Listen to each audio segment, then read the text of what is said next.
Good morning. It's April 4th, and we're about to start a planning board meeting. We're all happy we didn't have to come in boats this morning, that the rain has subsided for a while. So we're going to start with preliminary matters, adoption of resolutions. We'll do the first five in one, and then we'll do the sixth one separately. So the first one is Brickyard Estates Administrative Subdivision Plan Number 6202300150 MCPB number 24-029. The second is Brickyard Estates Forest Conservation Plan number F20230390 MCPB number 24-030. The third is Joanne Lilek Elementary School Forest Conservation Plan F20240370 MCPB number 24-039. The fourth is Georgia Avenue Preliminary Plan number 120230160 MCPB number 24-035. And the fifth is 9801 Georgia Avenue Site Plan number 82023030 MCPB number 24-036. Do I have a motion for approval? Yeah, move to approve the resolutions. I second. All in favor? Aye. Ayes have it 5-0. The next one is the one Mr. Bartley cannot vote on. This one, this is 9801 Georgia Avenue Forest Conservation Plan number F20240040 MCPB number 24-037. Do I have a motion for approval? Move that we approve the Forest Conservation Plan. I second. All in favor? Aye. Aye, 4-0. Next is approval of minutes, the minutes of March 7th and March 14th, 2024. Do I have a motion for approval? I move to approve. I'll second. All in favor? Aye. Aye. Aye, the ayes have it, 5-0. The next, there are three record plans that we can vote all on at once. The first is subdivision plat number 220240380 Chevy Chase, Section 4. The second is subdivision plat number 220240530 Bradley Hills, Section 2. And the third is subdivision plat number 220240550 through 220240580 Creekside at Cabin Branch, where staff is recommending approval. Do I have a motion for approval? Move that we approve the record plats. I second. All in favor? Aye. Aye, the ayes have it, 5-0. The third item is regulatory extension request. There's one this morning. The shops at Summer Place Apartments, F20240050, 1985202A and 820230140 regulatory extension request number 2, where staff is recommending approval of extension. Do I have a motion for approval? I move that we approve the extension. I second. All in favor? Aye. Aye, the ayes have it, 5-0. Our next is we have Mitty Figueredo, our Parks Director, giving the roundtable this morning. Good morning, Mitty. Good morning. Thank you so much. So this morning is part of an occasional series when I take the time that's allotted to me in front of the planning board every couple of weeks and give some of our staff the opportunity to brief the board on particular programs and projects in the Parks Department. And this morning, some of our staff will be talking to you about our stream restoration program. And it's kind of timely that they're going to talk about it this morning. You know, the last couple days we saw a lot of rain. I thought it was never going to end. And that rain puts a lot of pollution into our streams and does some serious damage. Uncontrolled runoff does serious damage to our stream network.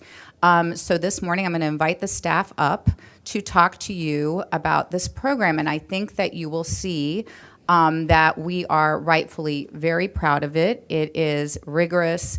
It's backed by science and data. And there is a lot of expertise and effort that goes into planning and managing this program. And with that, I will hand it off, I believe, to Matt Harper. Thank you.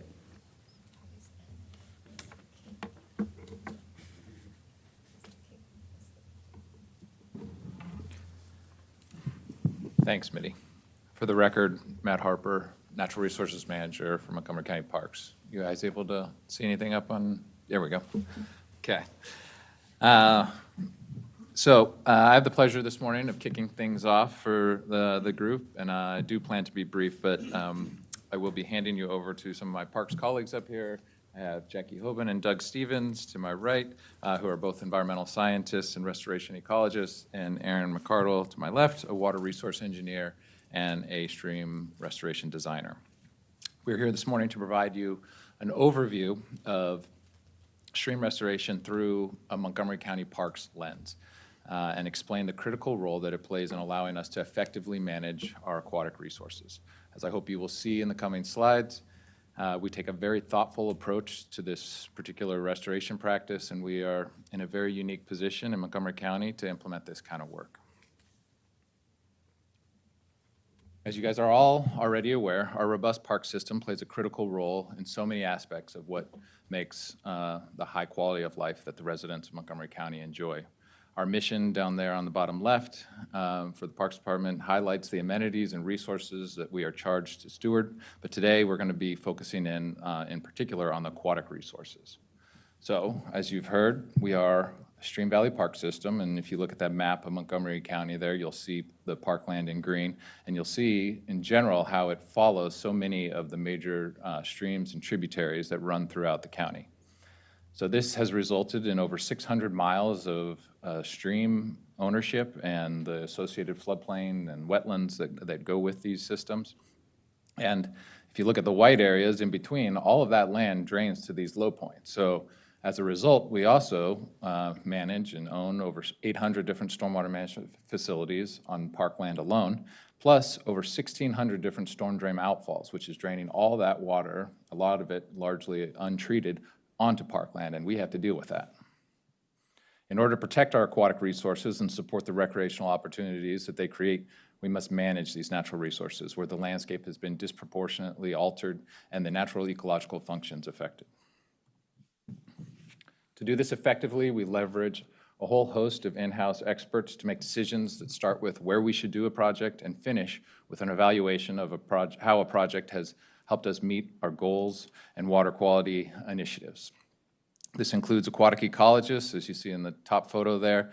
These folks are sampling stream insects and fish to determine their health and look at how things are changing over time. We have urban foresters and vegetation ecologists who look at trees and herbaceous material to make sure that we're managing those appropriately and planting the right species.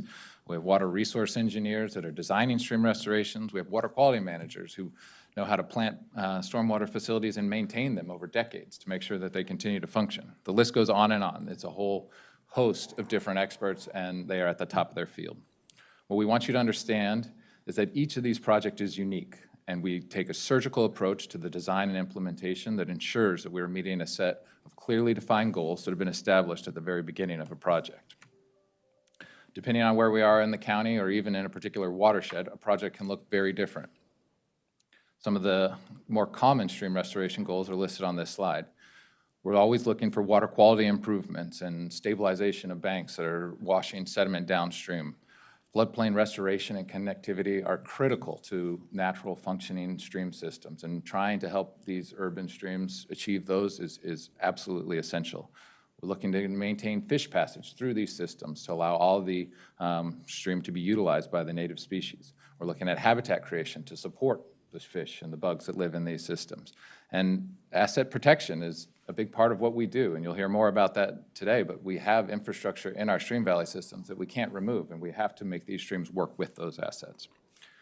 I'm now going to hand it off to Jackie Hoban, and who's going to begin to explain the challenges that we face when we are managing these systems, and she's going to talk about what we have found to be the most effective to meet these goals on this slide in these more developed landscapes. Great. Thank you, Matt. Good morning. For the record, Jackie Hoban, Montgomery Parks Park Planning and Stewardship Division.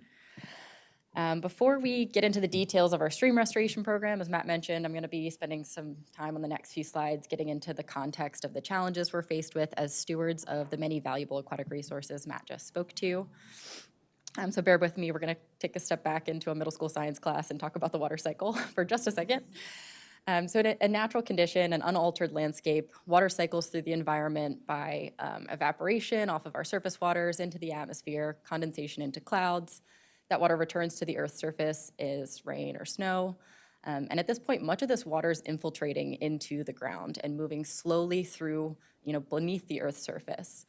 It's slowing the water down, it's cooling the water, and filtering the water as it makes its way to our surface waters, our wetlands, streams, lakes, rivers, ponds, places where wildlife and humans live, where we recreate, and also where we source our drinking water.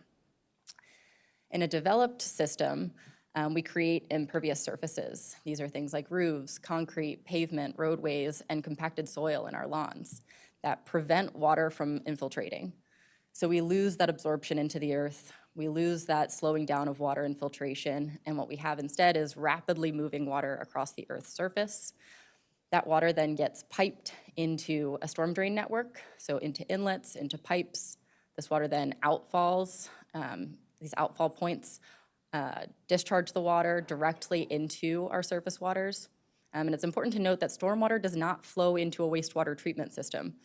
So all the pollutants that it picks up on the roadways, including road salt, pesticides, nutrients, sediment, all that is discharging directly into those same bodies of water. It also warms the water as it's, on hot pavement. So we're also getting hotter water being discharged into our stream systems as well. So in summary, as landscapes develop, we have increased impervious surfaces, we have reduced infiltration and more of these storm drain networks, where not only do we have these higher pollutant loads, you can see that muddy sediment-laden water being piped directly into an inlet, it's warmer water. We also have vastly higher volumes and velocities of water coming out of these storm drains. And that video is during like a summer thunderstorm. You can see how fast that water is coming out into that restored outfall. And so if you're the stream on the receiving end of this water, it can be a lot like trying to drink water from a fire hose. These streams just simply aren't meant to handle these velocities and volumes that are occurring in these developed landscapes.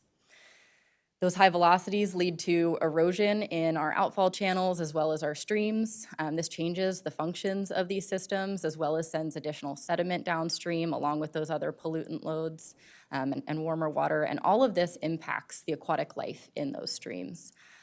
We use aquatic life, so we monitor the fish and invertebrates that live in our streams. That's a metric for stream health, and I'll talk about that more in a minute. But all of these things negatively impact those aquatic organisms. In the context of Montgomery County, you can see a map showing the impervious surface cover countywide. We estimate it's about 12.25% imperviousness countywide, but you can see that's disproportionately higher in our more developed areas, which makes sense. So down county, so the gray shading on the map, we have watersheds that range from 30 to 60% imperviousness in some of those watersheds, and we'll talk about why that's significant on the next slide. So the graphic on the left here shows you the well-documented relationship between watershed impervious cover and stream health. So I told you we look at the aquatic organisms and the biotic communities of these streams to inform how healthy a stream is. This shows that relationship where as watershed impervious cover increases, stream health declines. So at 10% impervious cover, when you can keep impervious cover below 10%, streams can maintain a water quality that sensitive aquatic organisms are able to survive in. Once impervious cover in a watershed exceeds 10%, you begin to lose those sensitive aquatic organisms. There's a steep decline in stream health, and we're losing a lot of the aquatic organisms that would naturally be occurring in these systems. Between 10 and 25%, like I said, those systems are impacted. We're not seeing those sensitive organisms. Beyond 25%, there's a drastic decline in stream health. We're really only seeing the most pollutant tolerance organisms in those systems. And I mentioned some of our down county watersheds range between 30 and 60%. So that's pretty significant and a challenge for those of us stewarding these resources. Beyond 60% impervious cover, it really becomes an urban drainage that's incompatible with supporting most life. So as a stream valley park system receiving a lot of this water, where we don't control a lot of this upland imperviousness, it can be a challenge to steward these aquatic resources. We're seeing those changes in our streams based on these upland uses, and Working internally, as Matt mentioned, we have many experts employed in Montgomery Parks who work to solve this problem. We have our in-house biological monitoring team who samples our streams, collects data, and interprets it to inform stream health. We have environmental engineers and scientists who collaborate to identify, prioritize, and implement projects on parkland. And we're constantly reviewing these projects to improve and adapt our programs for future efforts. We have many tools we can use to offset the impacts to our aquatic resources from stormwater. So starting sort of upland where the stormwater impacts originate, we can implement things like formal stormwater management practices. These are facilities that are designed and constructed, and they're regulated. They need to be maintained. They include things like stormwater ponds, bioretention facilities, swales, green infrastructure like the green roof on this building. They're part of the water quality and development plans that you all review countywide. Another upland tool that we have is impervious removal. So trying to remove superfluous impervious surfaces and naturalize those areas to reestablish that infiltration capacity. Another tool is reforestation. Forests are excellent water quality management tools, particularly when they're planted and retained along stream buffers. And so that's something that we implement as a park system, as well as wetlands and mature forests conserving these resources. They act as the ultimate water quality management tool, and they're naturally occurring, so conserving these resources is a high priority. And finally, the focus of today's presentation, sort of our more downstream technique, is stream and outfall restoration. So finally, as we've said several times now, Montgomery Parks receives a lot of this water. We've identified over 1,600 storm drain outfalls that discharge water onto parkland. Much of this infrastructure is owned by other agencies, and it's piping water from upland areas that we have no control over. So a lot of this water is untreated, as Matt had mentioned. It's not going through stormwater management facilities. And with every rain event, and like the rain events we've seen over the last few days, large volumes of extremely dirty water are being pumped into our parks and into our streams. And so with that, I'll hand it over to Doug, who's going to speak more to the techniques that I mentioned, stream and outfall restoration. Thanks, Jackie. For the record, I'm Doug Stevens, and now that we have some good context, we'll get into the stream restoration just a bit more. Stream restoration happens on parkland for a variety of reasons with a variety of goals, and some of those are more obvious than others. In the next few slides, I will discuss some of the most common drivers of stream restoration on parkland. Infrastructure such as roads or bridges often overlap with stream systems, either by crossing with a bridge or culvert pipe or running parallel to a stream in a stream valley. We have developed good relationships with our colleagues at MCDOT and MDOT SHA and work together so that transportation infrastructure can be repaired while the aquatic resources are protected and ideally improved by rectifying impacts from outdated infrastructure and outdated stream techniques. Common elements include designing bridges to allow more flow underneath, shown in the photo on the bottom right of Route 355 over Little Bennett Creek, or repairing eroded banks near infrastructure, shown in the photos of Wildcat Branch. There are also approximately 60 miles of water and 260 miles of sewer pipes on parkland. In addition, there are many miles of gas utilities that cross streams, both local service and regional transmission pipes. This infrastructure, while critical to our communities, can also be problematic when constructed in environmentally sensitive areas. Unfortunately, sewer lines, like the one on the screen, are almost always running along streams since they largely function by the flow of gravity. These utility conflicts with streams cannot be avoided, but we work with our partners to conduct repairs in environmentally sensitive and innovative ways that include protection and restoration of aquatic resources.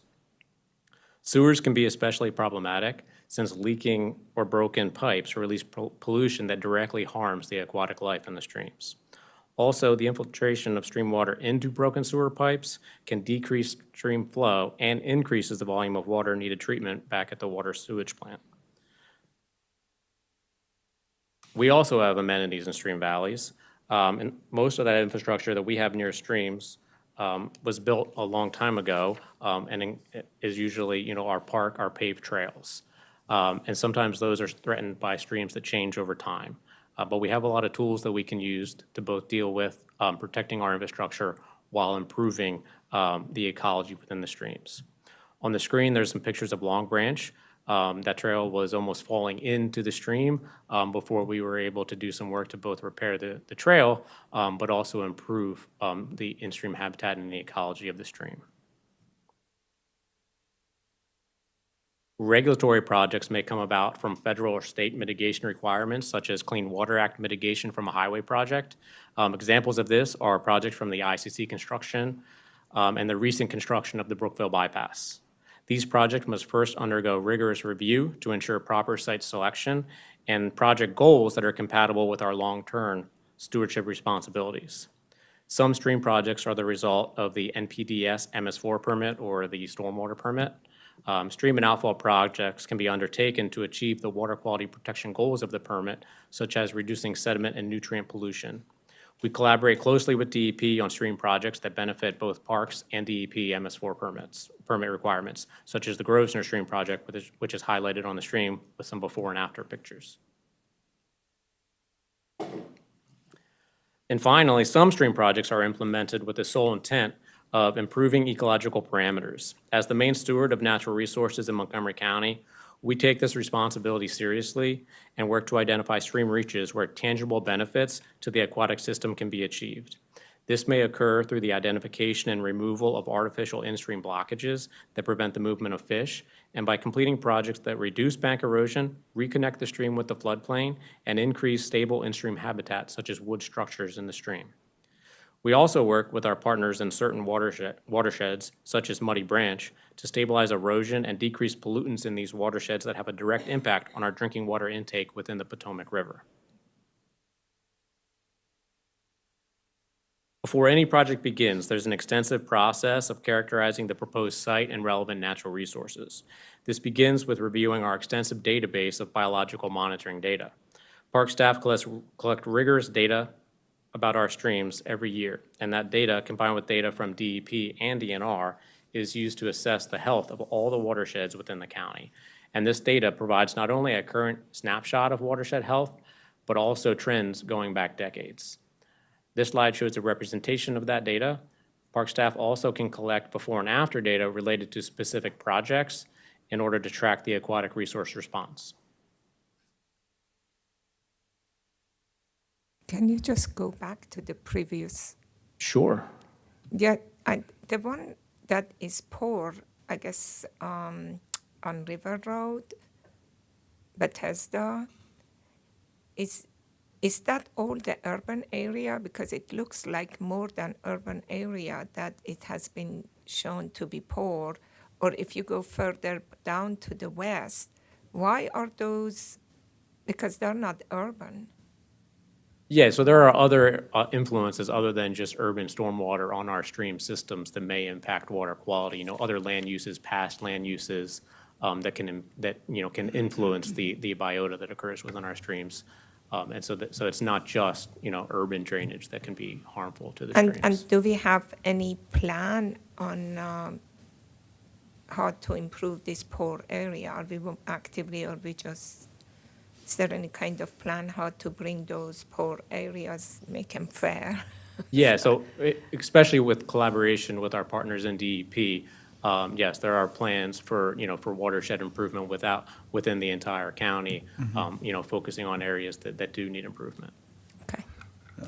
I had a similar question too about the sort of up county near the border on the north. Do you have some idea of why there's poor water quality there? Similar question, just curious as why that would be so poor up there. Yeah, again, I think it's because it's not just, it's just not just urban, drainage that can affect it. It can be, agricultural land use or past land use or other things. And also, it can also be just the characteristics of the watershed. Some of the stream systems, may not be able for other reasons to not be able to support certain biota, that is used in the rating of these watersheds. Okay, that's interesting. Could the agriculture use, because if they use pesticide or like golf courses? Or, Yeah, certainly. So those could be an impact to the Yeah, Okay. certainly. Yeah,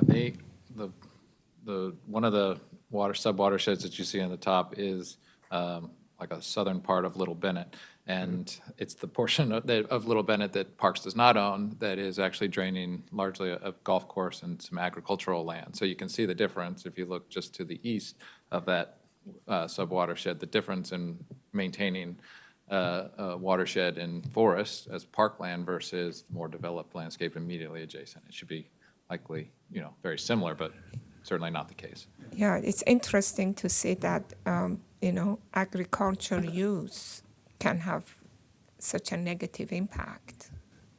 Yeah, I mean, I think there's lots of improvements and practices that we can make there. A lot of it is related to, the agricultural use going right up to the stream valleys. A lot of the techniques that we've been highlighting already speak to the importance of those buffers around those streams. And so improving those buffers, particularly in those agricultural areas, I think it's a very low-hanging fruit that we can be working on. So do we have any enforcement authority to do that? Or DP? We do on our land where we provide agricultural leases, but outside of that, we do not. Farmers employ a lot of techniques to prevent soil erosion. They use no-till planting now, and they work with the University of Maryland Extension to make sure that they decrease their environmental impact. And so asserting authority over the farmers and reducing their production could have a negative impact on the economy. Okay, we'll keep moving here. So site selection is critical for stream projects to ensure that the work is occurring in streams that can benefit from the restoration. However, many infrastructure projects, we do not get to select where that work is occurring. For these infrastructure projects, we still review our watershed data to better understand the site context and relevant resources and the potential impact from the proposed work. Extensive stream work is not always required for projects that impact a stream, but any disturbance on parkland must be restored to our standards to allow the ecology to recover. And many times, stream work upstream and downstream of an impact, such as a bridge, is warranted due to degradation caused by the infrastructure. Projects that are derived from mitigation or an environmental stewardship goal are located through a thorough review of watershed analysis, project requirements, and site-specific field review. There are many stream reaches where conducting stream work would not be warranted, and those are excluded during the review process. As a project progresses, an overriding goal is always that the stream work will allow these stream systems to evolve in a natural way while maintaining the intent of the project, such as infrastructure protection, floodplain reconnection, or habitat restoration.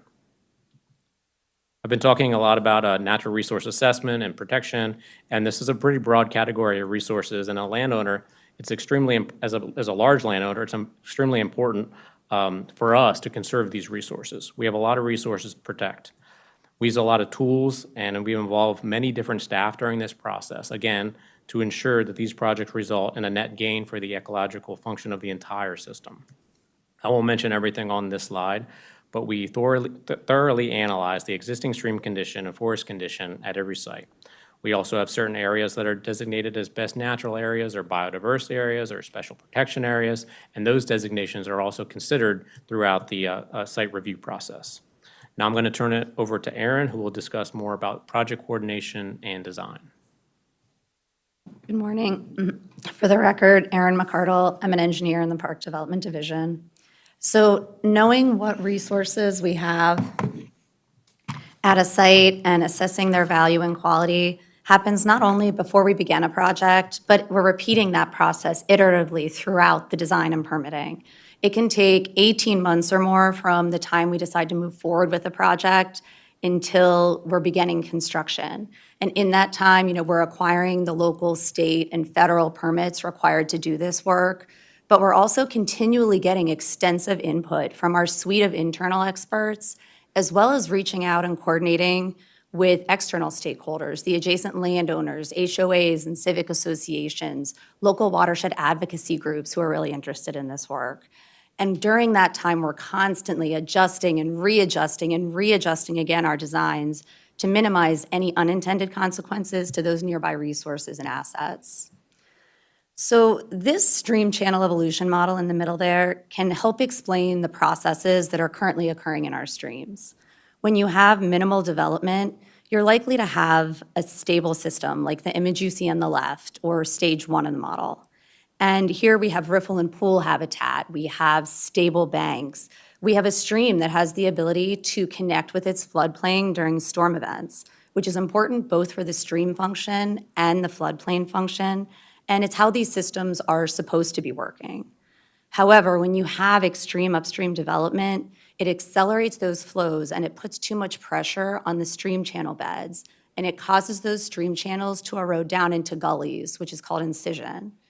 And so this cuts off the floodplain access for the stream, which means that even larger flows are contained within the channel. You have more pressure on that channel, and then that leads to widening. With that vertical and horizontal erosion, we are sending tons of nutrients and sediments downstream. It's taking trees and other vegetation with it. It's decreasing the habitat value in our streams.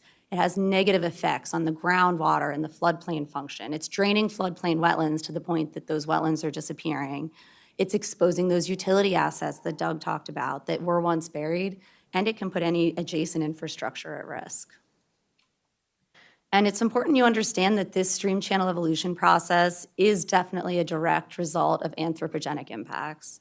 These stream channels are in altered states, and they're not functioning as stable natural systems. So for us to expect that they can just recover on their own after all of these upstream changes in the landscape is not realistic.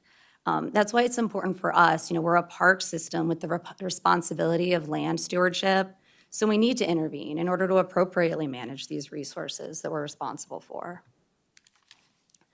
But we also have to be very careful not to implement our stewardship of one resource to the detriment of another. With this work occurring in our stream valley systems, a large focus of that iterative design process is how we achieve these goals while minimizing tree loss. We start every project by identifying trees 6 inches in diameter and greater in our survey. That's our own standard. That is not a regulatory standpoint on any other. That's just what we have set. And we show all those trees on our plans. And then there are detailed discussions in the field between our designers and our urban foresters. And we have to make really tough choices about which trees absolutely need to be cut down to achieve our stream goals, and which trees absolutely need to be saved, even if we have to sacrifice some of our stream channel goals for the project. We understand that trees, and especially so these trees in our stream buffers, provide a lot of value. And you should know that Montgomery Parks is absolutely recognized within the stream restoration industry locally for our prioritization of trees throughout design and construction. This is recognition by other government agencies. Permitting agencies have reached out to us for advice. All the consultants and contractors that want to come to do work on parkland know that trees are going to be a priority, and they're going to have to do work differently on our land than they might do elsewhere. So, saving trees is a known priority if you're doing work on our land. During construction, any trees that we do have to cut down, we reuse on the site. We put them back in the stream channel for habitat or up on the floodplain. Our urban forester also figures out a route through the forest that minimizes that disturbance for the construction equipment, and then we lay mulch and mats on that surface to protect the forest floor from compaction as that equipment is accessing. You can also see in the middle bottom picture, we use something called tree planking, which is putting boards around the trunks of the trees, and that way passing machinery or materials cannot damage that trunk during construction. And finally, at the end of a project, we replant above regulatory requirements with the goal of just making the forest whole again. We use native species, but we don't just target trees, we target the shrub and herbaceous layers as well.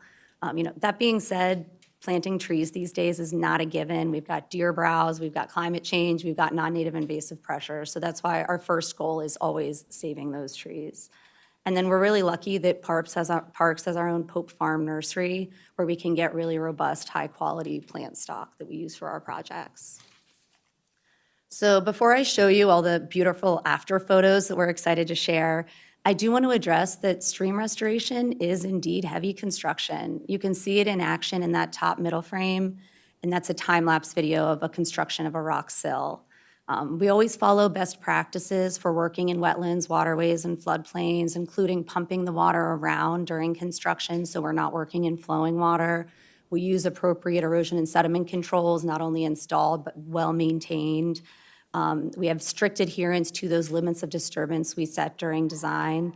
And then we also rescue or remove any aquatic life from the work area prior to starting the project, and then install nests to prohibit the re-entry of that life. So we don't take heavy construction in these sensitive areas lightly. But after our journey through all of the assessments and design and permitting and construction, we finally get to our finished product.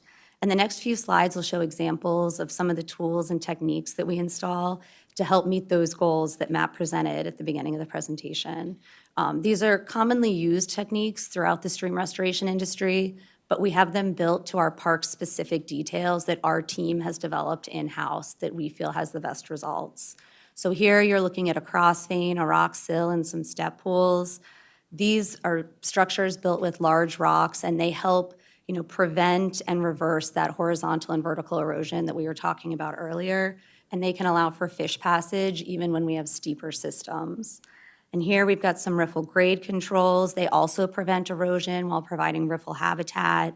We use a modified version of these that from the surface you couldn't tell the difference, but underground when we're covering utility assets to help protect those utility assets long-term, like the sewer pipes. And you can notice also in these pictures all the mature trees we were able to save along the banks during the construction. And, as we were looking at those other structures, they're not only for stability, but all of our structures have co-benefits between habitat and stability. These are some structures that focus more on the habitat. We use wood back in the channel with root wads and tow wood for cover in those deep pools that we're able to build. And then up on the floodplains, we construct stream buffer enhancement cells, vernal pools. We use native plantings to enhance those areas as well. But some of the most powerful ways, I think, to understand the difference that this work can make is to compare the before and the after. So if you pay close attention on the next several coming slides, they're all the exact same location, looking the exact same way, but just pre-restoration and post-restoration. So this is a clear spring restoration project that we installed up in Damascus. And the exciting part about this project for the Magruder Branch watershed is that DEP is now doing a pond improvement immediately downstream of this. So the partnering of these two projects can really leverage some good water quality there. This is a tributary in Rock Creek along Beach Drive where we were able to remove a concrete channel and replace that with a natural channel bed. The stream now has access to its floodplain along with some riparian plantings. This is an outfall project, Whisperwood, that we partnered with Montgomery County DOT on. That raw eroding soil you see in the bottom left continued for about 200 feet downstream in the form of, a deep 6-foot gully. So that entire length of channel was restored to halt that further gully erosion in the trees, to stop the trees from falling in that were beginning, that tree loss. And in the middle photo, you're seeing that fire hose effect immediately post-storm. And on the right, you can see that, even a few years post-construction, it's handled many of those flashy flows, and it's still stable. And this is yet another DOT partnership project in Watts Branch where, the storm drain infrastructure there, you can see, was literally crumbling in, bringing the trees with it, bringing earth with it. We were able to work with them to install a drop manhole, so we had a better entry point for that outfall onto parkland, and then construct a downstream channel that was stable and could handle those flows. And in the Little Falls watershed, if you're familiar, there are so many concrete channels, and we're working really hard to naturalize them wherever we can. After replacing this concrete channel with some native plantings, this channel now slows the water down. It allows for that groundwater interaction and plant uptake, and we found that, even during some larger storms, the stormwater flows into this channel, but the channel's absorbing all of that, and at the downstream outfall, there's often not water leaving this channel, so it's completely changed the dynamics of this system. And now I think Matt's going to give you a quick virtual stormwater tour. Okay, see how this works. Everybody able to see the map up there now? Okay. So this is going to be a stormwater tour, brief stormwater tour of the Wheaton branch of Sligo Creek.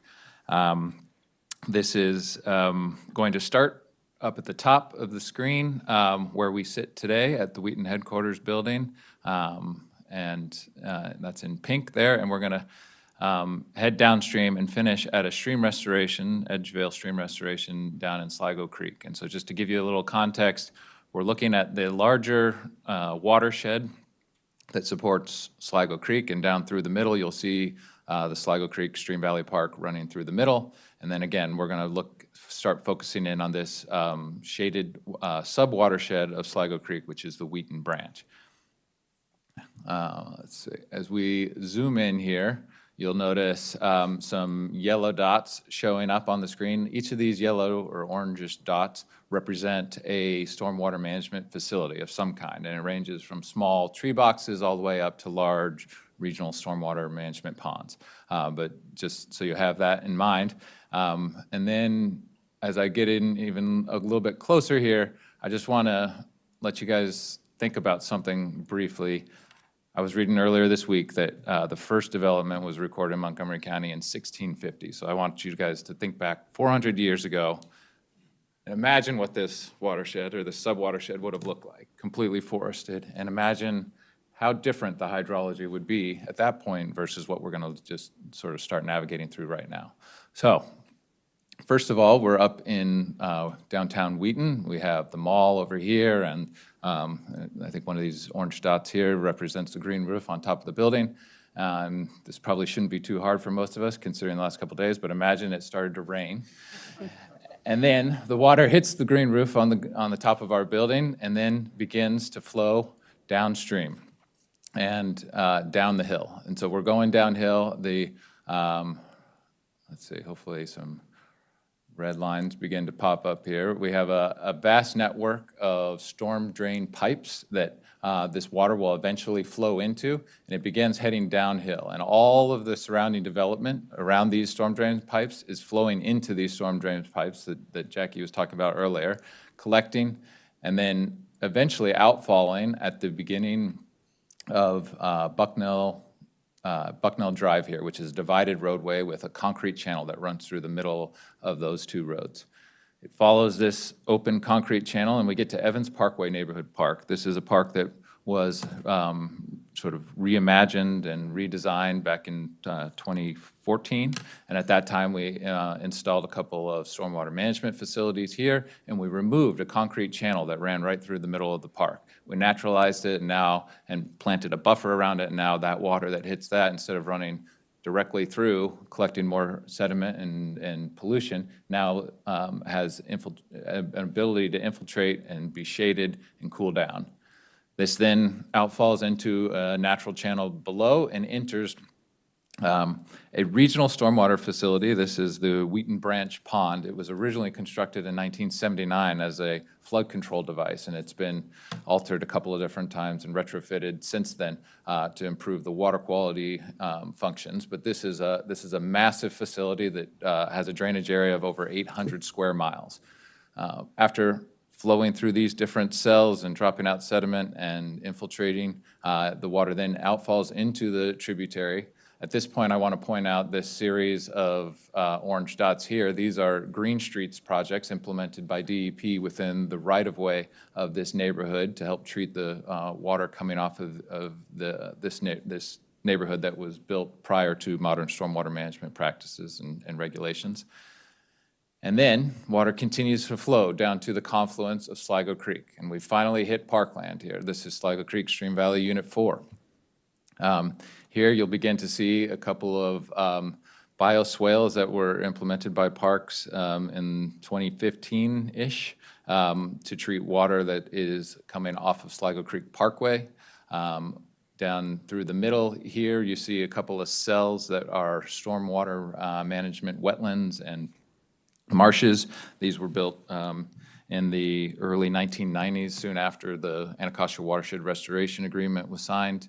On the left, you'll see an outfall. This purple line is a WSSC consent decree project that was completed in 2015, where we restored the outfall and protected some exposed sewer that was actively leaking. As we get down even further to Forest Glen Road, you'll see a polygon here that represents an impervious removal project that was done in 2017. Like we said before, some of the easiest ways to treat stormwater is to just take out the impervious surface and let those areas naturalize and begin to soak in the water that hits them. Also in 2022, not so long ago, we did a reforestation project in the same corner here where there weren't as many trees as we could have supported. You'll see stormwater facilities on either side of the Beltway. I like to argue that I think this is some of the dirtiest water in Montgomery County coming off of this highway, and these facilities are doing a lot of work. This one down here on the bottom side of the Beltway was built in 1999 and has been working very, very hard ever since. If you look even further downstream, you're going to see a series of bioretentions that were also built by parks to not only treat the parkway, but also the Sligo Creek Golf Course parking lot. Again, these are the dirtiest places that water is coming from, the parking lots and the roadways where the vehicles are running over them and leaving their pollutants behind to be picked up. So with that, we finally make our way back down to the stream restoration. This is Edgevale Stream Restoration, which was completed in 2019, represented by these this black and white line, with a number of water quality goals, including treating water coming off of Edgevale Road and the neighborhood over here, stabilizing eroded banks, removing fish passage barrier, improving habitat within both sections, the tributary and the main stem of Sligo Creek, taking care of N&I, invasive species, and replanting. And if you get down there now, you'll see a really beautiful stream. And if I can get back to my presentation here, I'll show you a picture of the finished product. So that's what we have for you today, and we appreciate your time. I want to extend an invite to all of you guys. I mean, seeing these pictures on the screen is one thing, but going out there and seeing these projects in person is really impactful, and we'd love to sort of show you some before and after projects that we're looking to do, projects that have been done recently, projects that have been done a long time ago, so you can sort of see that evolution. But we're really excited about our program, as I hope that came across today, and are happy to answer any questions that you might have. Thank you very much. Thank you for bringing this to our attention. This is a wonderful, wonderful presentation. It really goes into detail about the importance of keeping our watersheds in great condition and our streams in great condition. And all you do, from the testing to the construction to the maintenance, and it's so lovely what you do. I wish you could take this on the road to the schools. And I know you gave a presentation to the county council. Councilmember Jawando wanted to have some information about the stream quality, and you just blew him away with your so this is so important to get it out there, to let people know about the quality, and also helps them when it's time for funding. And I love about the partnerships. We can't do it all alone. We don't have, but the partnerships with DEP and others is very important. So thank you very much. Okay, thank you so much. First, I know that how much work it is. The stream restoration is not like buildings or roads that people can see and appreciate it. It's stuff within the parks, and it does the job that people, if nobody knows, they say, oh, okay, it's just some stone and some trees, but what have they done, okay?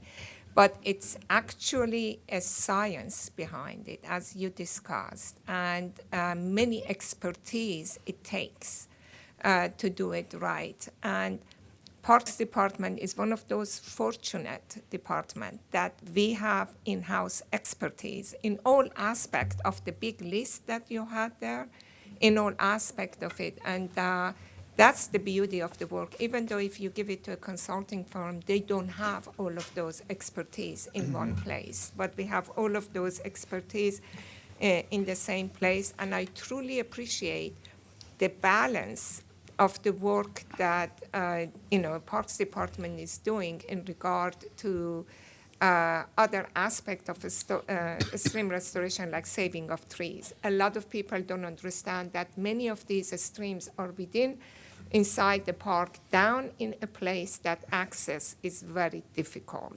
Yeah. And sometimes it requires a long access access and removal of many trees. And I remember that we had a lot of discussion if it is worthwhile to do the work or not. And eventually a decision had to be made that what is a better option to do. And one more thing that I would like to recognize the founder of all of those, Andy Frank. Andy, when I started, they did mention that we had a new employee that is just starting that. So we have a lot of experts and a lot of, right now, it was just 1 or 2 person that started, and now we have a big team. And the Parks Department really is an exemplary department in regard when it comes to stream restoration.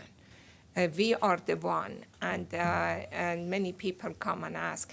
And I think it's a very good idea if we take this around and show what you guys are doing, because it sort of looks like a hidden treasure that is out there. It's like a storm drain. When DOT goes and builds a storm drain, nobody knows what they have done. It's under the ground.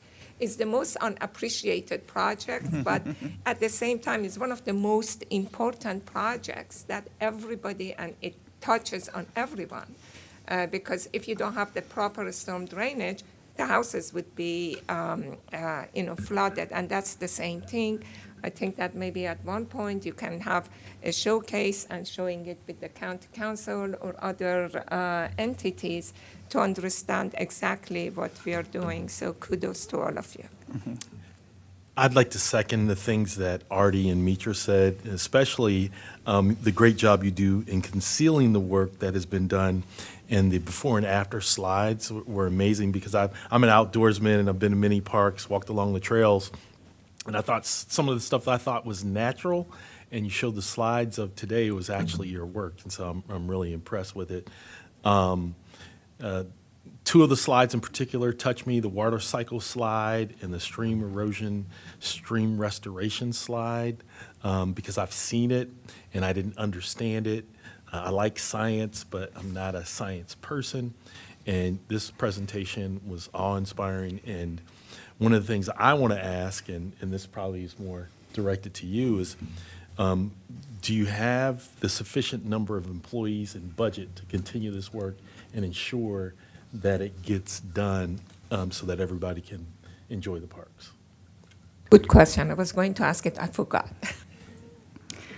Thank you. And those questions about budget are obviously timely. We'll be discussing the FY25 budget this afternoon and the non-recommended reductions that we'll be bringing you in order to meet the county executive's proposed budget.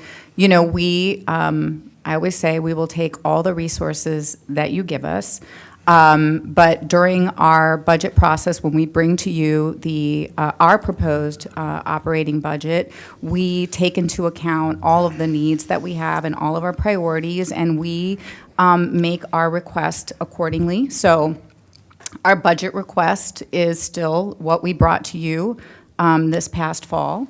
And of course, we would like to get all those resources back. But I would say there is usually never enough funding to do all of the things that we would like to do to the extent and at the level we would like to do them. So we're always making difficult choices. We are very proud of this program, and with the resources we do have, I think we do quite a lot. And refresh my meeting. I think that a good portion of that is capital improvement, is CIP, correct?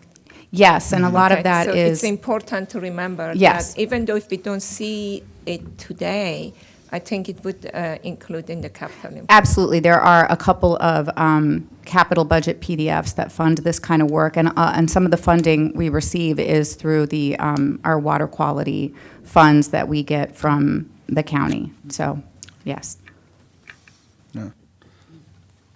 I was going to say second, but I guess third everything that everybody's already said. This is great work. I think this is super important, and I think it's really, as Mitra and Sean both said, to highlight the hidden work that goes on. Like how much of this is, like you said, it's underground, it's stormwater management, it's everything that you don't that you don't see, but the knock-on effects can be huge. And I really enjoyed the before and after pictures. I really appreciate everything that you guys have that y'all have done and put this together. I think this is really good and important work. And as a maps and data guy, I appreciate the little follow along. That's really neat. And I do want to go see some of these, not only just the stream restorations, I think sort of the up county and naturalization, but some of the projects like you're sort of putting in that's in the more urban areas that are really doing, like you said, a lot of the work of cleaning up this before it gets into the watersheds and the water, And I think that's really interesting. I think it's really important. So thanks for bringing that. I appreciate it. I also just wanted to say thanks so much. Clearly, this is you set a standard that many people don't even aspire to. Like many planning and parks departments around the country don't have these kinds of resources and don't have this kind of expertise. And I think it really is incredible that we have this in-house, as has already been mentioned. I just wanted to ask a couple quick questions.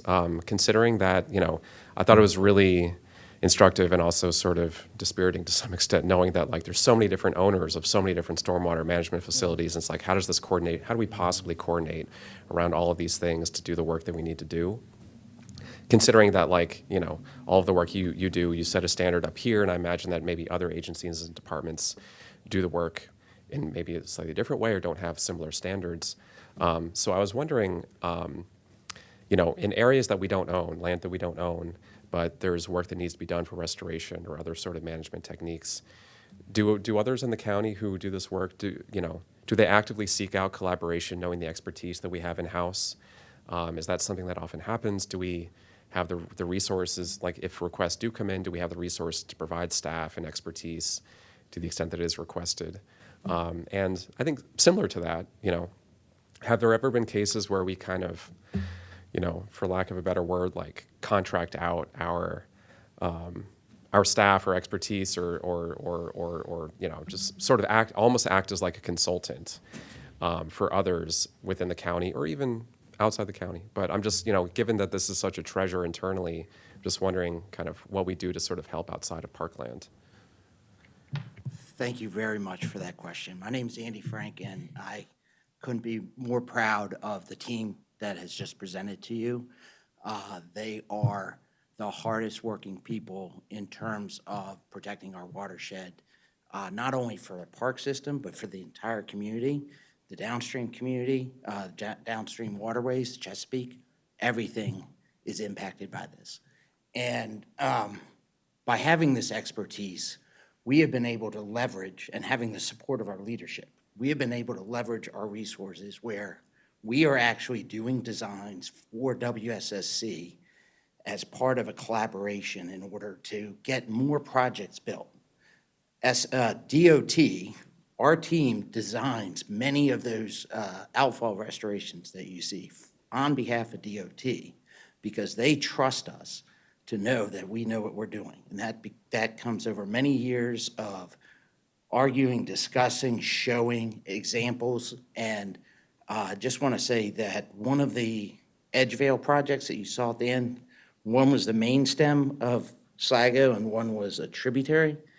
And we actually got WSSC to fully fund the construction of the tributary, which is extremely important. These tributaries are the stream system. And our CIP funded the main stem. So absolutely, we actually developed all of the details and got WSSC to adopt them because many of the details that State Highway and DOT and WSSC developed as civil engineers, back when we were taught to be civil engineers, that caused a lot of problems. These concrete line channels that we take out, we just don't allow them anymore. And it's because we have support to make those arguments and because we have experts to make that argument. So absolutely, we are part of this. We are also part of the Council of Governments, the Anacostia watershed effort. We are a major player in that. And we team a lot with DEP. That's the entire way we got that program where we are actually doing work on parkland that's giving them credit for their MS4. And your support on that, especially in this budget cycle on the capital side, that was a long-term investment. And it's really shown that it does work, and we're making progress. And also the support on the operating budget is going to allow us as experts to lift all the boats in the community. So thank you. Yeah, thanks for that. That's really great to hear. Thanks for that context and background. I know we have to move on, so just quick additional question. And this is mostly coming from a place of like, I just really have no idea.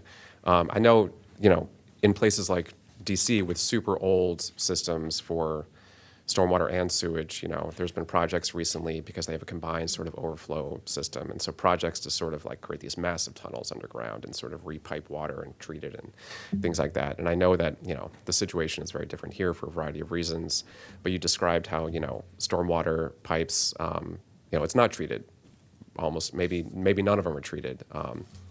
And I was just curious, are you aware of any efforts like either here or kind of elsewhere to sort of try to, and understanding, of course, that there's, you showed kind of on the map, like there's just probably hundreds and hundreds of miles of these pipes within the county, and they're not often connected. But I'm wondering, are you aware of any examples of jurisdictions attempting to do something with stormwater pipes to prevent the outflow in the first place in some areas, and knowing that it's so dispersed that of course it'd be hard to centralize. But I'm just curious, considering that that's such a huge part of the problem. And I totally understand. Of course, we put in these facilities kind of at these outflow locations to try to compensate and mitigate. But yeah, just wondering about your knowledge of other practices. Yeah, I mean, it's very tricky. Again, we only have control over what we manage. But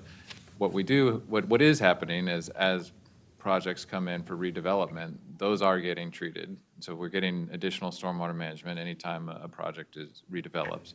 And then we have a major problem now as the stormwater network that you're referring to is aging in place. And so it's really at a point where stuff is falling apart, but it's very reactionary at this point. We're going in, not us, but DOT and us in some cases, going in and fixing problems rather than proactively going out and upgrading them. So it's challenging, and it's a big mountain to climb because there is so much infrastructure out there. But I think there are opportunities, and what we need to be focusing on is those proactive opportunities, finding out where the worst areas are so that we can get in there before we have these emergency repairs and fixes, because we can't do as good of a job if we're being reactionary and it's an emergency situation. It's just things have to slip. So we're working with these agencies, understanding that we are neighbors to all of these jurisdictions, and we are the recipients of this water. We will put in facilities, and we will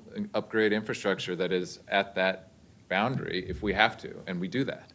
But it's a trade-off. We expect similar things from these other agencies on the other side of the coin. So it's a challenge, but everybody's aware of it, at least that's dealing with this work. So we're trying to do better.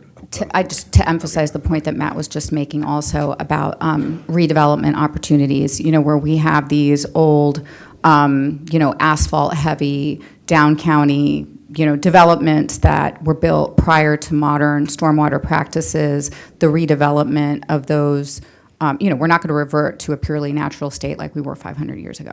So redeveloping those redevelopment opportunities and the incorporation of modern stormwater is actually, a benefit. Yeah, that's a really good point too. Yeah, thank you so much. I appreciate it. Yep, we could go on and on because it's such a great, but thank you so much, and we will continue this discussion partly this afternoon on we talk about budget, but thank you for your work. Keep doing the great work you're doing. Thank you. And we're going to take a 2-minute break and start with the item number 5, which is in response to Forest Conservation Law violation, Forest Conservation Plan Amendment 120095A, Ungasola property in Laytonsville. Thank you.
Good morning. We're on item number 5. In response to Forest Conservation Law violation, Forest Conservation Plan Amendment 120000095A, the Ogunsola property, 24218 Primula Court, Laytonsville, Maryland, where staff is recommending approval with conditions. This morning we have Michael Sharp from the Planning Department presenting. Thank you and good morning.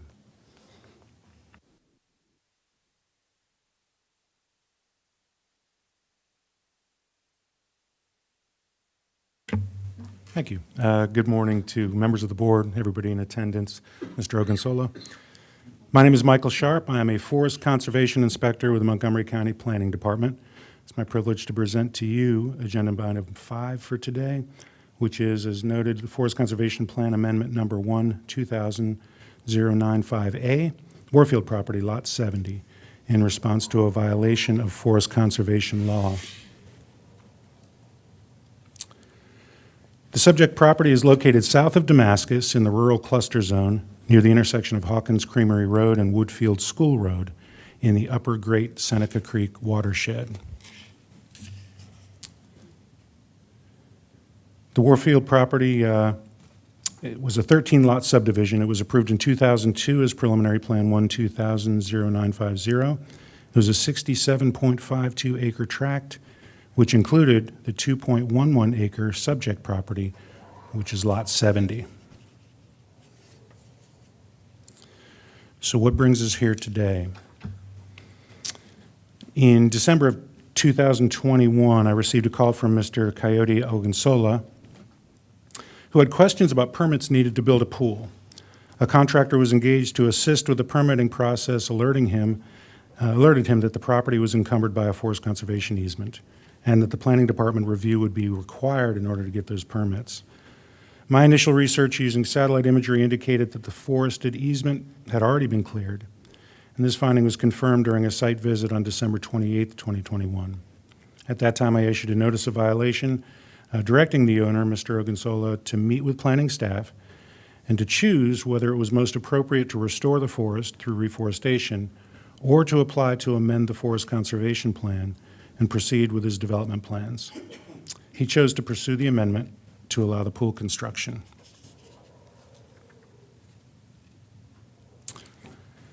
Little historical photo shows the 0.21 acre easement as it looked in 2015 prior to clearing. It's surrounded by the black polygon there in the photo. The stand appears to be comparable to or somewhat less mature than the adjacent forest based on this imagery. There is a 30-foot wide equestrian easement that is along the northwestern side of the easement off-site, and along the northeastern side of the easement, it's protected forest, protected by Category 1 easement off-site.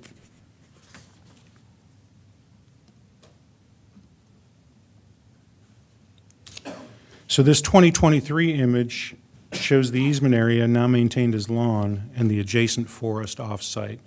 The black polygon, rough approximation of where that easement had been located. Amounts to 8,944 square feet total, 0.21 acres. Another image from autumn of 2023, slightly different photo. Off to the left of the picture near the trampoline is where the 30-foot wide equestrian easement is recorded, and then right-hand side of the picture would be the rear of the property, and that is protected Category 1 conservation easement. So to summarize the proposed amendment, we propose to remove the 0.21 acre Category 1 conservation easement, permit development of the pool and related structures, provide off-site mitigation at a 4-to-1 ratio by requiring credits from a forest mitigation bank, or if no credits are available, by paying a fee in lieu per Chapter 22A regulations. Approval of this amendment will result in the permanent protection of 0.84 acres of off-site forest and will resolve the pending violation. The proposed development illustrated here from sheet 4 of the amended plan shows where the pool, patio, and pool house are proposed to be built. relative to the location of the existing easement, which is shaded in pale yellow there. The design was intentionally guided to avoid impacts to the critical root zones of any of the significant trees bordering the property.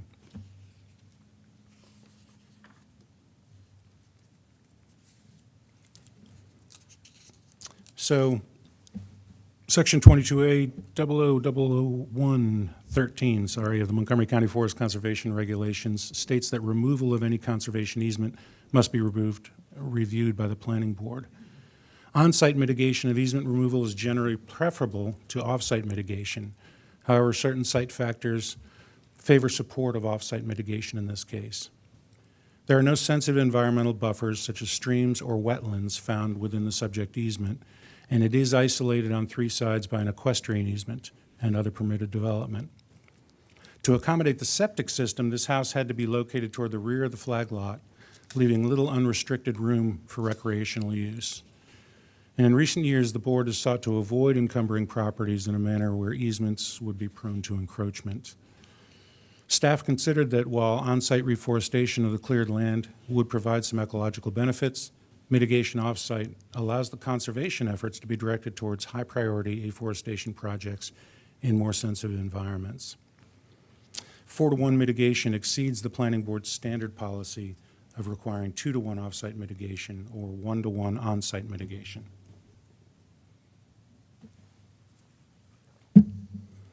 So at the core of environmental conservation is the principle of improving quality of life for individuals and the community at large.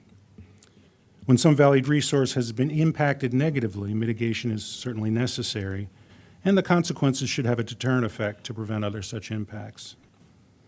If the mitigation can serve to improve quality of life for the community, the county, and the individual, then I think we have a win-win solution. So the applicant has proposed substantial mitigation that enhances, preserves, and maintains long-term protections of sensitive environmental resources off-site. Therefore, staff recommends approval of Forest Conservation Plan Amendment Number 1, 2000-095A, as conditioned in the staff report and summarized by removal of the 0.21 acre conservation easement and provision of 4-to-1 off-site mitigation for loss of forest by purchase of 0.84 acres of off-site forest bank credits, or if credits are unavailable, by paying an equivalent amount fee in lieu. And I'll be pleased to address any questions that the board may have. Thank you. I'd first like to ask, would the applicant like to make a presentation? I just want to thank you guys for listening and taking your time to address this issue for us. And I especially want to thank Mr. Sharp, Mr. Kay, and Stephen Peck, for their guidance for the past almost 3 years on these issues. Thank you so much. The members of the board like to have any comments or questions? I do have a question. The first question is who cleared the forest? Was it the applicant or was it someone prior to the applicant? It was the applicant. And then, just for history's sake, there was a prior violation of another citizen who removed forest for the installation of a pool in a pool house.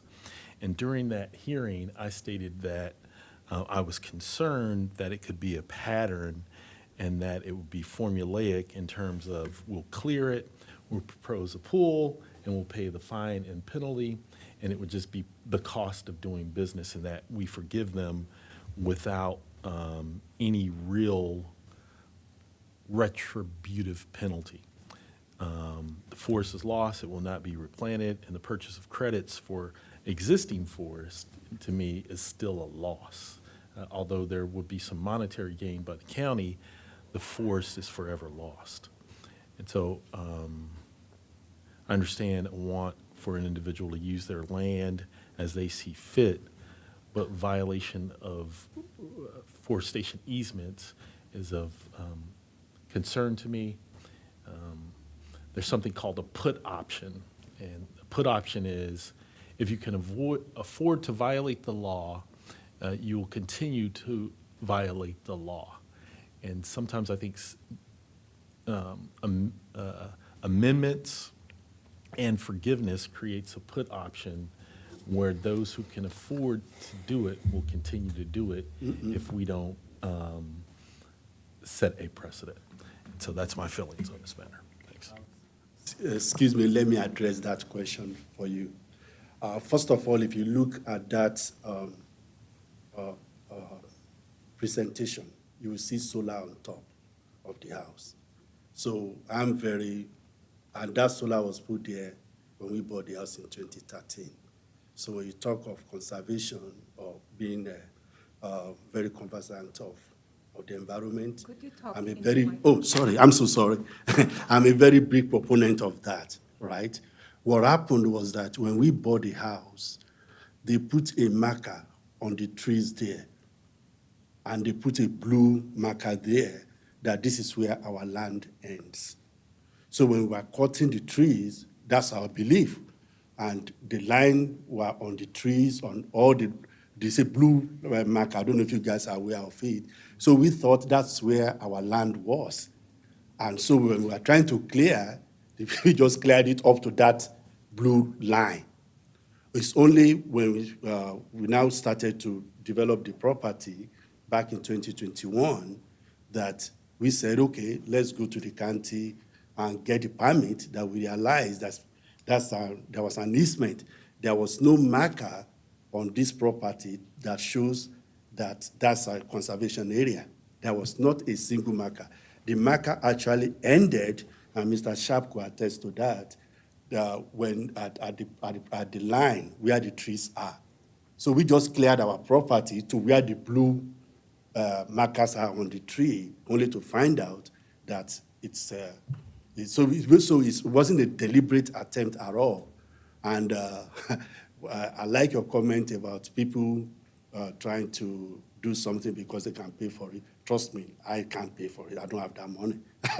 I mean, I have to borrow it, right? But at the same time, we want to be able to use our property because it wasn't something that we did on purpose. It was just us clearing to where it was marked. And if you go there today, you will see those blue lines on those trees at the back of those houses at the back there. Yeah, sir, one question, just ask for staff. When land trades today, there's a survey, isn't it? Isn't there a plat? Aren't the plats supposed to identify what are easements or not easements? And also, I mean, is it the realtor's responsibility to, I mean,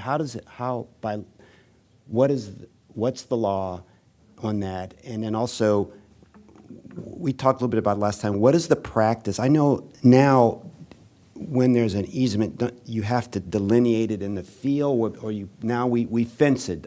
We require the applicant to fence it, but I'm not sure in the old days were they required to fence the Category 1 easements. So what's different in the past than it is today? And also talk about what's the requirement when someone bought it in the past.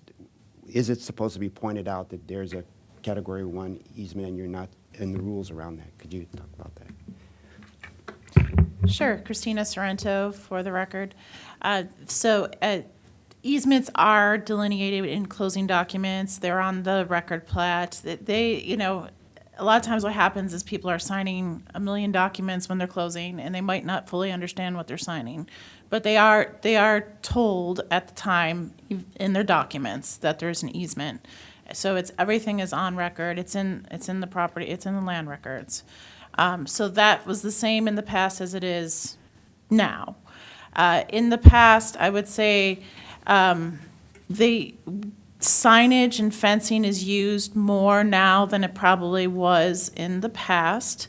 Nowadays, if we have easement left on a individual lot, we require it to, at the very least, be signed so that there's signage markers along the easement border. If it's very close to where we think that there will be development, then we will also require it to be fenced. We also have gotten away from even allowing easements to be on smaller lots because of the amount of encroachment that we have faced. Okay, thank you. So, assuming that this property did not cut the trees were still there, and they wanted to develop a pool. So they come to us and say that there is a category easement here. We want to cut these trees and we're going to develop the pool. Do we allow that?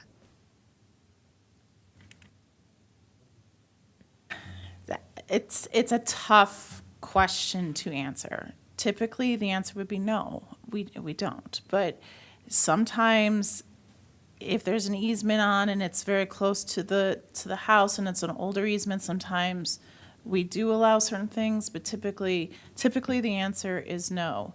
It gets really, as you can imagine, for the inspectors dealing with these things day in and day out, it gets really hard and gray when all the trees are already gone. Yeah. And now you're dealing with what's the best scenario with all the trees gone. I understand. And that's where I'm trying to find out that is this the best scenario? I understand that the trees are gone, okay, unfortunate, but it is gone. They look beautiful on this picture. And the only thing we are asking is that do 4-to-1 and 4-to-1 that is off-site. Do we have any idea how many trees they were and how many was we going to replace, and it's off-site? What is the penalty for a mistake? I understand it was a mistake, okay? I totally get it. Thank you. I could see that you have made the mistake, but regardless, it's a violation. The trees are gone. Yes. So what is the proper, because a lot of people that they look at it, they say, okay, we're going to go cut it and we're going to do 4-to-1, we're going to fine. But it has to be some kind of penalty that stop other people and they go back. And I know that a lot of people, they're going to cut the tree. They're not going to even think about looking at their plats and see if there is. But if you want to cut a good portion of trees, again, you need a permit, don't you?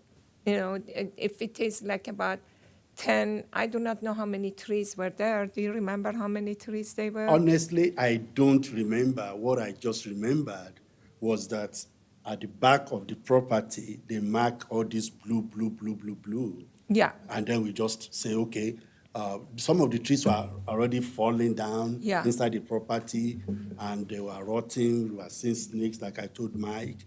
So we said, okay, in 2014, let us just clear it. We don't have the money to build anything anyway, but we said, okay, let us just clear this area since our property is at that end Yeah. where the blue stuff are. And we didn't do anything on it until 2021. That shows you that it's not something we just decide, let's cut the tree and build a pool. No, that was 7 years after. I understand. I totally understand what you're saying.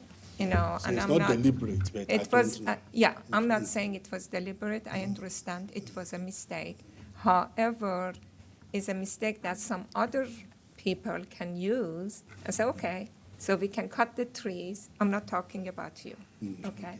We can cut the trees and we're going to just go get our pool to be done. And we are willing to pay any money that would come. Okay, so If I may, I would say some people are just going to do that. That's just the world we live in. Unfortunately, a lot of people don't pay any attention to what happens to those who inadvertently do the cutting. I will attest there are blue blazes on the trees in the back, and for somebody walking out in the backyard and thinking, I've heard there's some protected trees back here, it must be where those blazes are. And at the time, they didn't have it marked to indicate where it was. A little deeper research, could it have determined, oh, we can't cut those? Yeah, probably. In this case, it didn't. I will say, by taking the trees off-site, through our Reforest Montgomery program and others, whether it is, if it winds up going into our fee and lieu program, those monies will be spent in very high-priority, sensitive environmental areas. You guys just heard a presentation on stream buffers. That's where we focus those plantings, in parks and now on private property, to to plant unforested stream buffers to improve stream quality. So there is actually an environmental bonus that comes from taking it off-site. If he's able to find credits at a forest bank, forest mitigation bank, currently they have to be newly planted forest banks. You can't buy existing forest. So still new forest will be created. Now that law may change, we'll wait and see. So there's a benefit there. In terms of my thoughts and our thoughts on letting there be a deterrent effect against others who might be considering doing something like this, 4 to 1's pretty steep. It's an expensive process. Plus just the preparation and presentation of a plan. So there's a bit of a bite that takes. So as an inspector, we're very sensitive to the idea that we don't want to encourage this stuff and we want to deter it. I do get questions frequently, hey, what if I just cut this stuff down? Can I go ahead and do it? And if the question is, can I get this easement removed? I say you can ask. It's a very expensive process to ask, and if you can get it removed, it's more expensive to mitigate for it, so I don't encourage it. Generally speaking, the county, the planning board frowns on removal of easements that were hard fought to get. So we make those communications all the time in the field.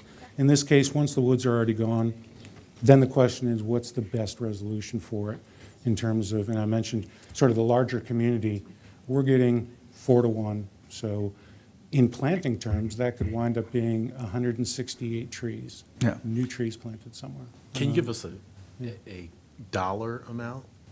Oh, okay, thanks. Why don't you go? 56. Is that what it is? It's close to about 52,000. Okay.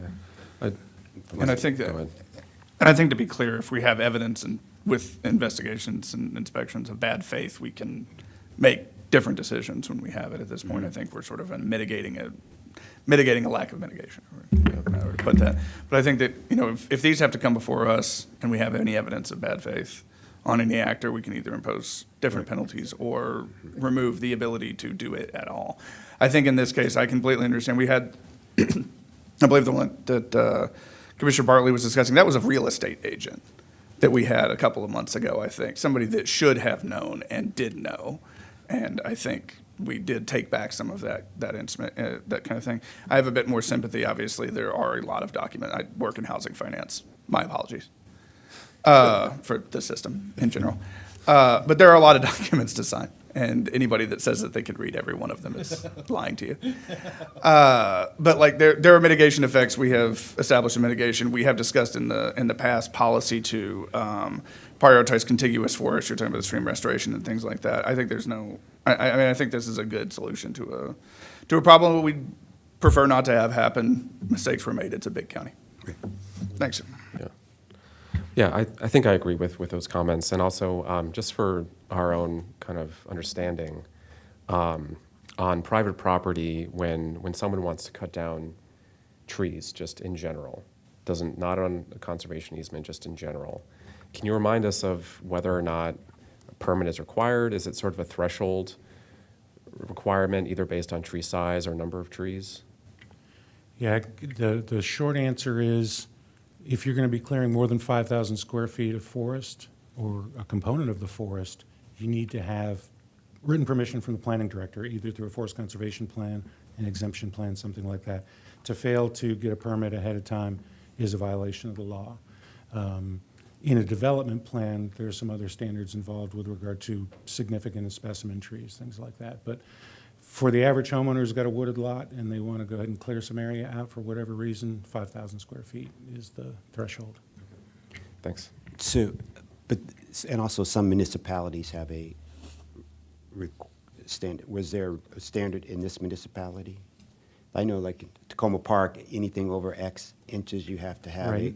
No, they're subject to the county regulations. They're not say a Laytonsville or a Rockville that would have their own separate rules. Okay. And then one last thing before we end this, but you talk about, just for my education, the credits from a forest mitigation. Can you discuss that again? So credits at a forest mitigation bank, how does that work? Sure. So a forest mitigation bank has to come through us to be approved, and the staff looks at it, make sure that the forest currently, the forest must be planted. It cannot be existing forest. In July, that's going to change where you can use existing forest for mitigation banks again, but there'll be some restrictions to that. However, it comes through the planning department for review before a bank is created. Then we say, yes, this forest meets our standards. They create a bank. There's somebody that manages the bank and sells the credits. We don't get involved with those, how much it is or any of the selling of the credits. We just know we've authorized this bank. We know how many credits it is, and then we get a certificate of compliance that comes to us that says X amount of credits have been sold to this person, and that meets their forest conservation requirement. Okay, so someone out there, the third party, is creating a forest bank. Yes. And they pay into that bank to say, this is for these number of trees, right, or whatever. Yes, for this amount of square footage of forest, yes. Okay, all right. And we don't know, we don't monitor how many of those out there, but they have to go and find that. No, we do, because we have to approve all forest conservation banks. Okay, but you're saying, but it says if they're there, so how, are they there today? So right now, because existing forest has not been allowed to be used within the last couple of years, banks have been rare because a planted forest bank is a lot more to get up and running. So we had a bank last I knew, but it only had about 5 acres, and I know that people were going to get it as fast as they could because typically buying credits from a bank is cheaper than the fee in lieu rate that we have that comes to us. So it's likely that the bank credits will not be available unless we have something else come in. It's a fluid environment. Okay. And if it's not available and they pay a fee in lieu, so they pay the fee and the fee does what? The fee in lieu comes to us, and we have a whole Reforest Montgomery program that we use that money for, that plants forest and trees throughout the county in many different ways. And we have we definitely have a presentation coming up on it to give you the real details of that, but it's on both private and public land. Okay, great. And But this on is, that, sorry, go just, ahead. this is subject to payment before they get a building permit for DPS. Correct. No, it's okay. So at a 4-to-1 ratio, a 4-to-1 mitigation ratio, I'm sure maybe we'll cover this in the presentation of the fee in lieu program, but what does that mean in terms of the fee in lieu specifically? Or, how do you sort of convert the I guess the amount of land that was lost, or whatever the rate, how is the ratio calculated? So about the 52,000 was the amount that this particular project would need to pay. It's a $1.45 per square foot right now. It changes every 2 years, and the planning board sets it every 2 years. So that's the amount. It's a per square foot cost. Okay, so in this case, that amount per the square footage of this property or the easement that was lost times 4. Correct. Okay, got it, thanks. Okay. So given it appears that the applicant he thought he could cut those, and given that there's a strong mitigation piece here, I would recommend that we approve as according to staff. And as we said, there are features in place now that these category 1s they're delineated, they're staked, they're fenced, so that hopefully in the future we have less and less of these. So I would recommend that we move forward with staff's recommendation. Yeah, I would move to approve the Forest Conservation Plan Amendment Number 1, 2009-5A. I second. As Any- with conditions. Any further discussion? If none, all in favor? Aye. Aye. I'm sorry. I abstain. Okay, all right. 4 ayes and 1 abstention. All right, thank you so much. Thank you, sir. Thank you. We're just going to take a 1-minute break because we're running behind here, and to start with number 6, Chevy Chase Club Forest Conservation Plan Amendment F20240150, where staff is recommending approval with conditions. Thank you.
Good afternoon.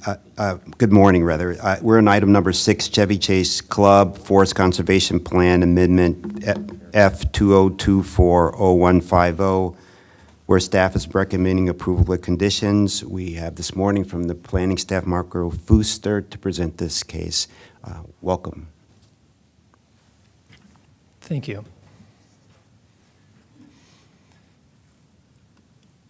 Good morning. For the record, this is Marco Fuster with Down County Planning Staff presenting the Chevy Chase Club Forest Conservation Plan Amendment Number F2024-0150. Staff recommends approval of the Forest Conservation Plan Amendment with conditions as enumerated in the staff report.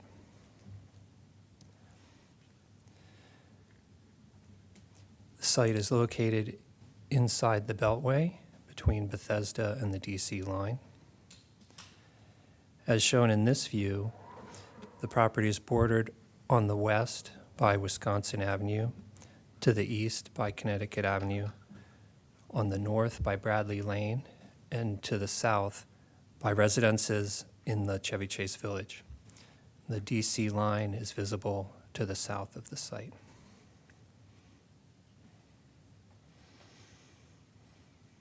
The site itself is 190 acres and is within the R60 zone, which generally surrounds the property. And the project is within the boundary of the 1990 Bethesda Chevy Chase Master Plan.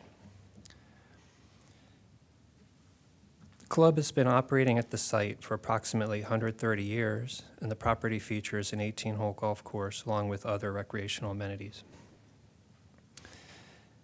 The existing Category 1 forest conservation easements are approximately 34.3 acres in size and are comprised of 16 individual areas located throughout the property, which are shown in the light green highlights on the slide. Minor pockets of steep slope exist on site and are generally associated with the stream banks and man-made landforms within the golf course. The site features a number of stream channels, wetlands, floodplains, and associated buffers, most of which are located along the southern boundaries of the site. They show more prominently on the following slide, but the streams are generally located to the south along here. Another channel runs along here and feeds these two large ponds you could see in the image.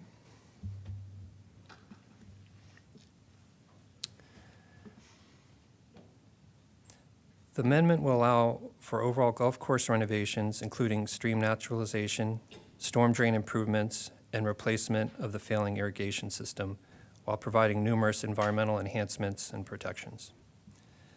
The proposed improvements will provide sustainable playing conditions and result in an overall enhancement of the environmental features of the site. The proposed enhancements and protections are highlighted here and further detailed in the staff report. The existing easements to remain are shown in green. The easement areas to be removed are shown in red.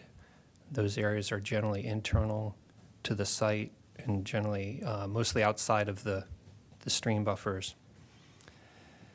The easement areas to be expanded are shown with the purple highlights, and those are generally within the stream buffers. The amendment results in more contiguous and larger easements within the stream valley buffer and expands the overall shapes while also consolidating the remaining Category 1 conservation easements.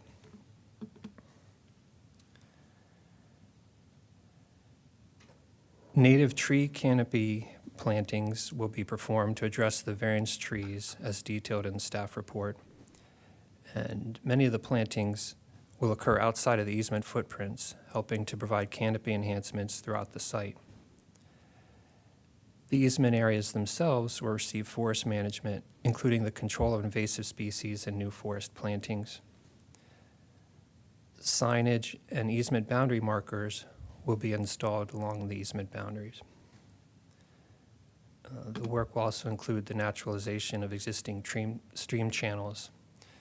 Similar to the presentation from this morning, there's two particular areas where the stream is within a highly engineered setting with lined with stone walls. And the stream channel there's in those two locations will be naturalized, similar to the images that Parks presented this morning. Could you show where they are? Those blue are the stream. Where are they be naturalized? The blue outline represents the stream valley buffers, and the areas to be naturalized are within this section here and this section here.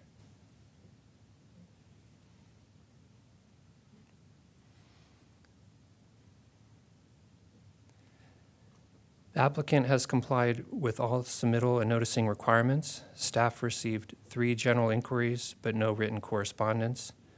The proposed application meets the requirements established in the Forest Conservation Law, provides enhanced on-site mitigation for easement removal, it meets the variance requirements under Section 22A 12B3C for subject tree impacts and removals, and also meets the variance requirements under Section 22A 12.3D for impacts to forested stream buffer.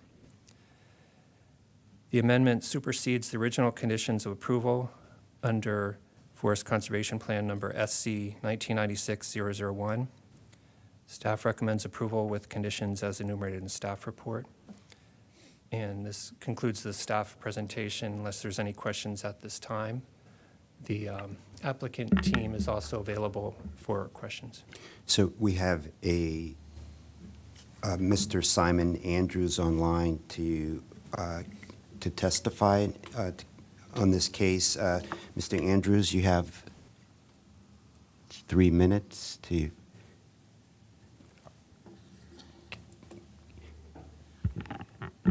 Thanks very much, and good morning, and thanks very much for the opportunity to join this meeting. And I just wanted to also say thanks to Marco for his time yesterday. He answered many of my questions and addressed many of my concerns, with the result that I really only have 3 questions for the committee at this point. And just to identify my interest in this, we are in Block 22 on Hesketh Street, so the area directly adjoining our back garden will be included in the expansion of the easement. And so my questions really relate to that. One was, I'm curious to know why that area was not previously included in the easement. And if the committee is able to answer that. The second question is, I note there's a note in the staff report in the plan saying that invasive vines will be removed from that part. And I just wanted to understand, how can I identify what are the invasive vines that will be removed from there? Because there are numerous shrubs and vines and trees as well in that area. And then third, I wasn't able to match up the table in the staff report of trees to be removed or impacted with the trees in that area.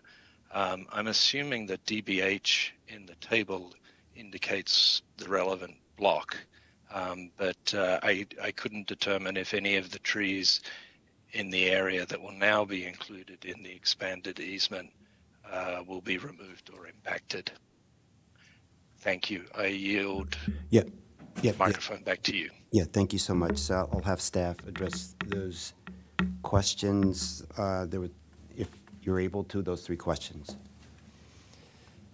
With the question about why looking at the image here, these areas in purple. Yeah, Mr. Fuser, one of the, while you're in part of that, can you point out where the homeowner lives on this block? Yeah, but believe that he lives in this area here where the cursor is. It's 22.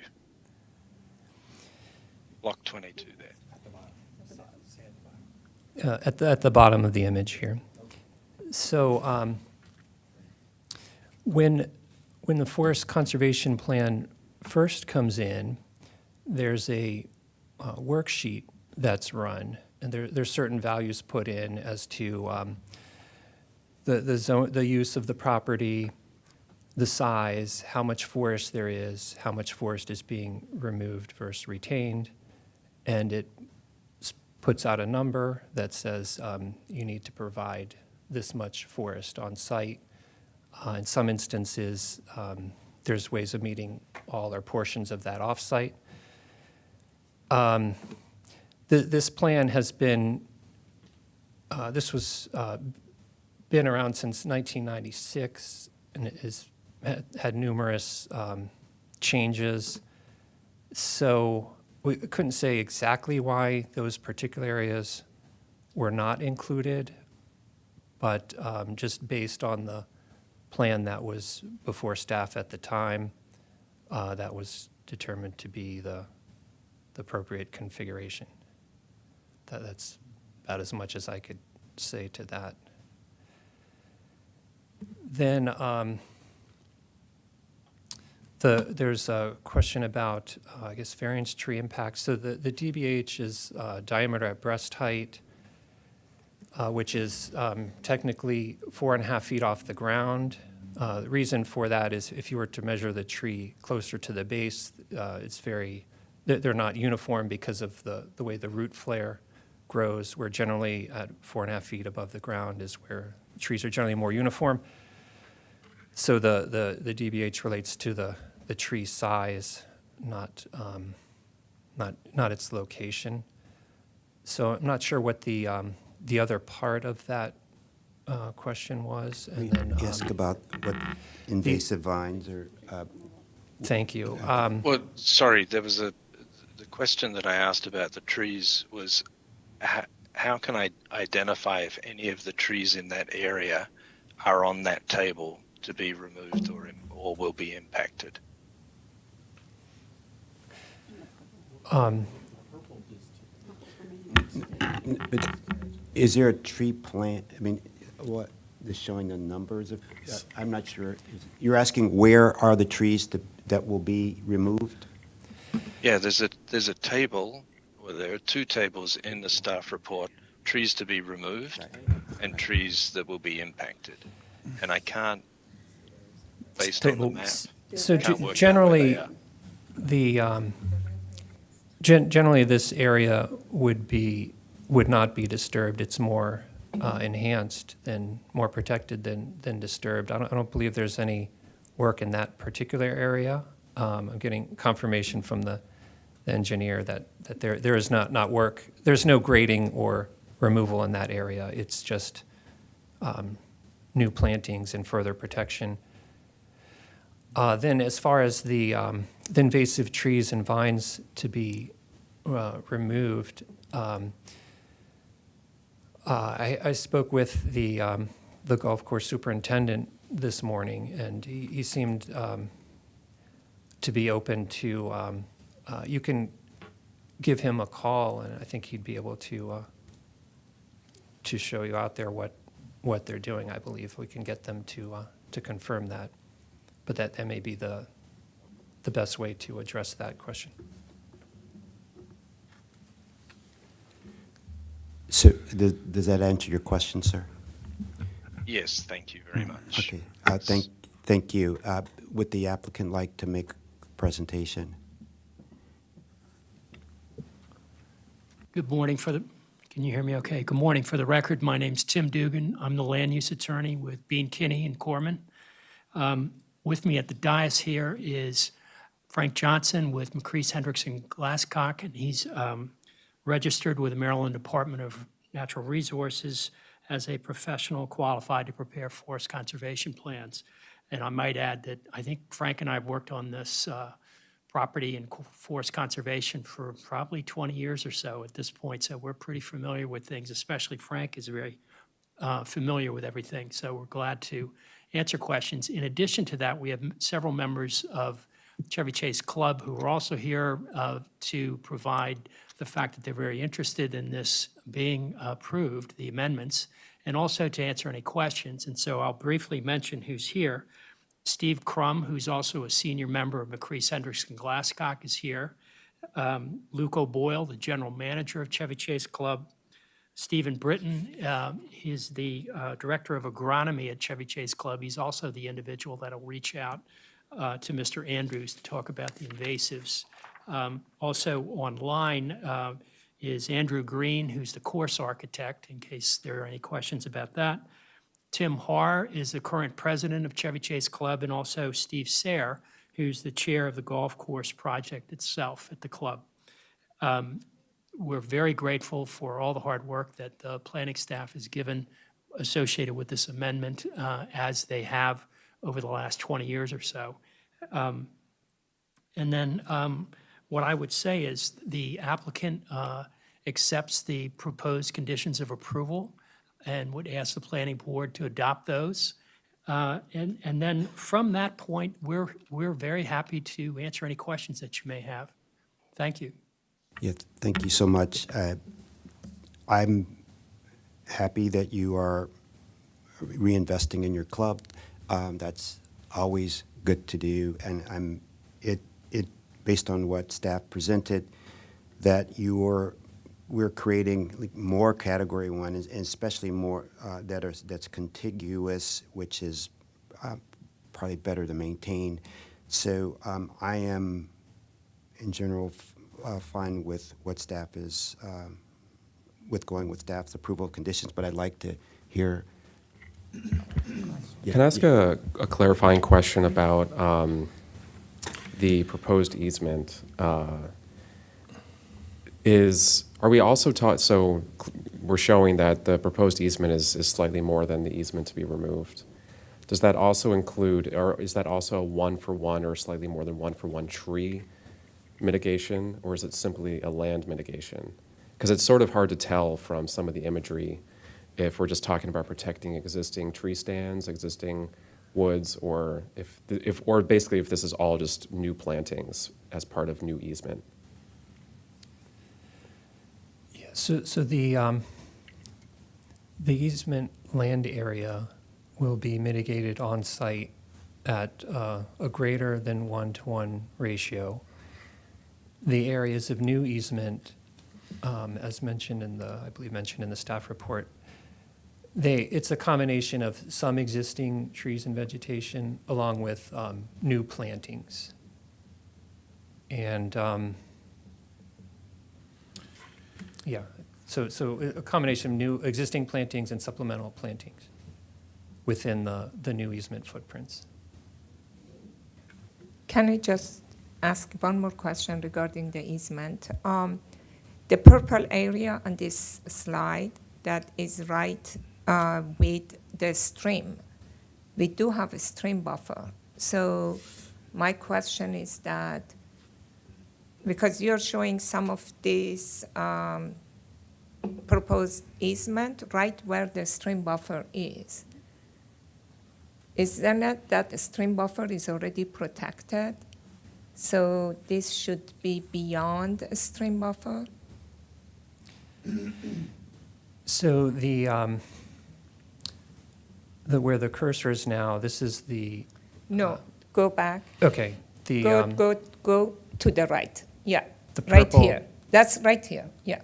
Yeah. So this is the new easement area, which but there is already a stream there. Correct. Perhaps we'll go to the air photo. Whereas as part of the nature of golf courses, they traditionally have water features, and the entirety of the stream valley buffer has not been protected by the Forest Conservation Plan. And although more of it will be as part of this amendment. I really don't understand what you mean. Margaret, I think I think you want to explain the difference between the protections afforded by a stream valley buffer versus the protections afforded by a Category 1 forest conservation easement. Correct. Elza Heisel McCoy, Chief Town County Planning, for the record. Yeah, I want to say that, do we have both of these protection on the same piece of land? Okay, sorry for the confusion on my part. So when a project comes in for forest conservation plan or development, and we're applying the environmental guidelines in forest conservation law, the stream buffers are the area of, generally the area of priority where the easements should be recorded. Sorry, taking a step back, as part of the precursor to the forest conservation plan, there's the natural resource inventory forest stand delineation, which identifies the environmentally sensitive areas such as steep slopes, highly erodible soils, stream buffers, high priority forest, wetlands, and such. And ideally, those are the areas that are targeted for the conservation easement to protect. But until the easement is recorded there, it doesn't have formal protection. I thought that the stream buffers are formally protected. That was, when we were designing, we could not do construction or work on the stream buffers. So that was already protected. That was my understanding. So I think what, if I'm understanding correctly, I think a stream valley buffer is going to limit impacts to the stream valley. It's going to limit what you can and cannot do in that buffer area. It is not going to explicitly provide protection for the trees. So the forest conservation easement, the Category 1 forest conservation easement, is going to provide specific protection for the trees while at the same time sort of doubling down on the limits of disturbance and activity inside that area. Marco, is that correct, reasonably? Yeah, and to further the point, as part of the natural resource inventory forest stand delineation, when the stream buffers are delineated, there's some instances where the buffer might be within an active roadway or even within the footprint of a building, and it doesn't mean those areas must be demolished and naturalized. It's Understand that, but nowadays, if there is a stream buffer, you can't build. Commissioner Pedomi, maybe I can answer that in a different way. So this is a 1999 plan, kind of time period, 96 plan. The stream buffers may not have been mapped the same way we did in 96 that we do now. And if this were to come in today as a fresh piece of ground, we probably would say that's a priority, as Marco mentioned. We're going to want to see that in a conservation easement. And so you would still get the protection for both stream buffer and for forest conservation kind of in the same manner. The stream buffer in this case was not protected in that forest conservation easement back in the 90s. And so I think what staff has been doing and what the club has been doing over the years is where can we expand on that and where can we enhance the current forest conservation easement where it aligns with the stream, or at least as closely as it can to the stream. So maybe that answers your question in a little bit different way. Thank you. Thank you.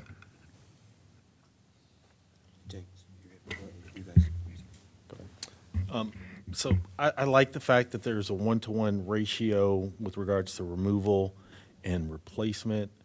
I know this facility's been an asset to the community as well as the nation, and it's previously hosted the USGA Amateur Women's Championship within the last couple of years.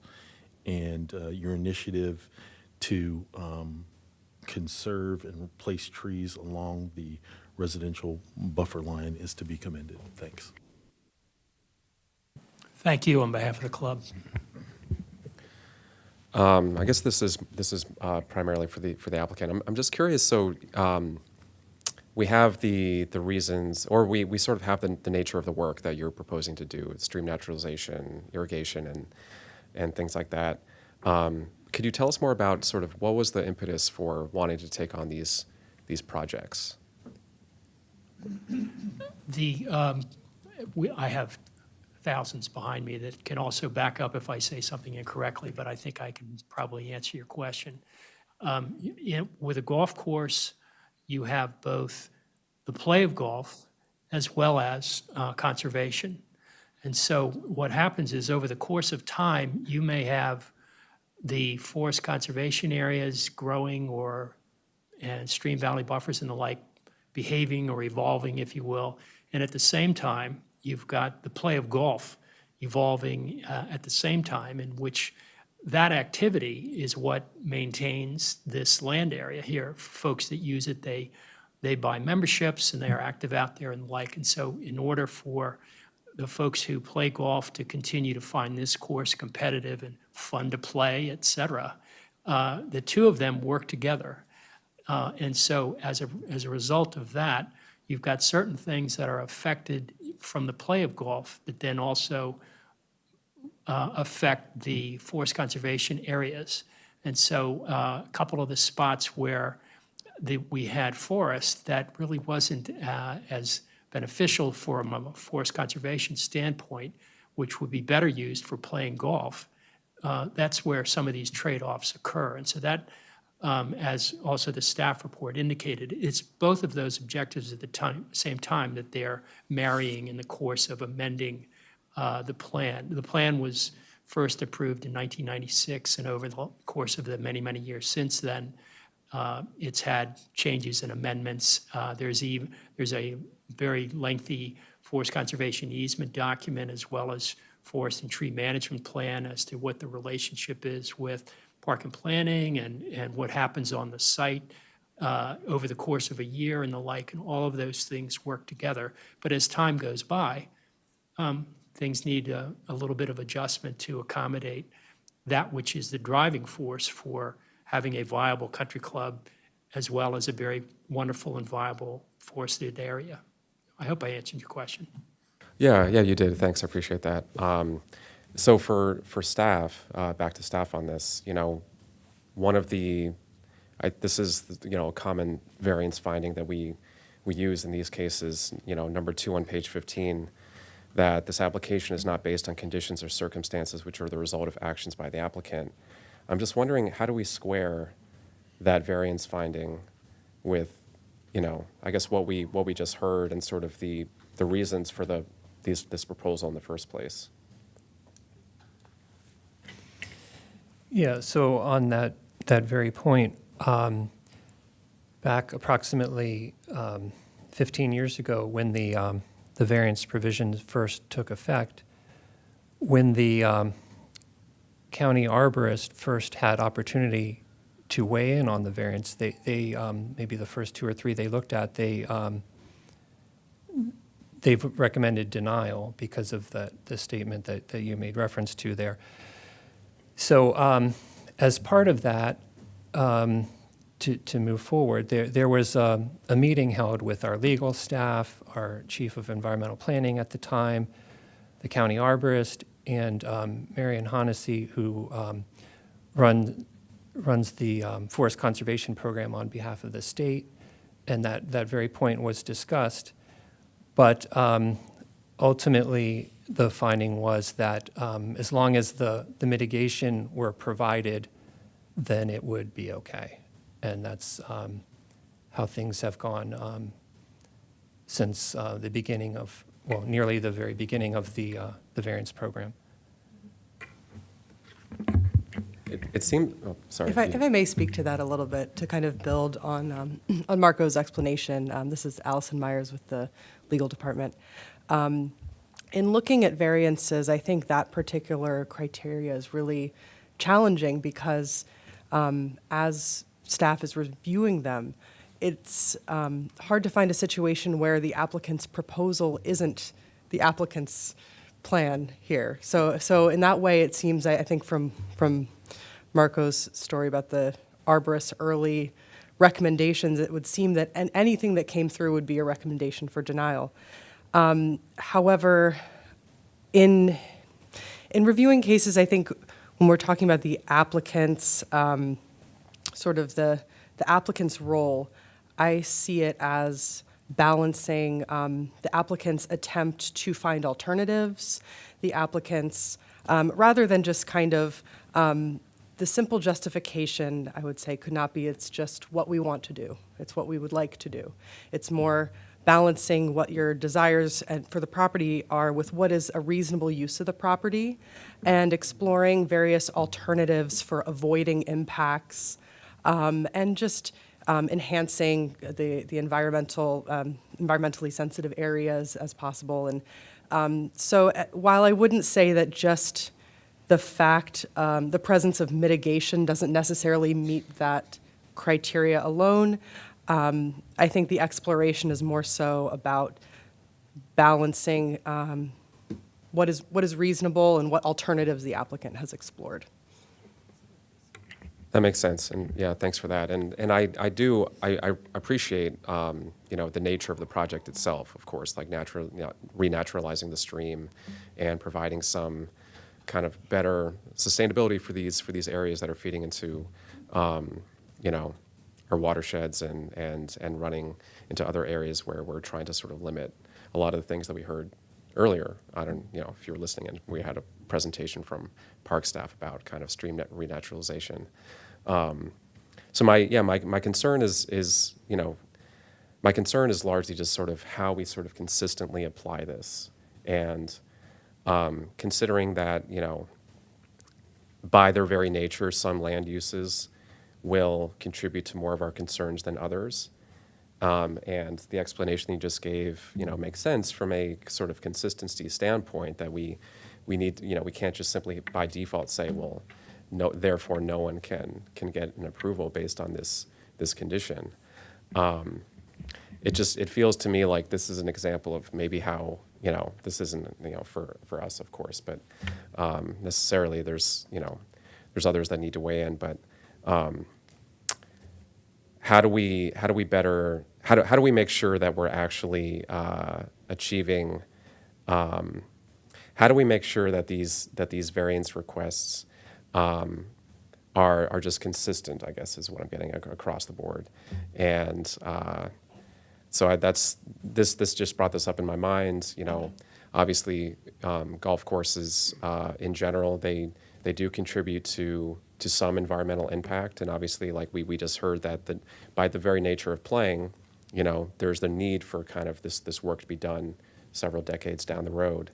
And so I just want to make sure we're sort of in the process of going through that, we're not consistently losing other things that are important to us. Like in this case, tree stands, although they're going to be replaced, not on a one-for-one basis, but obviously the easements will be replaced on a one-for-one basis. But that's just on my mind as I review this. So yeah, thanks for the comments.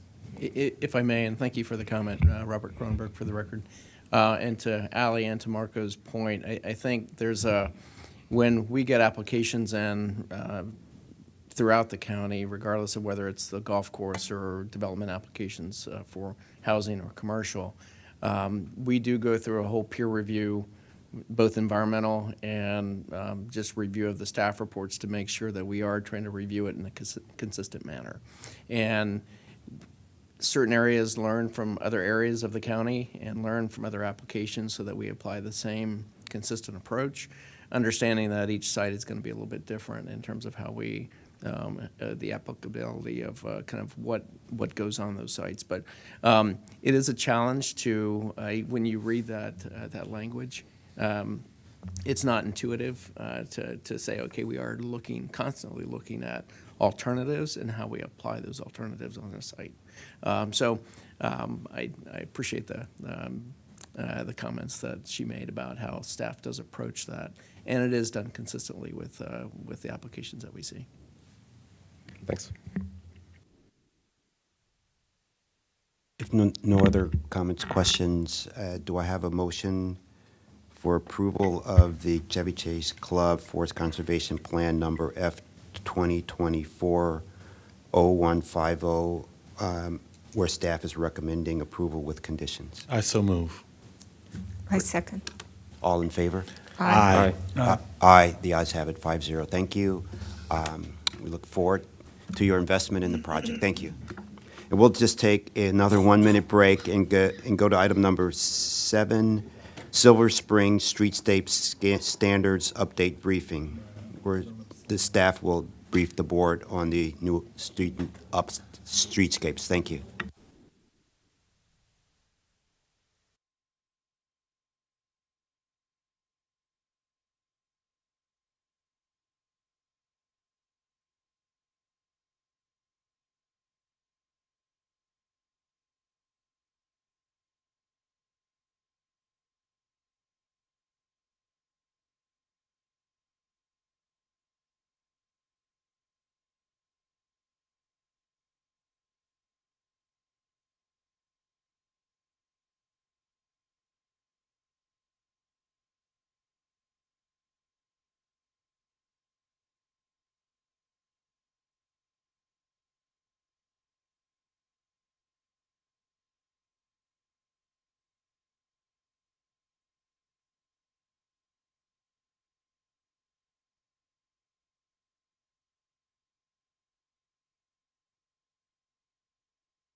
Good afternoon. We're on item number 7, the Silver Spring Streetscape Standards Update Briefing, where planning will brief the board on the proposed streetscape standards. And we have Ms. Margolis to present today, along with Ms. Tina Schneider. Welcome, and we look forward to your presentation. Thank you. I guess we're still in the morning. Good morning, Chair and Commissioners. For the record, Atara Margulies, Master Planner in the Down County Division, and I'm here with Tina Schneider, who will also be part of this presentation. We're here today to brief the board on an ongoing project, which is the final step in the multi-year master planning effort for downtown Silver Spring. We're here today to talk about the update we're working on to the Silver Spring streetscape standards. Today's presentation is an overview of the standards and the unique project approach we're taking for this effort. We'll briefly review recent Silver Spring planning work, because we know that wasn't done with this board, so we'll catch you up quickly. We'll discuss the goals of this project and the primary reasons for undertaking this update. First, we'll talk about what streetscape standards are and who uses them, then we'll go through the other stuff I just mentioned. Streetscape standards are a technical document that provides guidance and specifications for designing and installing streetscape. It is used by both private developers and county agencies when either implementing frontage improvements or as part of a CIP project. In Montgomery County, the downtowns or the former central business districts are the places that typically have streetscape standards.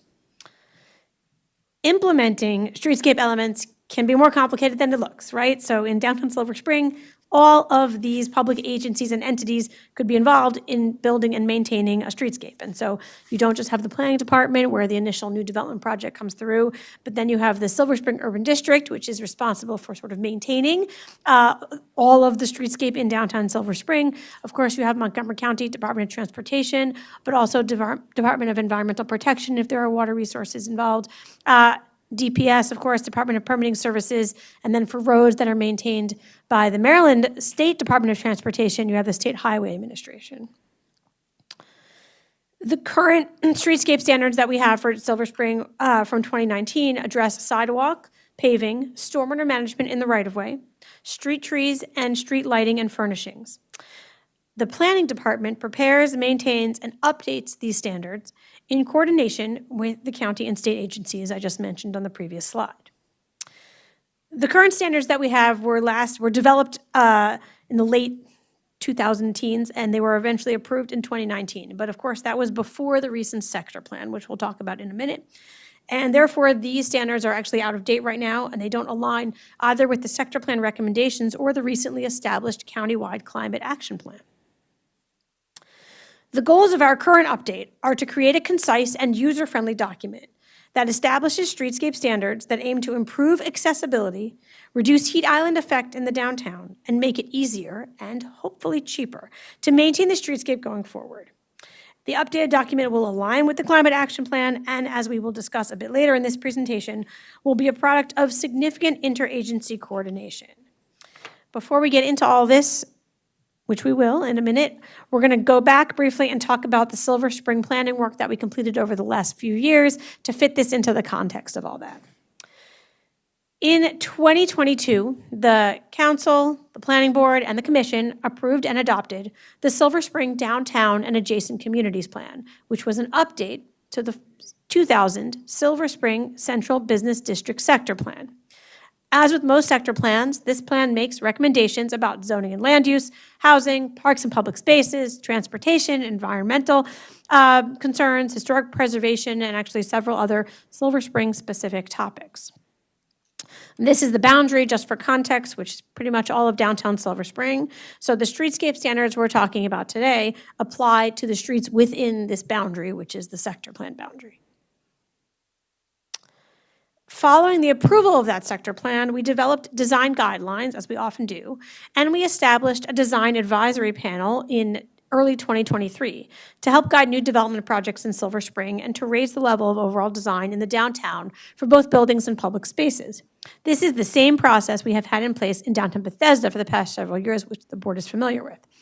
The design guidelines sections about streets and right-of-way in these design guidelines are based on the countywide Complete Streets Design Guide, which was completed before we started the design guidelines. So we were able to build on efforts that had been going on in the planning department every time we move ahead with one of these documents. And the Design Advisory Panel, the DAP, has been meeting almost for a year now, and we're in the middle of reviewing several projects that hopefully will eventually come to the board. So the streetscape standards update is the last step in the plan implementation process that goes with this sector plan, as you can see here. And so we are just in the middle of this process now, and so we're coming to the board to brief you on where we are with that update.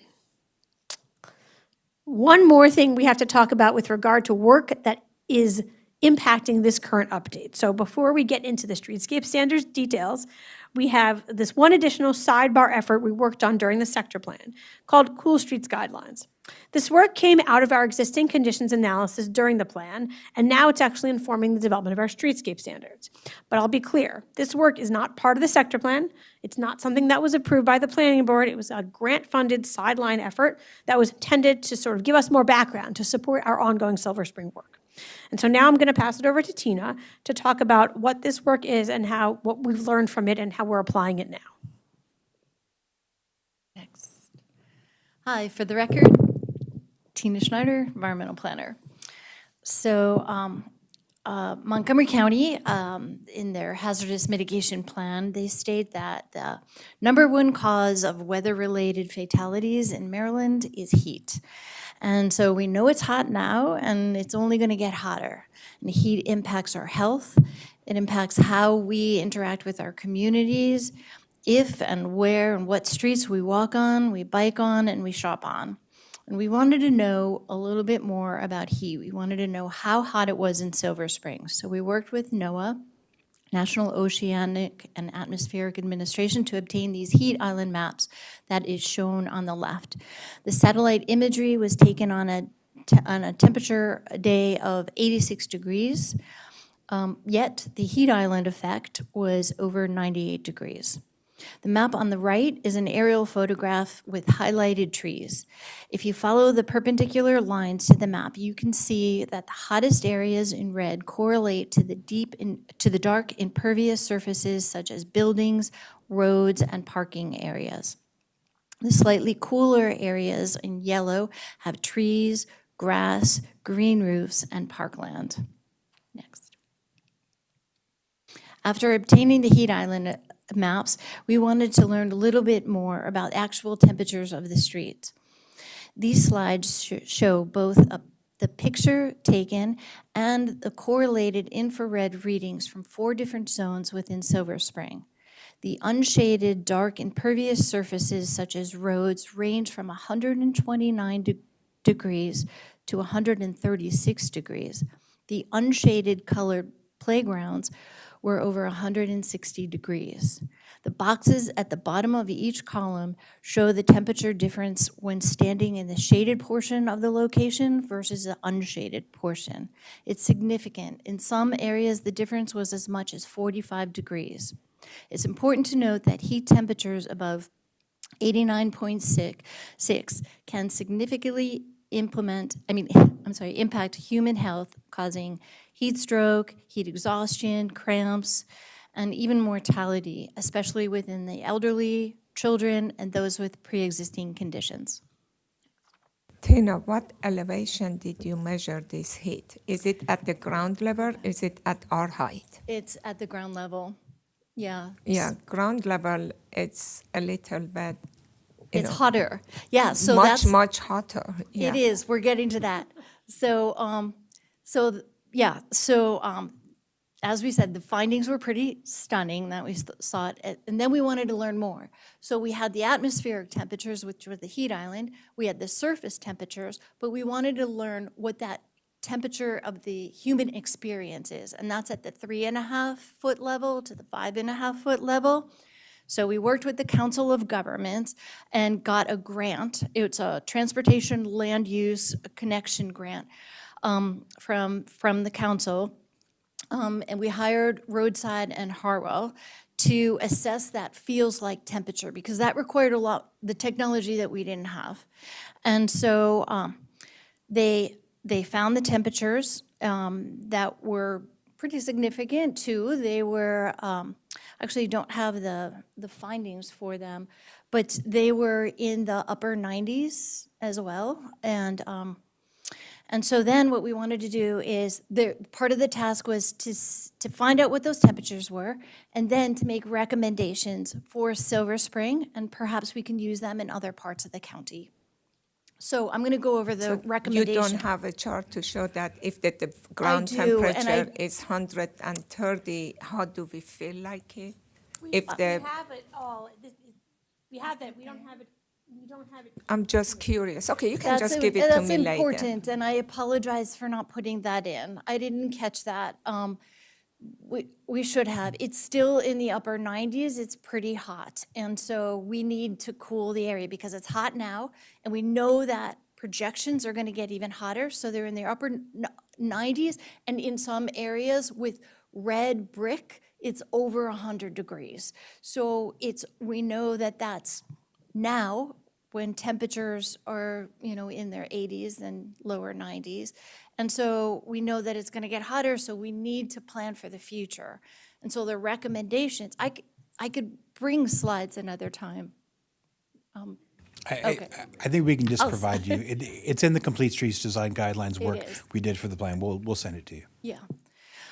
So their recommendations, their top recommendations was first, the first one was for materials. So since the dark surfaces accelerate heat temperatures, they recommended using light colored asphalt, concrete, brick, and pavers. Where possible, and there's excessive pavement, they recommended the removal of the excessive pavement and the use of porous pavement. And porous pavements help transfer the Earth's cooler temperatures to the streetscape itself. Next. The greatest temperature reductions are found from trees, so they recommended increasing trees and shrubs and herbaceous species to cool the streetscapes and sidewalks. They also recommended to have shaded respite areas every 500 feet at a minimum in an urban area. Next. Where trees are not feasible, they recommended shaded structures to be installed in shopping areas, seating areas, bus stops, and primary walkways. And where possible, they recommended to orient our buildings and to not block the wind passing through the areas which act as a natural coolant. They also said they also recommended that where possible to put in spray stations. Next. So we included many of these recommendations in the Silver Springs sector plan. At the same time, we knew that the implementation of these strategies requires collaboration with multiple stakeholders and agencies for actual implementation, as Atara already mentioned. And she'll speak more of these collaborative efforts next. Thank you. Thank you, Tina. So in addition to that Cool Streets work, one of the other unique things about this particular project and how we're working it through is the process. With the Streetscape Standards update, we created sort of a new and more advanced model than we've previously used for collaborating with other agencies for this type of project. Since the standards are an implementation tool, which is a bit different than the other documents, the sector plan and the design guidelines, and we are not the implementing agency, we do not design or build the streetscape, as you know, we wanted to create a process where we were working even more closely than usual with the county agencies that actually do approve, implement, and then maintain the streetscape. Beyond our typical project team, for this project, we've convened 2 additional working groups, the Planning Department Working Group and an Interagency Working Group. The Planning Department Working Group draws from members outside of Down County, so we have folks from countywide planning and policy, and even some folks involved in regulatory who are involved in issues that are relating to streetscape, which means, people working on other countywide plans that have to do with the pedestrian network or other transportation-related things, and folks that deal with trees, so we can make sure that we are coordinating in a way that we're all not just hearing and talking to our partner agencies about the same things, but that internally we're thinking about things in the same way. We convened an interagency working group with representation from all those groups on the other slide I showed, from the Regional Services Center in Silver Spring and the Urban District, from Montgomery County Department of Transportation, Department of Environmental Protection, Department of Permitting Services, and State Highway Administration. We have been meeting monthly with this group since October, and as needed, we have convened smaller subject matter expert groups with members from each agency to discuss specific technical topics. So for example, when we started talking about street trees, we reached out to all the groups and said, who from your group do you want? Who's your street tree expert? We're going to have a working group, and we had 3 or 4 meetings of that group alone just to focus on what are going to be our best practices and our streetscape standards for street tree planting, and what do we have now, and how are we going to update? And we've continued to do that for each topic, although we're only about halfway through those types of meetings at this point. We also had several listening sessions where the Urban District shared their existing challenges and lessons learned on a given topic with everyone, with sort of the larger working group, because they are the ones dealing with the day-to-day stuff in the downtown, more so than anybody else. And so they were able to say, here's the stuff we're dealing with. How can everyone here help us do it better? This level of ongoing interagency collaboration is relatively new in terms of this kind of structure of that for us, and thus far it's been going pretty well. We've had total participation from everyone, and people seem to be pretty invested. The goal is to develop a standards document that all agencies are pretty much on board with, and everyone knows what's in there. And this is particularly important, we feel, for this type of document because it's an implementation document, and even though we maintain it, we're not the ones out there fixing the sidewalk, and so it's important to get those people who are doing that involved in the development of the standards. As with all planning efforts, we've conducted some public engagement for this project. Even though it is a technical document, we want to make sure people who are really focused on Silver Spring and also accessibility issues, which we'll talk about in a minute, knew what we were doing and we could get input from them. So we reached out to all of the groups we worked with that were in Silver Spring on the sector plan, and we went back to anyone who was interested to talk about this project. Most of this was in early fall 2023, but it's still sort of ongoing. We're going next week to the Silver Spring Chamber of Commerce. It just took a while to get on the calendar. We also spoke to the Commission on People with Disabilities and the County Commission on Aging. We had spoken to those groups during the sector plan about accessibility, and they had many concerns then, but they were sort of streetscape level concerns, not sector plan concerns. So even though we have goals about accessibility, in the sector plan, you don't talk about sidewalk materials at that level. So we promised everyone we would come back to this topic when we got to the streetscape standards. And so that's what we've done. And we've also engaged a consultant, the same group that worked with us on the Cool Streets and actually on a previous version of the streetscape standards, Roadside and Harwell, to provide technical support services for us on a limited basis. When we need research and things like that done as part of the standards, we engage them, and they've been helping out with that. We kicked off this project sort of softly in the summer, which really just meant we reached out to the partner agencies at that point. We wanted to give them a heads up way in advance that we were going to be asking this kind of time commitment from folks on their team, figure out who they wanted to be involved. And then in the fall, I think in October, we started meeting, and it took a few meetings to get going. First, we had a meeting where we talked about accessibility and introduced the Cool Streets work to get everybody on the same page about what our overall goals were. We had the Urban District talk to everyone about maintenance issues. And so we slowly moved into more topic-focused meetings, which is what we're in the middle of now. We hope to have a draft ready by sometime in the summer or early fall, and at that point we'll return to the planning board and go through all the topics we've been studying with these groups and talking about our initial conclusions in terms of standards. And now we're going to just take a few minutes to talk more in depth about the goals so the board can understand why we have to update the document that we have now. The sector plan identifies increased accessibility throughout the pedestrian network as an overall goal. And the streetscape standards is really the tool to help us get there. These standards will strive through the choices it identifies for streets in Silver Spring to make all sidewalks safe for all people of all ages and abilities. And this means a few things overall. This means that there will be a portion of the sidewalk, the center portion, that will be maintained as obstruction-free, and it'll be easy to walk or roll on, which means that when we make choices about materials, and this is something we're in the middle of now with the working groups, those paving choices have to take into account challenges posed by mobility issues and those with vision disabilities, and we have to think about all of that when deciding what materials to use. There are several documents that have recently been published and some ongoing efforts that are informing our work with regard to accessibility, and I just want to highlight those here. We can get into them in more detail when we return and we talk about our actual conclusions. Obviously, the pedestrian master plan, which was recently approved, speaks to some of these issues. The Complete Streets Design Guide also addresses some of this. And then right now, MCDOT is doing their own accessibility guidelines update, and the folks that are working on that are on our interagency working group, and they've been providing us with some information that they've been working with, so we're hoping to remain in alignment with that along the way. In addition, the Access Board of the federal government, the entity that governs the ADA laws for buildings, has recently issued an effort that's been in the works for decades, which is the right-of-way accessibility guidelines, which they're calling PROWAG. And that was recently issued, and we've been digging into that, and so has MCDOT as part of their updates. We've been sharing information, so that hopefully anything that addresses the actual streetscape, which for us is, from the curb to the face of building, we can include guidance from there in this document as well.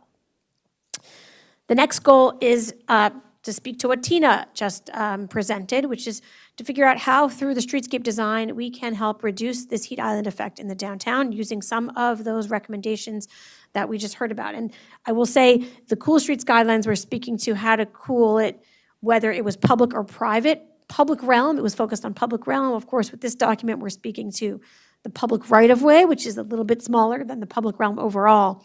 In our design guidelines for Silver Spring, we bring every single recommendation that Tina went through here, because that applies to also plazas or other pedestrian ways that are not maintained by the public agencies, and some of those things certainly would apply. You could apply all of those. I think it's a bit of a shorter list and more focused when you're talking about what applies to the public streetscape. So that's one shift between the overall guidelines and what we're applying here, but we have brought all of that stuff into the work thus far in Silver Spring with those other documents. So we're focused on, when choosing paving materials, it's not just about accessibility, it's also about looking at how those reflect heat and choosing sort of less hot materials than we have today. It's about looking how we can achieve more trees, greater tree canopy, how to help the trees do better in Silver Spring so they can provide more shade, how to increase pervious surfaces in the right-of-way, whether that's talking about pervious paving or also looking at just more places where we can reduce the paving and plant stuff, because that's pervious if it's soil and plantings. And looking for ways to increase stormwater management facilities that are at grade that help those other things I just talked about in the right-of-way where it's possible. And the last goal, that's a big goal for us, is maintenance. We've heard a lot from the urban district over the past few years, even from the very beginning of the sector plan, about the challenges they have maintaining even just a basic safe streetscape in downtown Silver Spring before you even get to some of those other goals. And so part of what we're going to weigh when we choose things like materials and even tree species and guidance on how to locate and choose trees, a lot of this is also thinking towards those other two goals and keeping in mind the challenges of maintaining a streetscape as varied and as large as the one in downtown Silver Spring. We're hoping to, we've been talking to them about what kinds of guidance they need to help them make better decisions, and allowing for also flexibility a little bit, because things will change as the downtown continues to develop. And streetscape standards are always sort of a living document in that we've updated them several times as things have changed, and that'll continue to be the case. And something else that they've been very concerned about and have talked to us about a lot throughout this process is, the easier the sidewalk is to fix, right? The more sidewalks they can fix with their budget. And that's sort of a real goal for the urban district as they try and prioritize which things do we have to attack today, what can we attack tomorrow, what can we get help with. They talk to us about a lot of places in the downtown where they're having trouble getting trees to thrive. And so they want us to help them figure out, are there trees that can thrive here? And if there aren't, what can they do there to help with some of these goals if a tree just isn't going to work in this one spot for environmental reasons or other factors. So these are some things we've been working on. It's been really helpful to have the urban district involved from day one, because it's their home that they're maintaining that we have to sort of help them with. And so I think that's That's been something that we've really learned a lot from that collaboration throughout this process. So the next few months, we're going to be wrapping up the working group coordination that I've talked about. We're probably 2/3 of the way through so we've got a few more months of meetings to get through, but we have been making progress. We've started drafting different sections, and of course, there'll be a review, not just internally, but also with all of our partner agencies to make sure we get as close as possible to a document that everybody says, yes, we agree with these goals and these approaches. And so we hope maybe by the end of the summer, so maybe we're coming back here early fall with a draft. We'll see how that goes, but that's kind of the schedule we're on track for right now. And that is it for our briefing. Thank you very much. Thank you so much. Very exciting. I like the goals, and I like how this interagency collaboration, because the people that sort of design it, there are people that are using it, and the people have to maintain it, and we all have to agree. So I love that. So any other comments, questions from the board? I'm excited about the opportunities and possibilities in downtown Silver Spring. I have been intimately connected with downtown Silver Spring since 2002 when I lived there, and have continued to operate a business there since 2008. I've seen the rise of downtown Silver Spring as initiated and led by former county executive Doug Duncan, and now I am witnessing the hopeful return and growth of downtown Silver Spring, which seems to be, forgotten a little bit since the departure of Discovery Center. And so I'm excited for what you all propose, and I'm very familiar with the pictures that you shared of the streetscape, and it's an exciting time. Thank you. So I have a question. Why Silver Spring? This streetscaping standard and your goals could apply to everywhere. And I am thinking that, you have the complete streets, and then you have the cooling guideline. Then you're going to have all of these different that all are really good, but they're all separate documents. And if you do Bethesda Streetscape, then Silver Spring Streetscape, then Wheaton Streetscape, that are very similar. Why can't we have a complete streetscape? Everything you said here applies to everywhere. I was paying attention. And it's not just to Silver Spring. Why can't we include these guidelines in the complete street design and make it a chapter there? And that way you don't have to make all of these different separate guidelines that it may get lost because someone wants to do something, they don't know what is out there. But if we have a complete whole document somewhere that just shows people go there and they get it from there and it applies. And if there is something then different in one is that totally different and has its own specification, then either you can bring it as a separate document or you could include it when you're doing the minor master plan, sector plan, or whatever, that this is different and include it. So everything is in one thing. It saves a lot of time for everybody. Just a question. I'm happy to take that. Elsa Heisel McCoy, Chief of Town County Planning, for the record.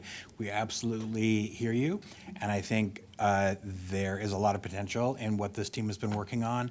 I've been doing this long enough that for a while, so each of the CBDs had a streetscape standard, and so in terms of a formal document, there was one for each CBD, and that was sort of the way we did things. And then at a certain point, the Bethesda streetscape standard became the base standard, like this is the construction detail, and then you could just change the brick pattern or whatever.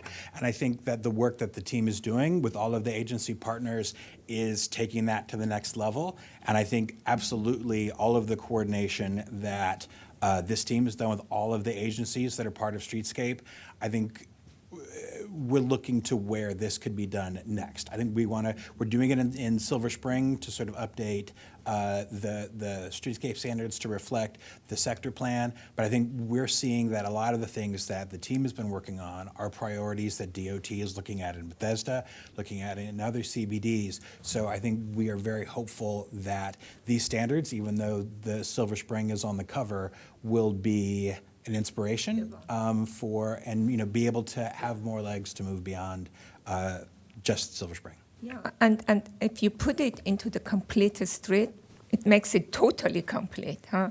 Because it includes the landscaping. And it's one place that people go, because everybody goes to complete street, then this is already there. Nobody would miss it and say, oh, I didn't know about this. We'll definitely have that discussion with our countywide planning, and I think one of the complete street guidelines are they're going to continuously be updated, and so this is something that could come up with that. I would note, along with what Elsa just said, the management structure in the different central business districts are different. But that doesn't mean that we can't try to come up with the same standard. And to his point, Bethesda became the base for at least the construction detail, and then what happens on top of that kind of was left to the identity of the different CBD areas. But we love the idea. I think more streamlined and kind of one spot is definitely what we would be advocating for. So thank you. Tina Schneider for the record. I just want to respond to your suggestion for the street guidelines or complete street guidelines, because I've had discussions with some of the staff, the transportation staff about this, and we're hopefully, with support, we want to incorporate some of this. So there is some backdoor discussions right now. With your support, that would be great to have that incorporated in the plan. It'd be great. Thank you. Any other comments, questions? Okay, if not, thank you for the presentation.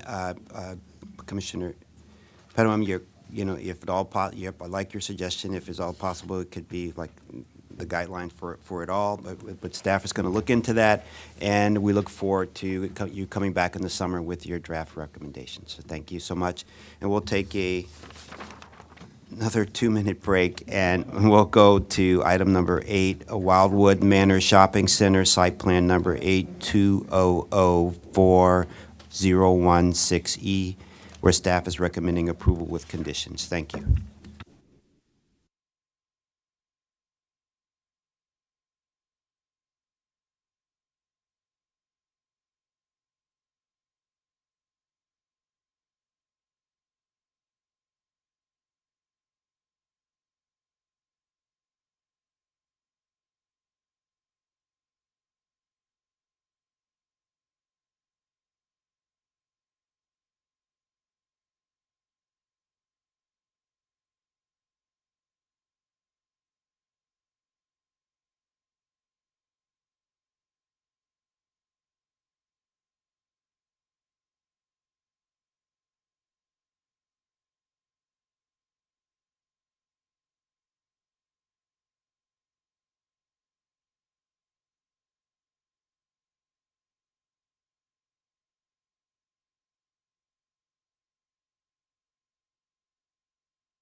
Good afternoon. We're on item number 8, the Wildwood Manor Shopping Center, site plan number 82004016E, where staff is recommending approval with conditions. And from planning staff today, we have Amy Lindsley presenting this option. Thank you so much, Amy. Good afternoon. For the record, Amy Lindsay with Mid-County Planning, here to present Wildwood Manor Shopping Center. Staff is recommending approval with conditions, and there is only one condition that is being changed, and that is changing condition number 3. The overall development on the site is limited to a total of, the previous condition was 88,430 square feet, and we are changing that to 89,262 square feet of general retail space with a grocery store. Any change of use must be reevaluated for compliance with the APF guidelines. That is the only condition that is changing, and that is why this is here, is because it is a specific condition change. Just to orient you, this map shows the location of the property. It is in between the split of 270 and north of the Beltway. Showing you the vicinity. Across the street from Georgetown Square and very close to Walter Johnson High School, Old Georgetown Road, Cheshire Drive to the south. The site, I've labeled the adjacent street names here for future reference: Chatsworth Lane, Rossmore Drive, and Avon Drive, fronting on Old Georgetown Road, Berkshire Drive directly to the rear. There is a board-on-board fence separating the commercial space and the residential development. The proposal all takes place in the back of house section of Balducci's. So currently there is an existing freezer trailer, and it is being replaced with a permanent 832 square foot addition that will serve as freezer space. There is a generator, which, and I have to ask pardon, the generator is already there. It is actually just being moved. This is a generator that only runs in case of a power outage. It is not a generator running all of the time. We just found out details of that yesterday. So they are also adding a fire hydrant and making some very minor changes to the hardscape. There's an additional set of steps happening in the back and some minor reconfiguration of parking islands. No trees will be impacted by these changes. We have heard from the community with the adjacent homeowners association about noise from the generator, and we have heard back that that is a generator that is actually already there. It's located in a truck, which is why you can't really see it, and it's just being moved to a different location. And some questions about impacts from disturbance from the construction, very specifically ants. So, and doing a bit of research, these proposed changes will not require a lot of earth disturbance. And from a little bit of research, I found out that ants only relocate about 20 yards. So I understand that there have been issues with ants in surrounding homes, but I think this proposed amendment will not make that worse. So with that, staff is recommending approval with conditions. Thank you. Short and sweet. Yeah. So do you, any questions or comments from the board members? Yeah. Let me just one quick question. Do you know what pushing the having to have a hydrant, just out of curiosity, the hydrant, is the additional square footage driving, having? I believe the applicant is online and Okay. is better suited to answer that question. Okay, and then the last is, what is current, I know you're adding 832 square foot addition. Is the current freezer, do you have a sense, is that about the same size or smaller or bigger? It looks like it's about the same size. It looks like it's about a it looks like it's about a trailer length. Okay. So I believe it's approximately the same size. And truthfully, I think this is a major upgrade. Right. Because it's not really that nice looking. Okay, great. So we have one speaker online. It's Mr. Nathan Ackerman. Mr. Ackerman, you have 3 minutes for your presentation, if you're still there. Yes, hi. I live at 6040 Chatsworth Lane in Bethesda, Maryland. This is right adjacent to the staircase that goes down to the Chatsworth Lane there. And we've had problems with ants, even in newly renovated areas where we took down the wall and we added new scaffolding and all that.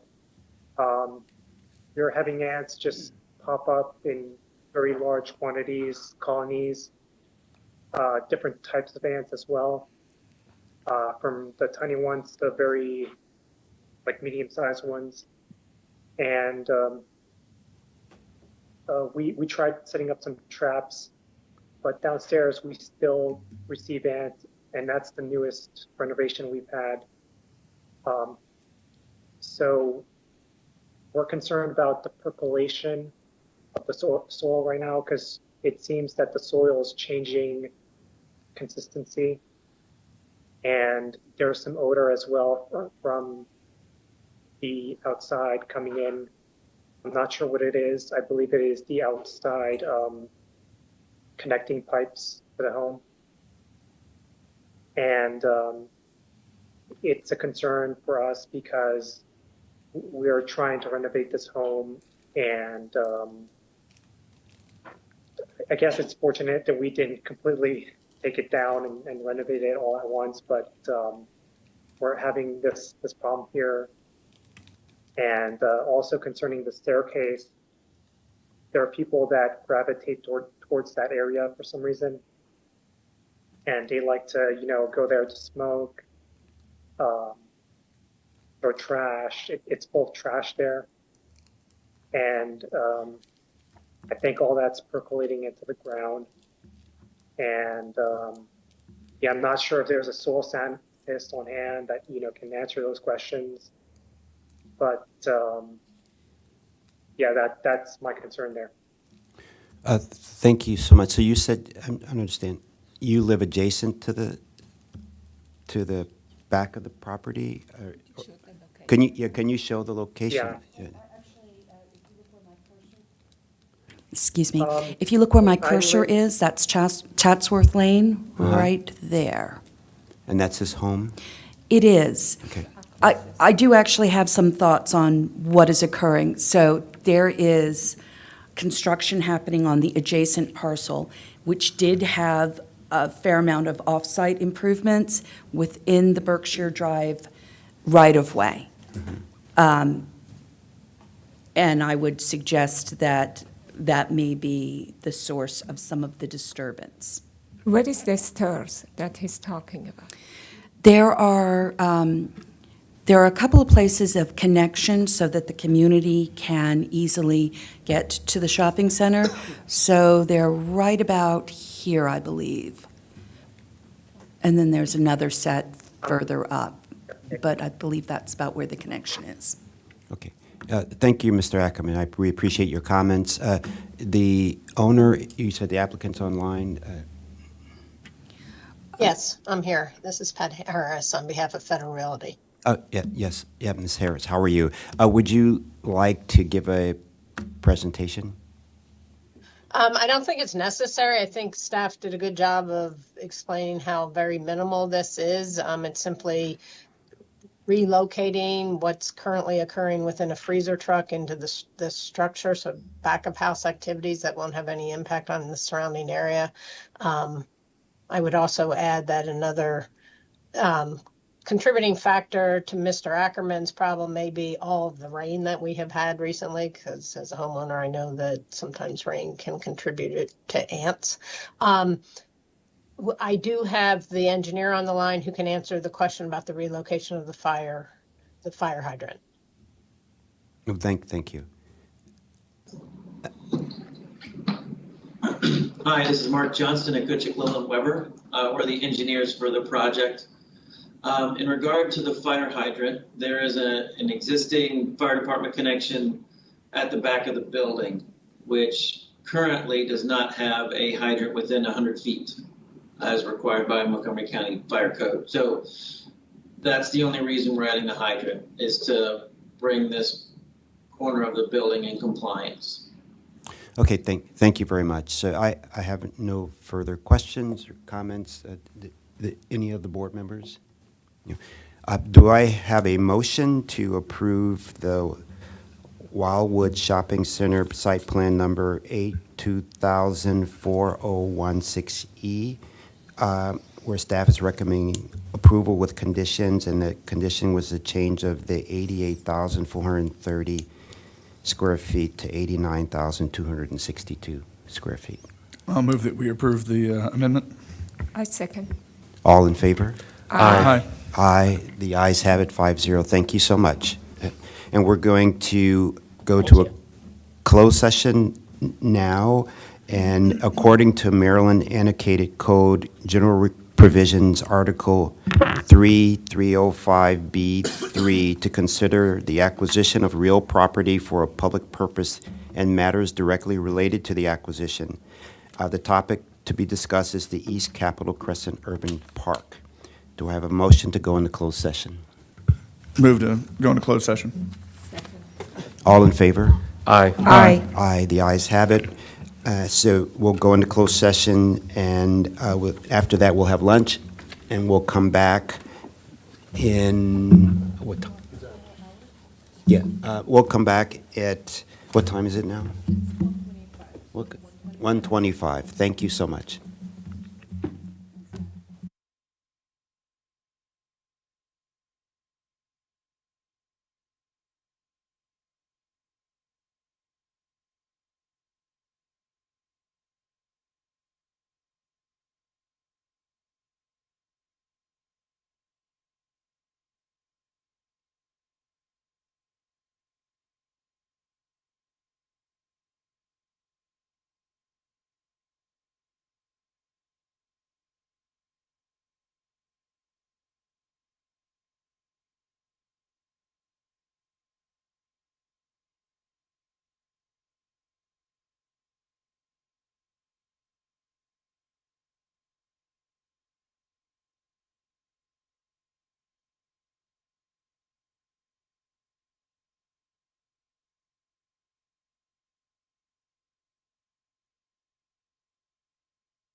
Good afternoon. Excuse me. We're on item number 10, the work session number 2 for the Great Seneca Plan, Connecting Life and Science. We have the planning staff here, led by Ms. Warren Hill, to provide the way we do our work session number 2. Thank you. Thank you so much, Chair Harris. And for the record, Marin Hill with the Mid-County Planning Division. Today, we're going to be discussing transportation in the Life Sciences Center for work session 2 on the Great Seneca Plan. But first, we just wanted to recap our last meeting a little bit. You can go to the next slide.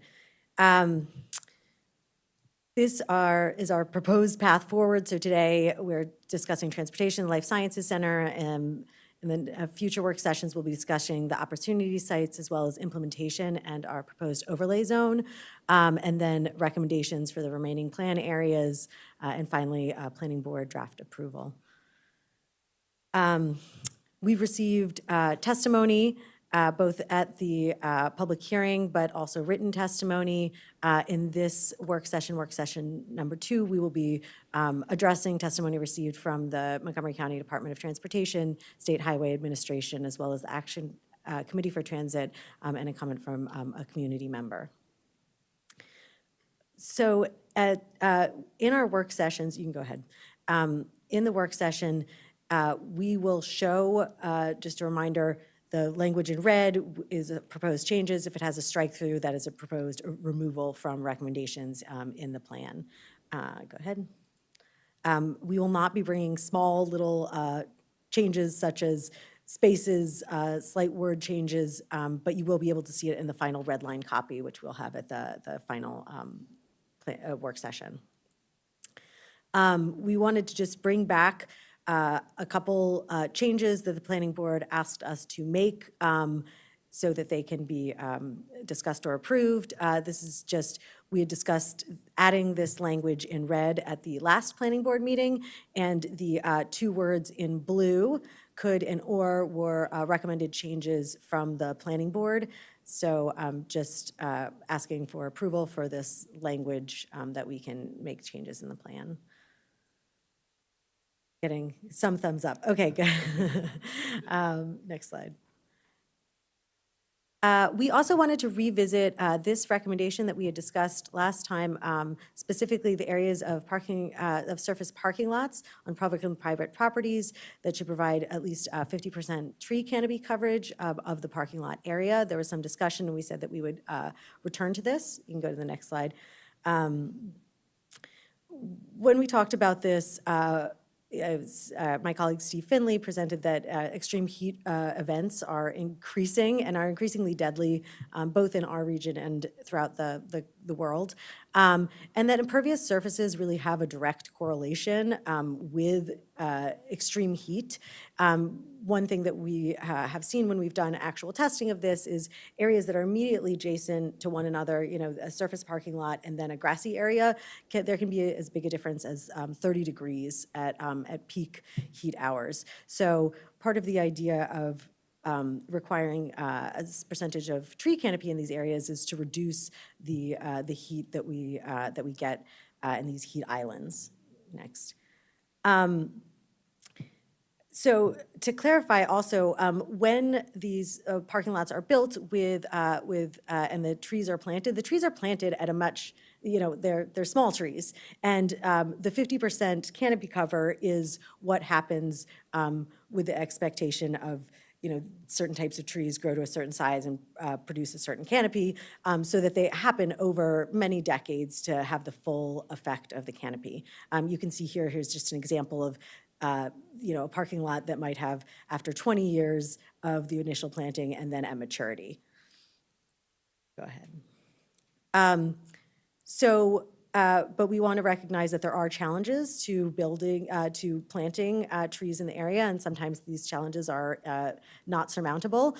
So staff is recommending keeping the recommendation, but adding the text in red that says, if it can be demonstrated that 50% tree canopy cover cannot be achieved, the remaining coverage requirement can be met through the installation of solar canopies. And this would be decided at the time of regulatory review.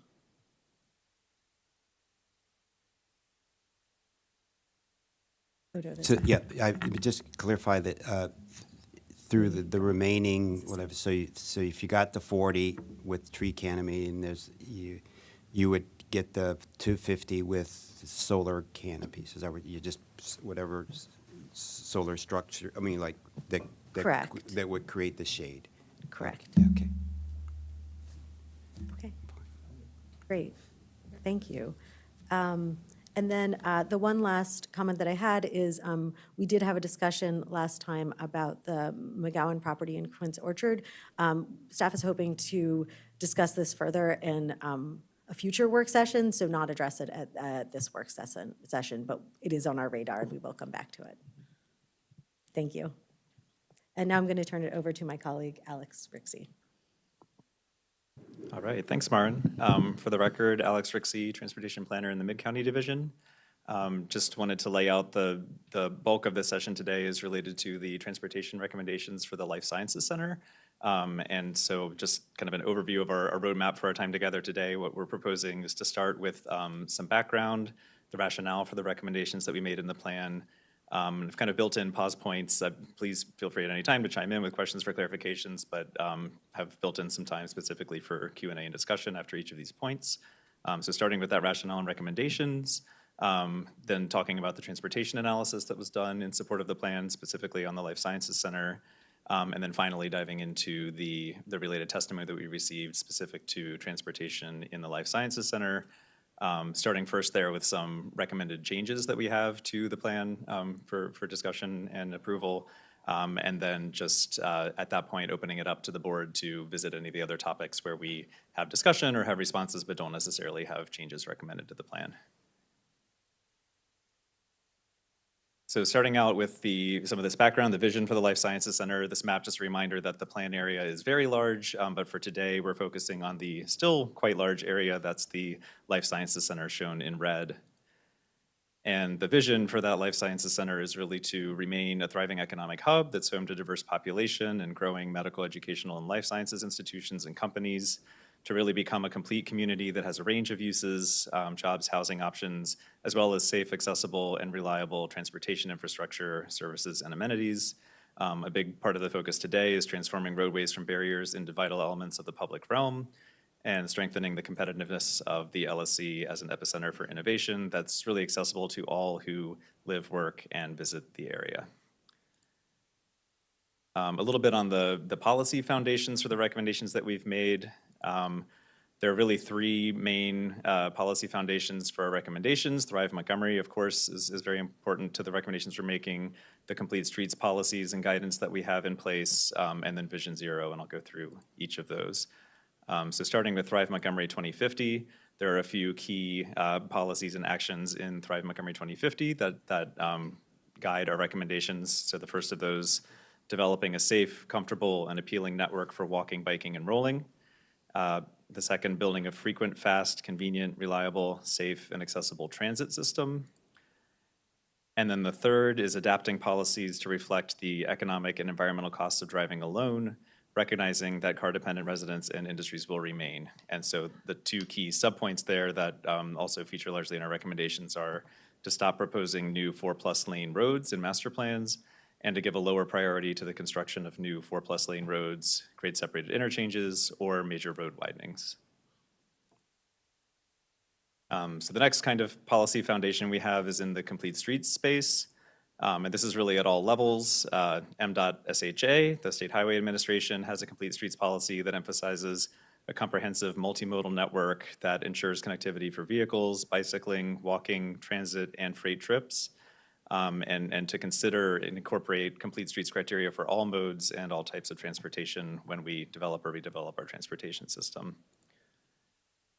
Montgomery County also has a complete streets policy that requires that each transportation facility in the county must be planned and designed to maximize the choice, safety, convenience, and mobility of all users, regardless of age, ability, or mode of transportation. And we also have some more detailed policy guidance in the Complete Streets Design Guide, which was developed as a joint effort between the Planning Department and MCDOT. And this document really gets into more of the specifics of defining what the land use contexts are for these complete streets, different types of complete streets that correspond to those land use contexts, and then the street design parameters, some examples, the target speed, the maximum spacing for protected crossings, the elements that are part of that street cross-section, their dimensions, and the priorities where there's limited right-of-way of which elements of the street take priority. I wanted to provide a little bit of information about, we've had some questions about what is a downtown when we talk about downtown streets, or what is a town center. And this information is an excerpt from the Complete Streets Design Guide.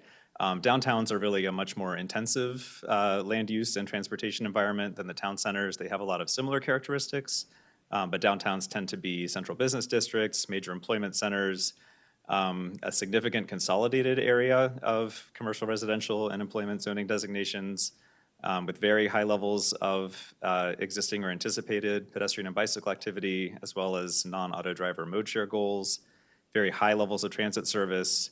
I can't emphasize enough the street grid and the high levels of connectivity there. Continuous building frontages along streets with minimal curb cuts and mostly below ground or structured parking.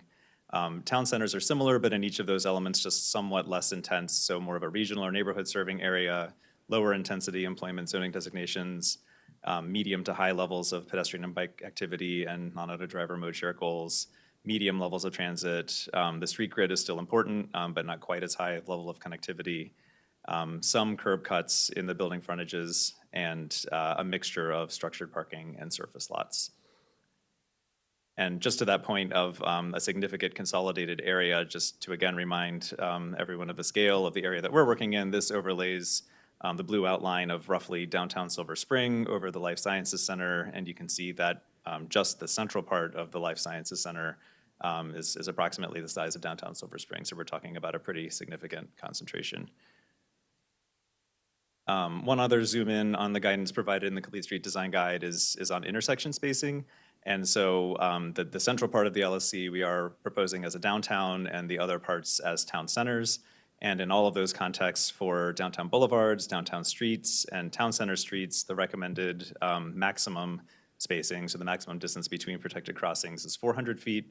And then in the case of town center boulevards, 600 feet. And just to provide a little context for what that looks like, this is entirely hypothetical, but in an area that the board's familiar with since we took a tour here and walked around. This is the area bounded by Brochard and Medical Center Drive and a portion of Blackwell. And this is just hypothetically what it would look like if you built out roughly a 400-foot spacing between intersections. That results in an average block size that's just a little bit smaller than 4 acres. And you can see that today we have most of that is not in place, and so we have a much larger block that's much more circuitous to navigate around. And then the final piece of policy guidance that I wanted to highlight for today is Vision Zero, which is really all about safety. It's an international effort to achieve 0 deaths and serious injuries on our roadway due to traffic crashes. In the US, it's a response to the approximately 40,000 traffic fatalities that we have annually, and Montgomery County has a Vision Zero policy that was adopted in 2017. It's a bit of a mindset shift in that under the traditional approach, traffic deaths are just part of the way that the transportation system works, unfortunately. The system expects perfect human behavior, and the idea is to prevent collisions and really assign a lot of the responsibility for safe operation to individuals. And the idea is that changes to that would be somewhat expensive. Vision Zero kind of flips all of those on their head. Traffic deaths are preventable is the idea. The system needs to be designed to integrate human failing, that people will make mistakes, and that the system needs to be forgiving to not have those mistakes result in severe injuries and fatalities. It takes a full systems approach, so the design of the roadways, enforcement, education, a variety of approaches to reducing severe injuries and fatal crashes. And that, in the grand scheme of things, these are worthwhile investments and not very expensive compared to the benefit that's derived. So when we think about creating a safe environment, how do we do that? 2 of the big variables are decreasing the frequency of crashes, trying to avoid the crashes in the first place, and then if crashes do occur, decreasing their severity. So decreasing the crash frequency can be done by reducing conflicts, and some strategies there are designating spaces for different users, particularly separating vulnerable users from larger users and heavier users of the roadway. Reducing the space and time where users are exposed, so thinking about shortening the distances that vulnerable users have to cross, and the amount of time that they're exposed to conflicting movements, and providing predictability for where those users do interact. Decreasing crash frequency is also possible by increasing the ability to yield, which is really associated with speed. And so this just shows the field of vision for drivers at various speeds. And you can see that the lower the speed is, the more of a chance the driver has to see what's coming up in the field of vision and yield to pedestrians, vulnerable road users, or otherwise objects in the roadway. The countywide planning and policy group has also done some research specific to Montgomery County on the factors that contribute to safety and crashes. And this is consistent with national research that, of course, the more activity you have on a roadway, the more crashes there could be. But on a rate basis, just controlling for that level of activity, the more lanes you have on a roadway, the more crashes you can expect. And the higher the posted speed limits, the more crashes you can expect as well. And so just thinking about decreasing crash severity as decreasing kinetic energy. And so this is the kinetic energy formula that you might remember from high school physics, but 1/2 mv squared, and I promise this is as technical as it's going to get. Just pulling this equation apart to really understand what goes into the energy that's transferred when there's a crash. That first term is a constant. There's nothing we can really do about that. The second term is the mass of the objects that are moving, in our case vehicles, and so the larger and heavier vehicles are, the more kinetic energy they transfer.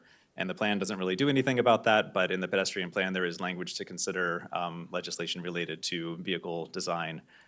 But for the area that we're working in, velocity or speed is really key. And the point that I really want to emphasize is that it's not just the velocity, but that velocity is squared or raised to the second power. And so a vehicle that's moving 3 times as fast, say 60 miles an hour instead of 20 miles an hour, isn't carrying just 3 times the kinetic energy, it's actually carrying 9 times the kinetic energy, so it has a much larger impact if there's a crash. And so that's borne out in the statistics, sadly, that hit by a vehicle traveling at 20 miles per hour, 9 out of 10 pedestrians have a chance to survive. But when that speed is increased to 40 miles an hour, only 1 out of 10 pedestrians survives. So some of the strategies for decreasing speed, narrowing lanes, reducing the number of lanes, reducing the curb radii, so making it vehicles slow before they make turns, providing a sense of enclosure that helps drivers to understand that they're in a space that's more multimodal by bringing building lines closer to the street, providing street trees. More closely spaced signalized intersections tend to stop vehicles at regular points that make it more difficult to speed up to a high rate of speed before reaching another signalized intersection, and then timing those signals so that there's a smooth progression of traffic at an appropriate speed for the target speed for the street. And then just the final point on this policy guidance, thanks for your patience. So Vision Zero is all about safety, but it's also really critical to providing transportation options in that if people don't feel safe walking and biking, it's technically an option for people to go out and walk and bike, but it's not going to be a realistic or viable option. And so making it a safe option is what makes it possible for people to do that. And then just a quick reminder of the existing conditions. It was great to have an opportunity to go out and tour the area with you all. But just a quick reminder of some of the existing conditions. Really typified by larger roadways, 6-lane roadways with limited local street grid connectivity. Some crash statistics between 2015 and 2022. There were 27 severe injuries and 2 fatalities, and those injuries and fatalities really disproportionately affect people who are walking and biking. Relatively low pedestrian comfort, and over half of the crossings in the area are unmarked, let alone protected. Long distances between protected crossings, very limited low-stress bicycle connectivity, and limited transit access, although, as we've discussed, the Great Seneca Transit Network project by MCDOT is underway to start to improve that. And then just a quick summary of the recommendations that we're discussing today. At a high level, what we're really trying to accomplish is more increased local street grid connectivity, on some of those larger 6-lane roadways, thinking about rebalancing the right-of-way that we have to provide other travel options, providing more low-stress bike facilities, and also providing more dedicated transit lanes to really provide those multimodal options for travel. And so this is just a quick snapshot of the concept of the local street grid connectivity that we're proposing. The red dashed line on the left, you might recall, is the route that we took on foot when we were touring the area along Medical Center Drive, Brochart, and a portion of Blackwell. And you can see on the right where that kind of hook on the left, we had to walk all the way around on the center of the LSC, but with a more built-out street grid, we can make a more direct connection there. And then this is just a quick indication of, again, we're attempting to reach that intersection spacing that's specified in the Complete Streets Design Guide, but we're not quite getting there. There are lots of physical constraints, natural environment constraints, built environment constraints that prevent us from getting a full grid throughout the entire Life Sciences Center, but as you can see, much more built out than it is today.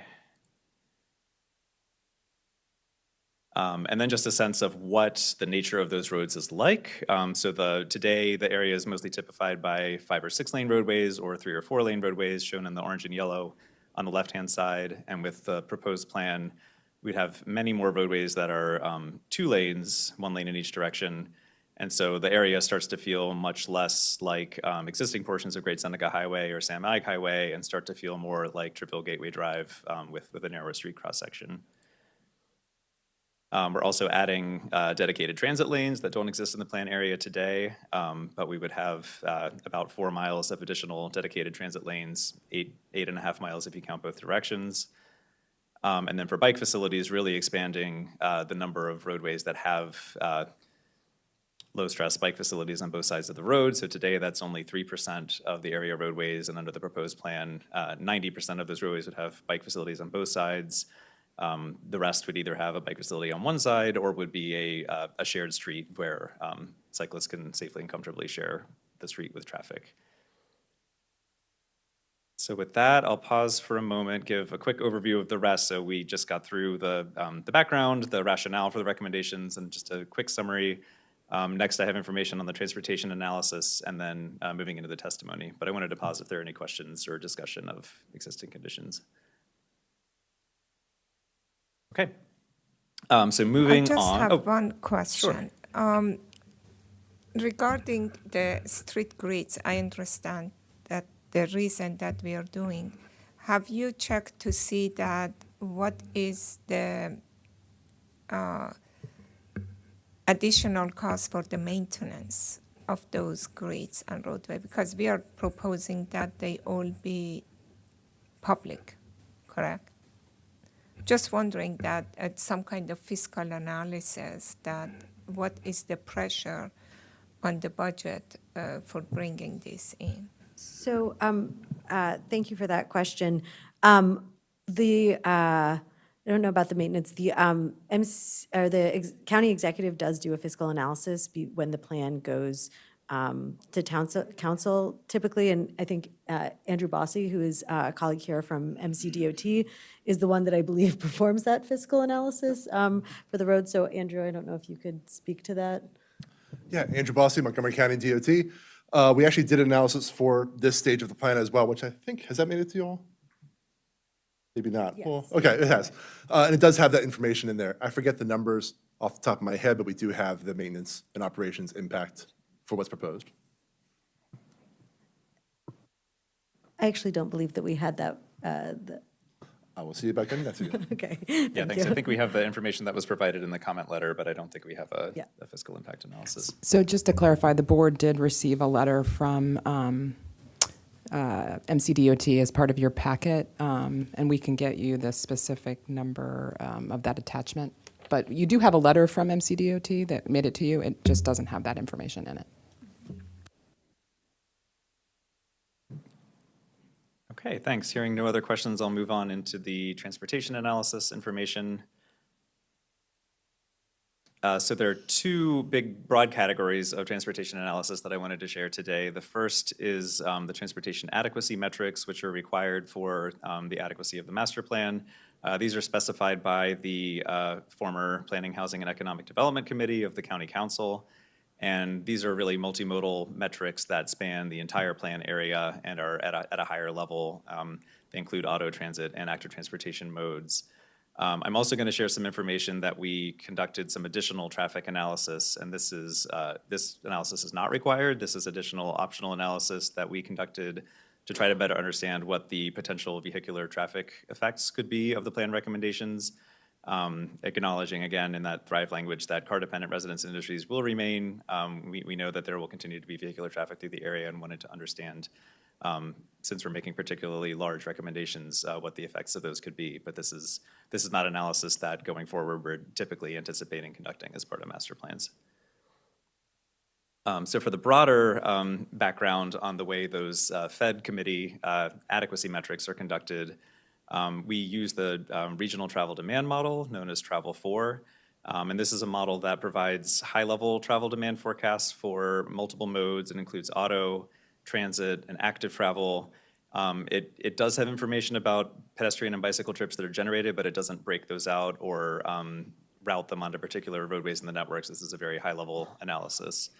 It divides the county and also the rest of the region into transportation analysis zones, and these are pretty large. They range in size from about 30 acres to over 12,000 acres, so this is not a highly granular analysis. This is pretty high level. And it represents the roadway network with links and nodes, kind of thinking of like sticks and gumdrop balls that hold them together, and they include connections to the transportation analysis zones, which is where all of the trips originate and end. And the model follows a pretty general four-step process. It starts with the trip generation, which is thinking about how many person trips the land uses in each TAZ would create. After that, it distributes the trips to possible origins and destinations, what are the starting and ending points of those trips, and then keeping that in mind, as well as a variety of demographic factors, socioeconomic factors about the travelers, what mode of travel would those travelers take? And the model takes into account single occupant, multiple occupant auto, transit, and then walking and biking combined.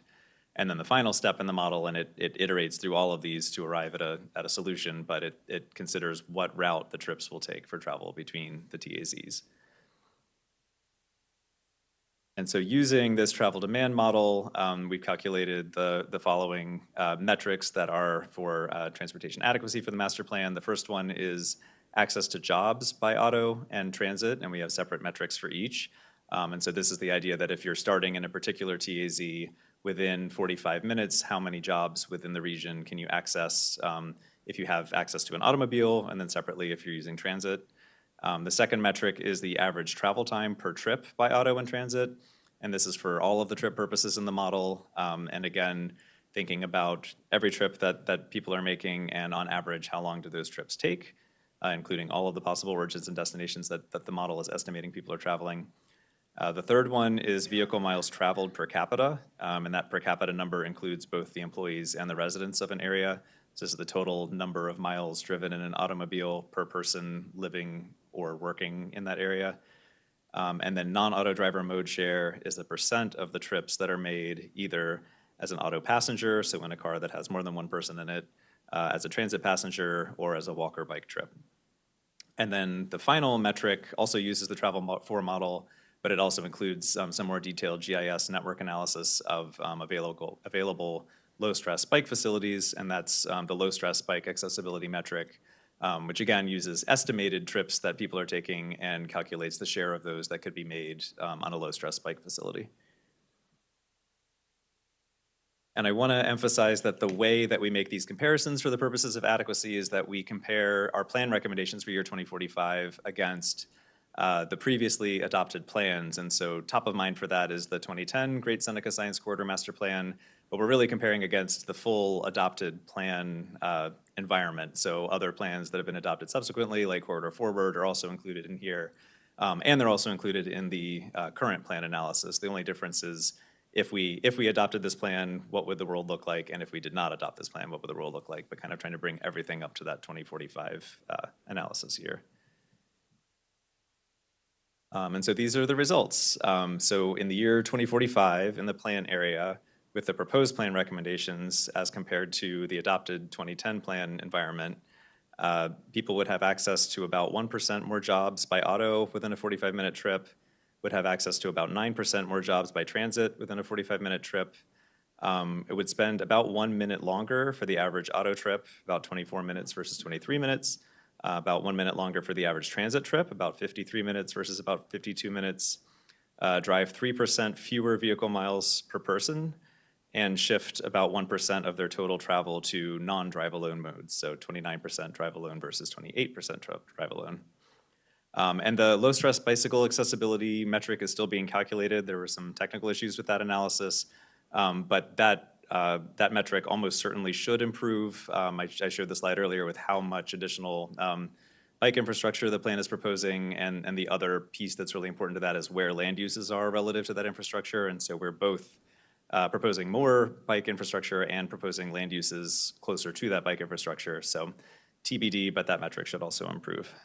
Excuse me, before you move from here, I'm just curious, in regard to transit versus auto, 24 minutes versus 53 minutes. Is it to the same location? So my question is that if I have a car, it takes me 24 minutes to get me my job, versus if I want to take a public transportation, it would be 53 minutes? That's a great question. No, they're not necessarily the same origins and destinations. This is based on, once the model goes through its whole process of estimating how people will travel, it's comparing all the trips that it's estimating people are making. So some travelers might be driving in one pair, and other travelers are making different choices to take transit to a different location. So it's not necessarily an apples to apples of the same origin-destination pair. Do you have anything to compare that what happens now versus 2045 comparison, that if how long it takes with auto and how long it takes with the public transportation or public transit from the same origination? It's just that I think it is important, if we want to encourage people to take transit, we need to tell them that it's not going to make that much longer if you want to take if it is 24 versus 53, I say, my God, that's a big difference. It's 30 minutes each time. But if it is like 24 minutes versus 32 minutes, I say, okay, that's more tolerable.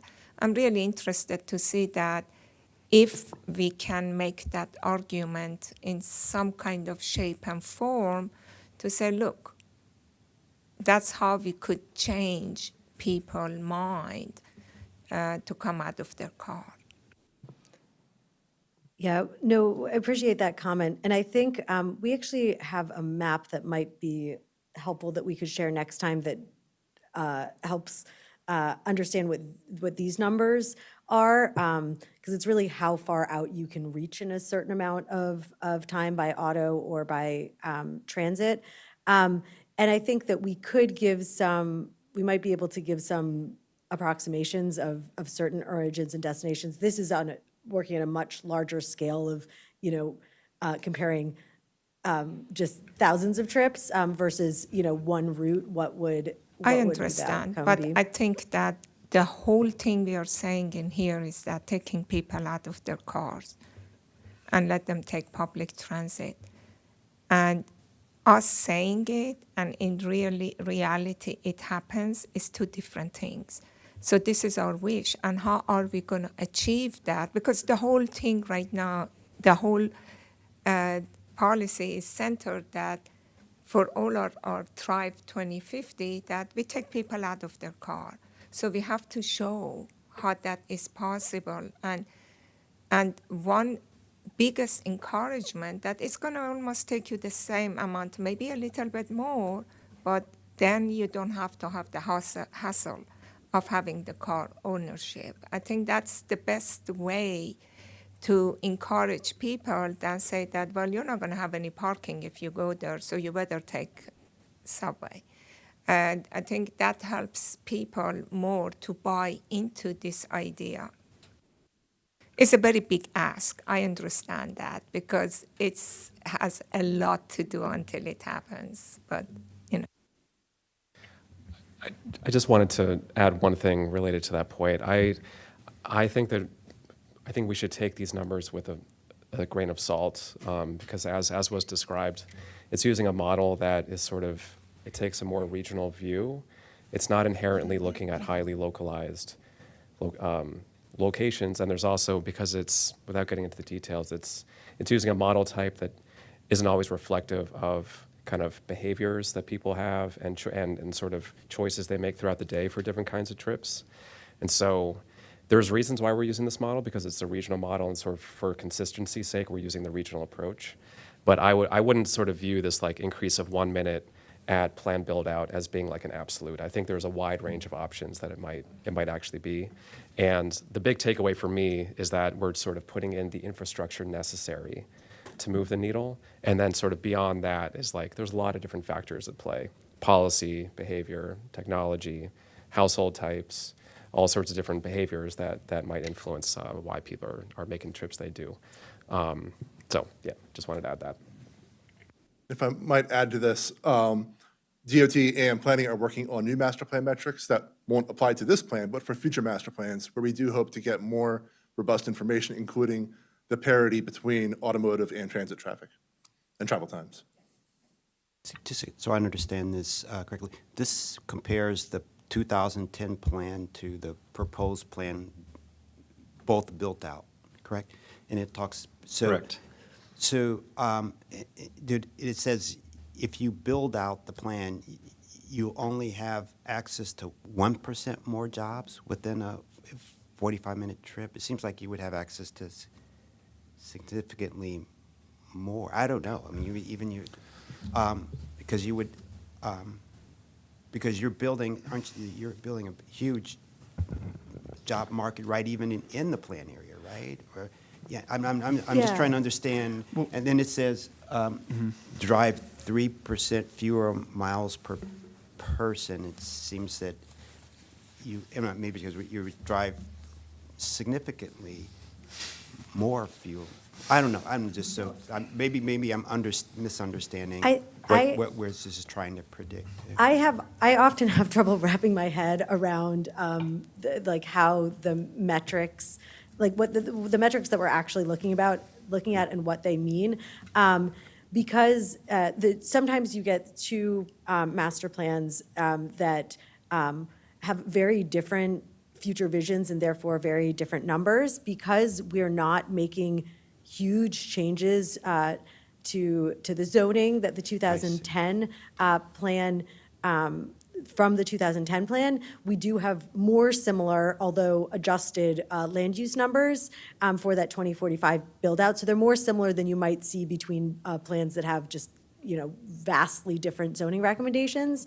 And then I think one thing that's interesting, and I believe I'm saying this correctly, but Alex can correct me if I'm wrong, is that when you look at this, like 1 minute longer for the average transit trip, that's not saying that necessarily the same trip will take a minute longer, but rather the average trip time might be longer. So that might mean that we are actually reaching a much further net of, like, geographically of people, but so that like who we can reach within 45 minutes is much greater than it was before. Yeah, thanks for that clarification. And also, you raise a good point about, we're making land use changes within the plan, and this metric takes into account both the new jobs within the plan area that are accessible, but also helps to ensure that either we're providing access to more jobs outside of the plan area, or at least maintaining the jobs outside of the plan area that we have access to. So I don't know exactly where the cutoff is, but a 45-minute trip could include trips into Bethesda, DC, Silver Spring. And so as a share of all of these jobs that are accessible within a 45-minute trip, the jobs we're adding in the Life Sciences Center are relatively small, but for the Life Sciences Center, we're adding quite a bit more employment. Thanks for the questions. So just a bit more discussion on these. So yes, we want to make sure it's very clear that one of the metrics does not meet the adequacy. That's the travel time metric, and that increases by about a minute. 3 of the other adequacy metrics do meet adequacy, and the 4th is still under evaluation, the bicycle accessibility, but we believe that will. So to the point of that one metric, the travel time metric that does not meet adequacy, I want to kind of explain that in the context of the way we perform this analysis, and again emphasize that that's comparing the current plan recommendations against the previously adopted plan environment. And the previously adopted plan included recommendations for 5 additional grade-separated interchanges, as well as the widening of multiple roads, notably Key West, Great Seneca, to be 8-lane roads, whereas today they're 6, and under the plan recommendations would be reduced to 4 or 2, depending on the location. And so to achieve that 1 minute of travel time difference, it would require some substantial vehicular infrastructure changes that are now inconsistent with the guidance in Thrive Montgomery 2050, specifically to give lower priority to constructing new 4+ lane roads and grade separated interchanges or road widenings. So, sorry, I still going back, I understand what, Joshua said. We are saying that your second bullet, that the 2010 had 8-lane roads and grade separated. And the new one changes the 4-lane to 2-lane. And with considering these two, we just make 1 minute difference in travel, something doesn't look right. I don't know how could that be. That it was something so big, and now it's like that. And thinking that the growth would be growth, so how could just be 1 minute difference? Yeah, and this isn't, again, this is sort of on the overall level for the entire plan area. So this is not saying, we aren't doing detailed operations analysis on Key West itself to say that will take 1 minute longer. It's just that the net effect of this change, including all of the ways that people will change their travel behavior, on average, people's trips will get 1 minute longer. So some trips could get longer than that. Other trips might not be affected at all. But overall, for trips to the plan area, from the plan area, the average change in vehicle travel time would be 1 minute longer. And again, to your point, this is just a model. It's a high-level regional model. It's also forecasting out to the year 2045. So, can I say it's a minute and not 75 seconds and not 30 seconds? No, this is, a rough approximation, but.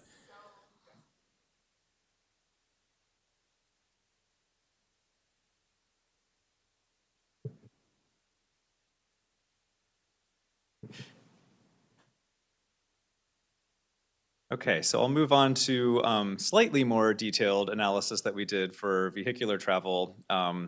This, again, is not required adequacy analysis, but this is something that we did to try to better understand the effects of the recommendations. We collected and worked with a consultant to collect peak hour turning movement counts in the spring of 2023. And then we did use the same regional forecasting model to model a future scenario for the year 2045. And then we applied the growth rates between the existing year regional travel demand model and the future year travel demand model to those turning counts to understand what the volumes could be in the future year. And so this is a bit of a technical point, but this is just a direct extrapolation of those count values, and we didn't do any additional manual rerouting of trips or changes to the ways that people would travel that we could expect people reasonably to make. This is kind of a more mechanical adjustment of the traffic. And I'll present the results in just a moment, but wanted to give some context for those as well. So there's no hard and fast threshold for what constitutes a congested condition on the basis of the number of vehicles that are traveling in a lane in a given hour. This can depend on a lot of factors, the design of the roadway, the spacing of the intersections, signalization, et cetera. But somewhere in the order of 900 to 1,000 vehicles per hour per lane could be considered to approach congested conditions.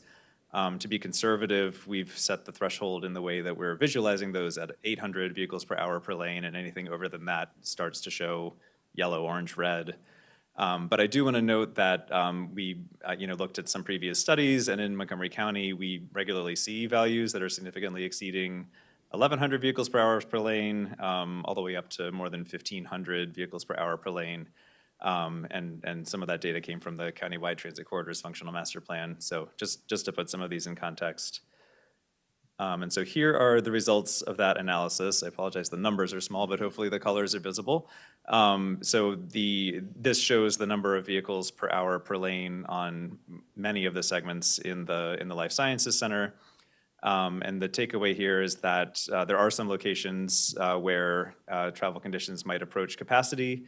The left side shows the AM peak hour, and the right side shows the PM peak hour. These areas that might approach capacity are really only about 3% of the locations in the Life Sciences Center, and most of the other locations are uncongested throughout the day. I also want to note that because these are showing peak hour conditions, outside of this peak hour, those same locations may not be congested, and the other locations are uncongested for the entire day. Could you just show the street? So the one at the bottom is Shady Grove Road. Shady Grove is on the on the right side, going north-south. This is Darnestown, if you can see the cursor, I hope. This is Darnestown. This is Great Seneca, and this is Key West. So this is in the PM where we're proposing the Key West road diet. Some of those do reach up into the 1,000 to 1,100 vehicles per hour per lane, and the others are closer to 800 or 900 where they do exceed 800. This is for 2024? 2045. 2045. Okay, so Key West is congested, will be congested. Key West is on the right slide with the red, correct? Yes. Yeah, and that shows the congestion on Key West. Yeah, that's in the PM peak hours, so just. AM peak hours or PM? Just PM. There's where Key West is green is the AM, and where Key West has some orange and red is the PM. And then as Alex said, this is just showing kind of the highest travel time throughout the day. So, typically what we would imagine is that since this is when most travel happens, that outside of that, the congestion is lower, the traffic is lower throughout the entire network. Is it with the road diet that you're proposing or without it? This is with the road diet. And for the record, my name is Jessica McVeary, the planning supervisor for our Mid-County Master Plan team. I also just wanted to refer back to the previous slide where Alex mentioned that, in the countywide transit corridors functional master plan, we were actually looking at the ranges in vehicles per hour per lane from 1,100 to 1,500. And, as Alex was mentioning, we were sort of conservative in the way we displayed the scale of color in the graphics that were shown on the next slide. We actually looked at, as this slide indicates, vehicle per hour per lane approaching 800 would start to be sort of congested in the figures that are shown on the next slide. But in reality, we're sort of seeing from current conditions as well as data for other plans that the congestion actually moves beyond the vehicle per hour per lane that's shown on Key West in that peak period during the PM hour. So let me ask DOT that's sitting here. Do you call that, if you go back to the next slide, do you believe that based on your criteria that Key West Avenue would be congested or not in 2045, according to this? We have raised some concerns. I suspect we'll get to those later as well.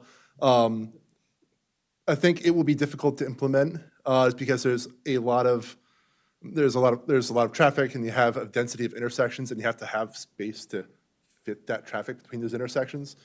So I don't want to say an outright no. I'm just kind of have waved that flag that it's a concern. I think it will be difficult when it comes time to construct and implement.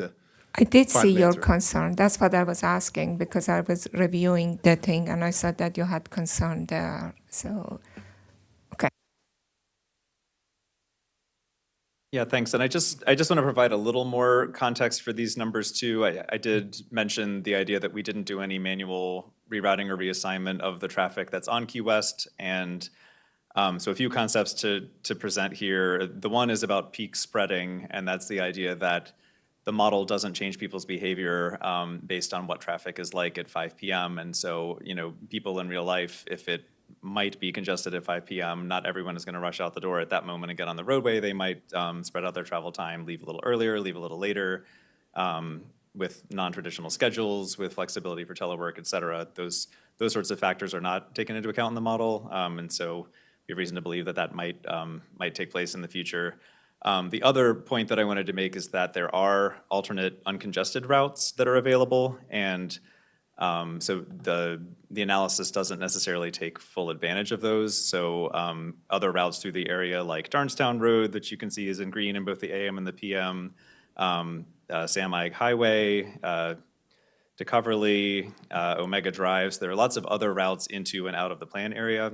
And then in addition, the model doesn't get to the granular level of all of the new east-west road connections that we're proposing through the plan area. And so some of this traffic is regional and passing through. Some of this traffic is local and making those connections within the plan area. And much of that today is using Key West. And so the idea is that some of that traffic would be able to be accommodated on other roadways. And so that's, we'll get to that point a little bit later, but one of the recommendations that we're putting forward today is to consider a more detailed analysis of Maryland 28 in a kind of more regional study that I'll come to in a minute. But we do have some reasons to believe that traffic might not be quite at the volumes that are shown on the figure. So could you maybe for next time also refine all of these things that you said you haven't done, allowing traffic, changes of human behavior, or using some of the grades to see that at least getting something that is more closer to reality, that if that would be congested or not, I don't know. But I'm very familiar with that area, and I think it would be congested, but I'm interested to see, the analysis. So thank you for this question. So, this traffic analysis was done with our transportation consultant. I'm not sure if we'll be able to provide a reworked model, but I think that if you look at if you look at the maps that Alex provided and the congestion levels, we're not saying that there will be no congestion. I think that we recognize that, on many of these roads, there will continue to be a high volume of traffic, of vehicles at least, at certain times of the day, and that the plan's goals isn't necessarily to reach a congestion of zero of all light green free flowing traffic. That there's some congestion is probably just as it is throughout the entire county is not only something that we expect will continue, but that also that isn't necessarily the end goal or to get rid of all congestion. So I just wanted to put that out there. I think the other thing to keep in mind that we've been talking about and that Commissioner Linden brought up is this model that is not really meant for master plans, and that's why it's not required when we do master plans anymore. We used to use this traffic analysis with all of our master plans, but it's not great for predicting the future so far out. It's something that's better to predict small areas in kind of very specific changes, not at the master plan level. So that's why the council no longer requires us to do this analysis. We've decided to do this analysis, but as you can see in Alex's first bullet here, that there's national research that indicates that major highway forecasts could vary by more than 40%. 40% is a bit, and I think that speaks to why we can't kind of put all of our eggs in one basket when we look at these analyses. And I think that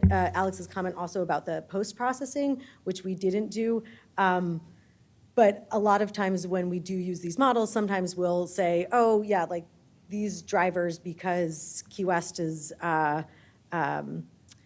congested, we'll take Darnestown instead. So that, if we had done that, then it might make Key West look better in this map, but we did not do that. So this is kind of like the worst-case scenario in a way, and this is what you're seeing. So any other type of that rerouting would probably make this scenario look better. And thanks for that. I just wanted to add one thing, just to note that, of course, we are looking at, as you mentioned already, of course, but, peak hour predictions. And I think that, this plan clearly is viewing this area as being more of a kind of downtown, human scale, sort of walkable area. And for a long time, I think our practice, not our practice, but the practice of using peak hour conditions as the basis for transportation infrastructure projects, I think has led to a lot of the overbuilding that we see in many areas. And so although, our models are showing congestion during a specific part of the day, and it's not even the AM period peak, it's the PM peak, and this isn't even counting, as we've talked about, how maybe travel patterns will continue to change and evolve. We've seen that through COVID. So peak hour conditions aren't what they used to be. But I agree with your point that, congestion should no longer be the way that auto congestion should no longer be the way that we're orienting our plan and our goals. I think we've we should and we have kind of moved past that, and I'm happy to see that kind of that's the thinking here. So to the extent that, and we can talk more about this as we get into, comments and things like that, but that's how I'm viewing this plan, and I think it's a really good thing that we're sort of, acknowledging congestion, of course, that we have to sort of do this exercise, but not prioritizing it as above other things. Thank you. So I think we've covered these points, but just to conclude quickly, with the adequacy metrics relative to the adopted 2010 plan, the proposed plan, I say may because, again, this is a model, but is estimated to increase auto and transit access to jobs, decrease vehicle miles traveled per person, decrease drive-alone mode share. Again, the analysis isn't complete, but for the bicycle accessibility, we think it's also likely to improve that. And then would increase the duration of auto and transit trips by about a minute each, and we've discussed kind of the reasons for that.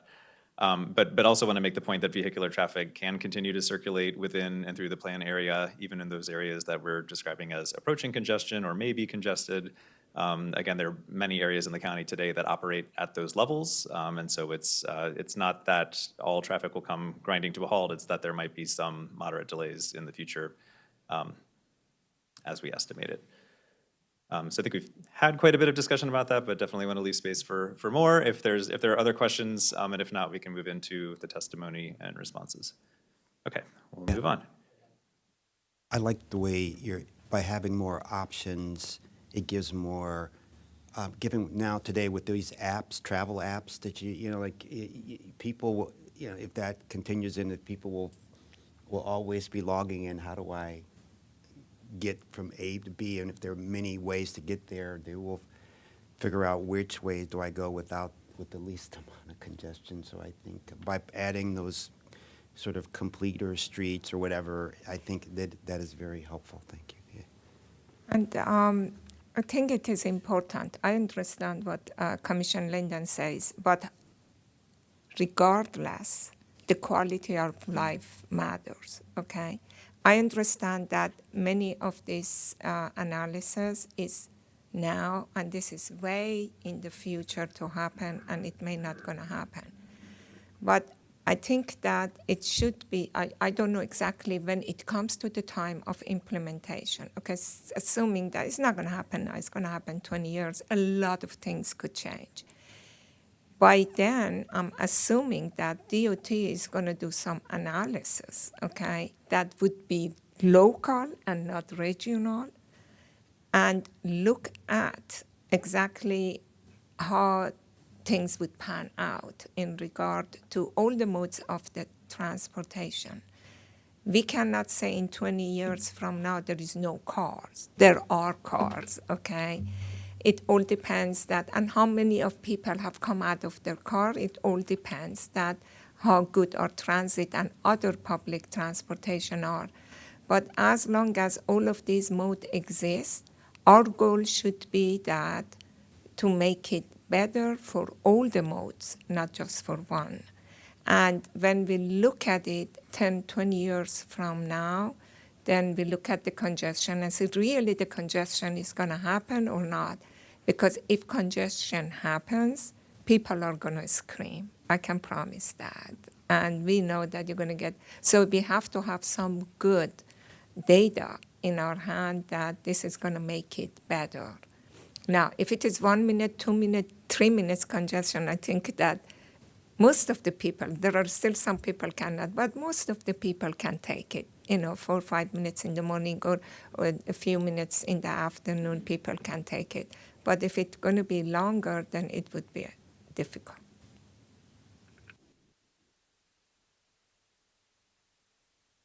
All right, thank you. So moving into some of the related testimony, we received a lot of testimony in the plan, but today focusing on the testimony specific to transportation considerations within the Life Sciences Center. We received a detailed letter from MCDOT. They also provided a more detailed spreadsheet with additional comments, and then we received in-person testimony from SHA during the public hearing.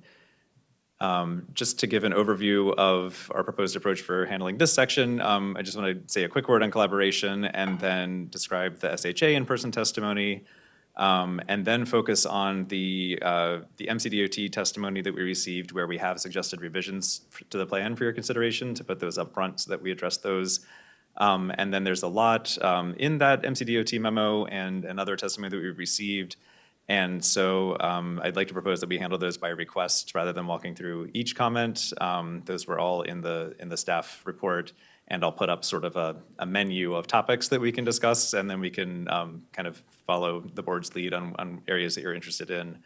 I do want to note that the testimony that we received from property owners related to specific development sites, we plan to address in a future work session where we can get into more detail on those.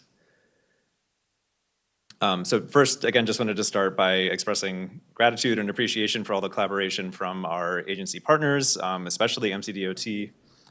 We had 15 large group meetings where we talked through the plan scope, the existing conditions, the data collection and analysis, and the recommendations. And I really, especially Andrew, thank you, you're here today, had a wonderful opportunity to sit down and talk through the detailed cross sections, street by street, work through potential issues. So this is really the result of a collaborative process that I very much appreciate and the team does as well. We had similar meetings, although not quite as many, with SHA to talk through similar considerations. Their main interest in the plan is along Maryland 28, which is a state roadway. We also had meetings with Maryland Department of Planning, the cities of Rockville, Gaithersburg, and Washington Grove, and with the Greater Seneca Science Corridor Implementation Advisory Committee, sorry, the IAC we usually call it for short, but that's a mouthful. So thank you. And summarizing some of that testimony, Joseph Mogus, who we collaborated with, who is the Maryland State Highway Administration Senior Safety Officer and was formerly the SHA District 3 Assistant District Engineer for Traffic for us, for Montgomery County, testified to the collaboration that we had, the consideration in the plan and the incorporation of the features in MDOT's Complete Streets Policy and SHA's context-driven guidelines, appreciation for encouraging mode shifts with the new transit facilities, and expressed SHA's support for the plan. And so I just wanted to highlight that in the context of Key West Avenue and Maryland 28. And then moving into the specific feedback and testimony that we received from MCDOT in areas where we have proposed revisions to the recommendations. Some of DOT's testimony was to the importance of Key West as a significant route for long-distance travel within Montgomery County, and commenting that determining the balance of the grid density of intersecting streets and the road width on Key West will require much more detailed traffic analyses to affirm viability. And as Vice Chair Pedoeem just mentioned, as something like this would approach implementation, more study would be needed at the time of implementation. And so what we'd like to suggest adding to the plan is a recommendation that's shown on the screen to conduct a study of Maryland 28 in collaboration with MCDOT, SHA, the City of Rockville, and the City of Gaithersburg that considers the existing and desired function of Maryland 28 within and beyond the planned area, as well as the broader network of alternative routes for travel within and through the plan area. 28 is Key West, not Downtown, because Downtown used to be 28. So you know how they meet? There's like Darnestown's down here, Key Yeah. West, and then they go dunk. Yeah. So it is 28. You're right. Both of them are. They're both. So does it include Key West, the area that we're going to do the road diet? That's important. Yes. Okay. And Just then it wanted becomes to Montgomery confirm Avenue that. to the Okay, east. okay. Yep. So Vice Chair Pedoweem, I think this speaks to the comment you made a few minutes ago about wanting to look at this. I think we're recognizing that as part of a I should follow-up. have waited. You recognize it. I just talked too fast. Is there, it'll be a recommendation in the best, or is there a time frame, or is it just that this study will be done at some time? Is that what the recommendation? Yes. We are not putting a time frame on the recommendation. I think a study like this is a good idea.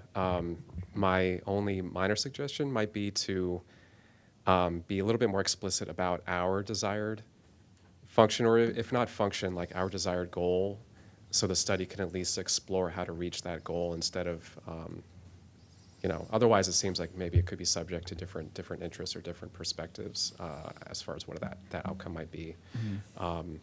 But yeah, I think a study like this, I think is probably a good idea, as long as it's not used to sort of preclude whatever the desired goal might be. That's part of the plan. So what would that goal look like? Sorry.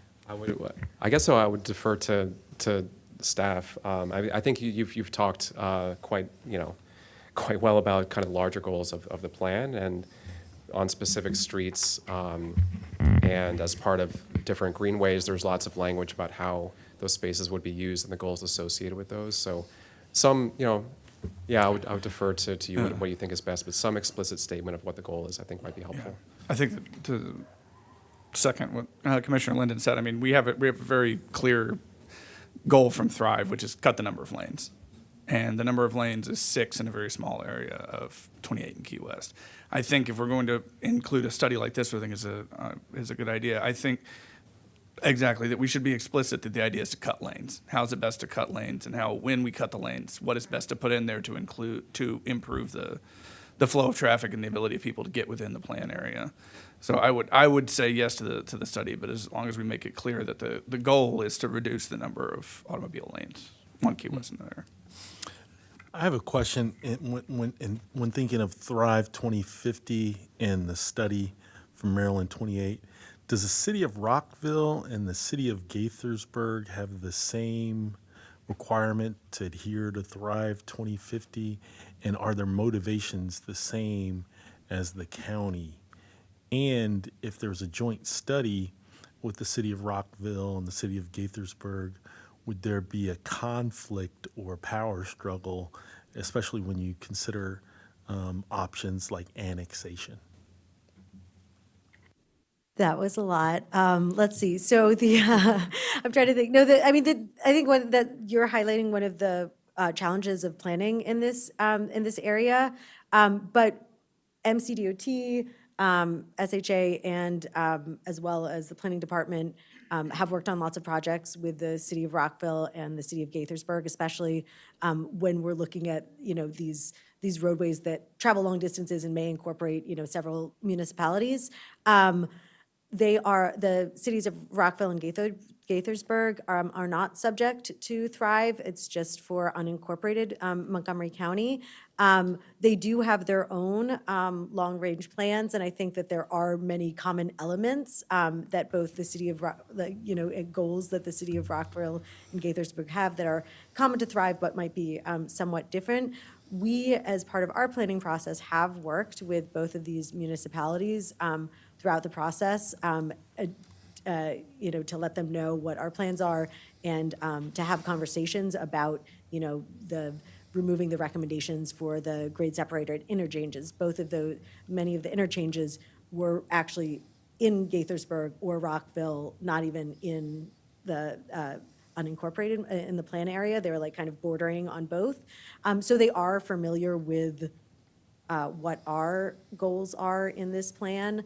And I think that, you know, a study like this that collaborates between all of these would just strengthen the study. I think that you are right that when there are many cooks in the kitchen, there's always a little bit more space for, you know, different opinions and kind of visions to clash, but to also combine and add to one another. But, you know, both the city of Rockville and the city of Gaithersburg have been supportive of this recommendation. And if I may just add, Carrie Sanders, Chief Mid-County Planning, the roadway is a state roadway. So both in Gaithersburg, Rockville, and in the county, the state does have a complete streets policy, so that provides support for the vision of the plan. The roadway actually goes down to 2 lanes outside of the plan area.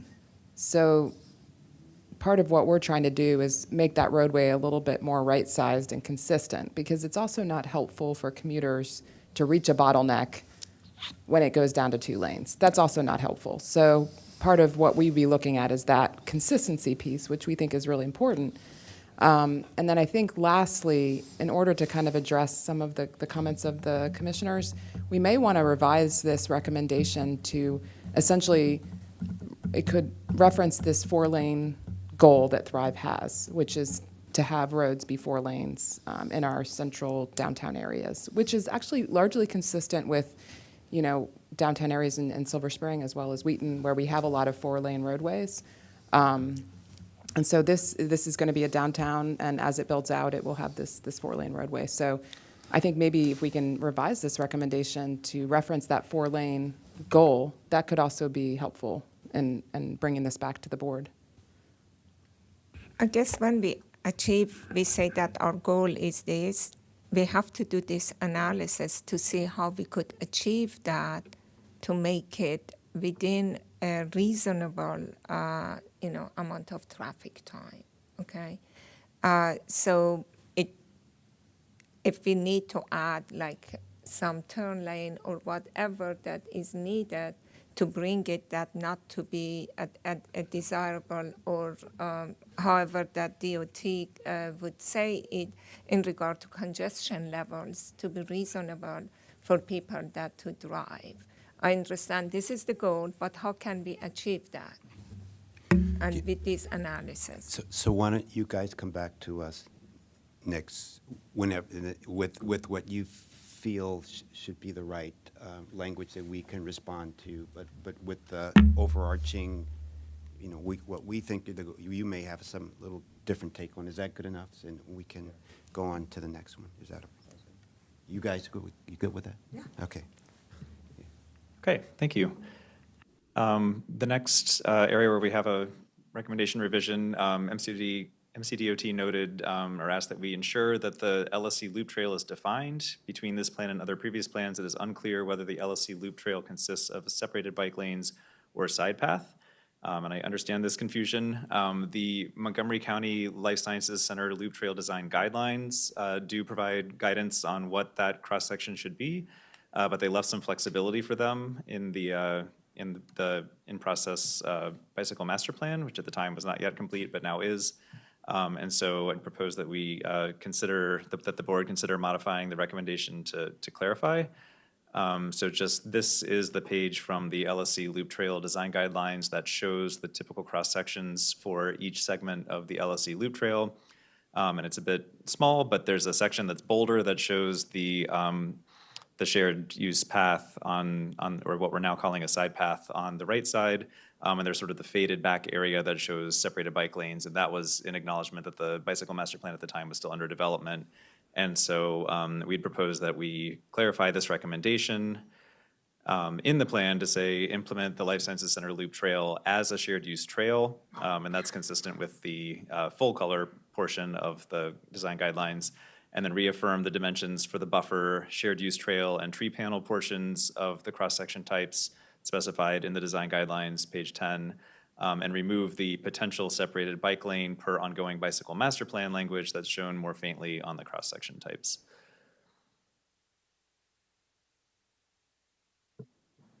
Thumbs up, okay. Yeah, and sorry, I just heard and sotto voce side path, and the reason these are shown as shared use trail and not side path is because that's how it's described in the original document. At the time, they were referred to as a shared use trail. We're referring to them as a side path, but just didn't want to introduce any confusion there. But I appreciate it. We're now calling them side paths. There was another a piece of testimony to add a map labeling the unnamed roads, and this point is very well taken, and we'd like to consider adding new maps that show both the unnamed roads and also the existing and other master plan roads so that it's easier for the reader to locate. So these are the maps that we'd like to include, just labeling all of the master plan roads so that there's a reference for those right-of-way tables. Okay. And then one more, another MCDOT comment in the more detailed spreadsheet was related to clarifying the nature of the bicycle parking stations.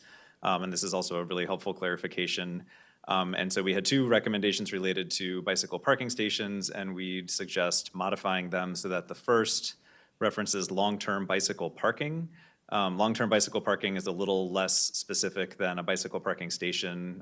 There are a variety of different types of long-term bicycle parking, but a bike parking station is something more specific with amenities, potentially retail, showers, lockers, a more substantial facility. And so the more general recommendation to include long-term bicycle parking at destinations such as transit stations, trails, parks, et cetera, leaves some more flexibility there. But we did want to modify also the second recommendation to include implementing an additional bicycle parking stations on the university's at Shady Grove campus and in or adjacent to the Key West Promenade. So there would still be those bicycle parking stations.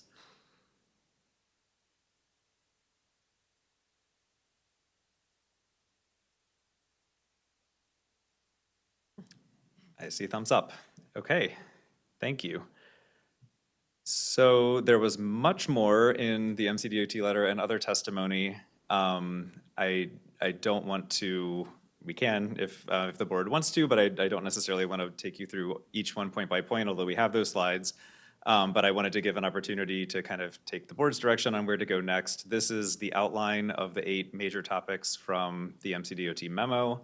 The first one related to transportation analysis, the second to Key West and Great Seneca.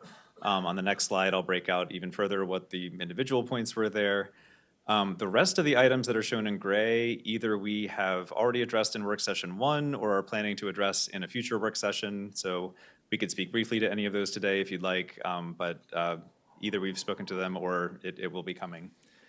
And then on the next slide, this is just breaking out further in the Key West and Great Seneca testimony from MCDOT. The major sub-bullet points were cost, automobility, non-automobility, open spaces, a recommendation for limited change, and a recommendation for Darnestown Road.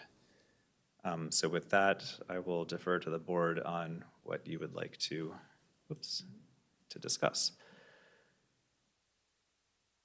But you said you'll be coming back with either how you address these, right? Or, so is that what I heard you say? For items 3 through 8, yes. Or I could talk through them at a high level quickly now to the densities we'll talk about in a future work session, I think related to the overlay zone. The roadway right-of-ways, you heard one recommendation 2 weeks ago. And then there's another one that relates to Londonderry, so we'll cover that in the Londonderry specific session. The biotech exemptions we'll also speak to in a future work session. The railway right-of-way testimony the board heard at the last work session. We just talked about the LSC loop trail comment, and the unnamed roads map were the other items. So yes, we'll address or have addressed all of this. I'm fine with that. Are you guys, okay. I just wanted to see if DOT has any, we have a guest in here. Is there anything else that you're good with all the comments? I think the big part of our comments was on Key West, and we have talked about that. So it's, if you want to keep diving into that, we can. Otherwise, all of our comments are there on the board. We'll address them at other work sessions. Okay, so thank you.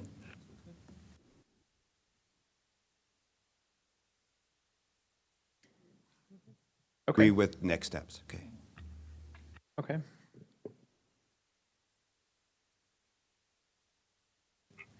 Sorry, just to confirm, was there anything, so we covered these 8 items in the memo, both sort of summarizing the MCDOT testimony and then the staff response. But, we wanted to we can walk through all of these if you'd like, or if you have specific questions on any of the elements that we have here on this slide, we're happy to kind of go to those at this time. You're good, okay.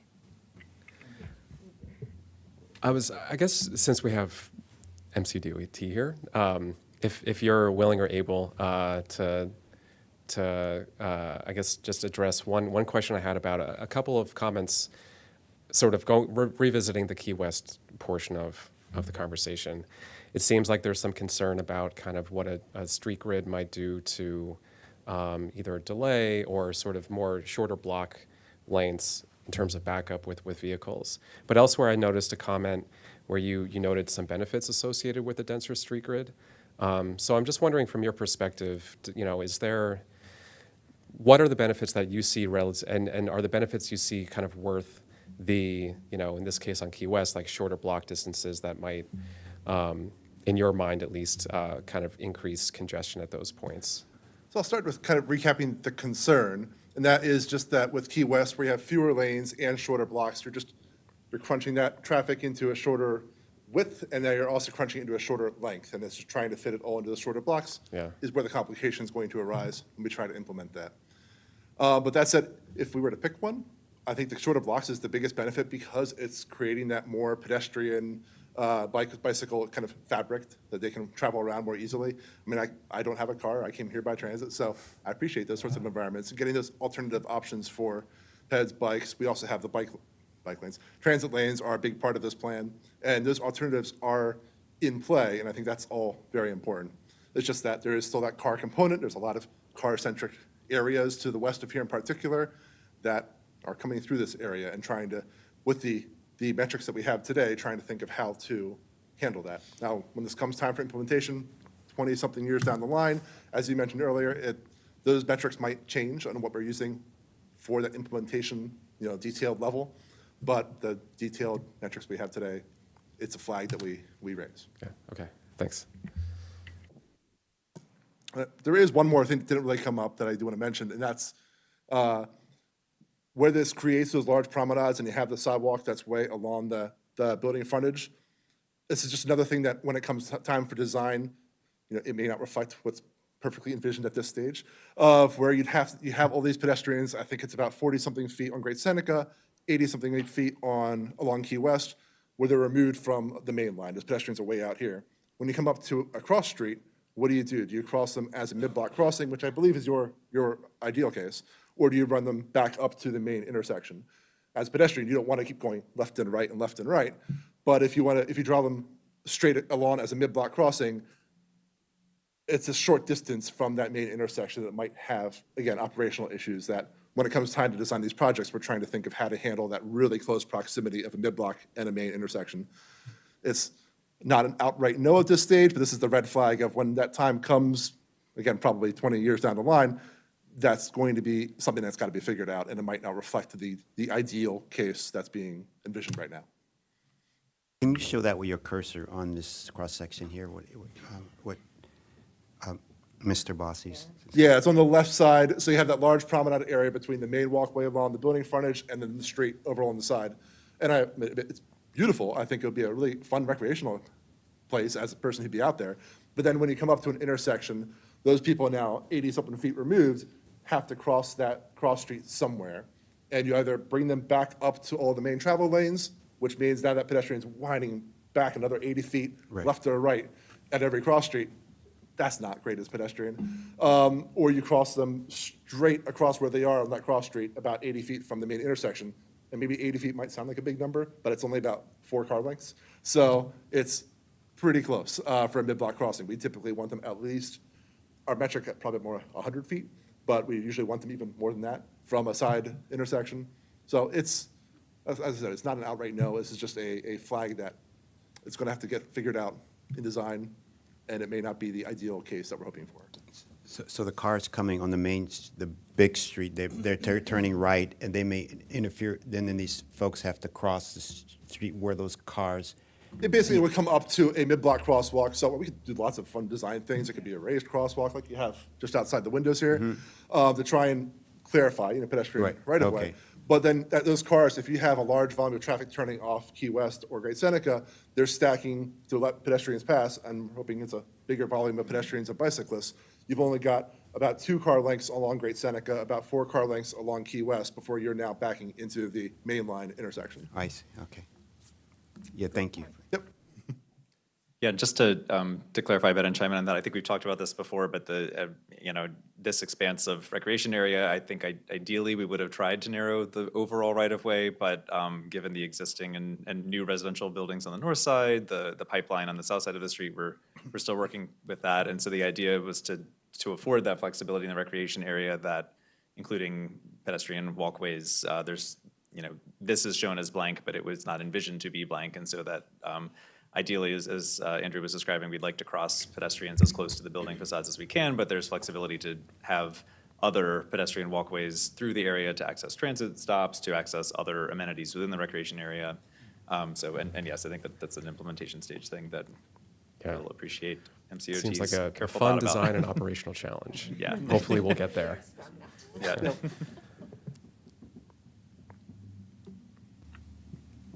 Andrew, anything else? Okay, thank you. So, I think that concludes then the transportation section. So then I would just like to go back to our last slide. Sorry, this is a 255 slide presentation. So before we get to the backup slides, to just do next steps, right? Oh, interesting. The next step slide did not get copied into here, but you can just go actually up to the beginning and that one. Yeah, okay. And we're not sharing anymore. So there are lots of, okay, there we are. So this work session really focused on transportation. Our next work session is going to be a very full work session, I believe. We'll be covering the opportunity sites, and I just wanted to talk briefly about what that means in relation to the transportation that you heard today. We talked about the street grid and our transportation recommendations, the street grid from like a high network level and what that means. When we talk about these opportunity sites that are identified in the plan, we'll get into each of the street connections that are recommended in the plan, and the board received testimony from several of the property owners about those street connections, so we'll be able to talk about them more specifically. We'll also be discussing other recommendations related to the opportunity sites that the board received testimony on, as well as a discussion of the implementation of the plan and the overlay zone. The overlay zone we are planning to present first because it informs some of the recommendations that we have for the opportunity sites and some of the concerns that were raised and questions that were raised by the property owners. And then we plan to come back to the board on the 18th, covering all of the other recommendations for all the other areas, as well as if there is any spillover from our next work session. But if there's anything that the board would like us to include in a future work session, either the next one or the following, staff is happy to receive those recommendations and incorporate it into our next work sessions as well. But other than that concludes our presentation for today. We will come back to you with that language on the study with recommended language to add to the study recommendation and recap any changes from this work session. Well, thank you, Ms. Hill and Mr. Rixey, for guiding us through the transportation section, and thank you, Mr. Bossi, for being here too, because it was important for us to be able to ask questions in the moment. So thank you very much, and we look forward to April 11th for the next Great. session. Anything else from the board members? Okay, all right, thank you so Thank much. you so And much. we're going to take a 5-minute break and then start with our last item of the afternoon, the operating budget discussion. Thank you.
Good afternoon. We're on our last item of the afternoon. Item 11, the operating budget discussion.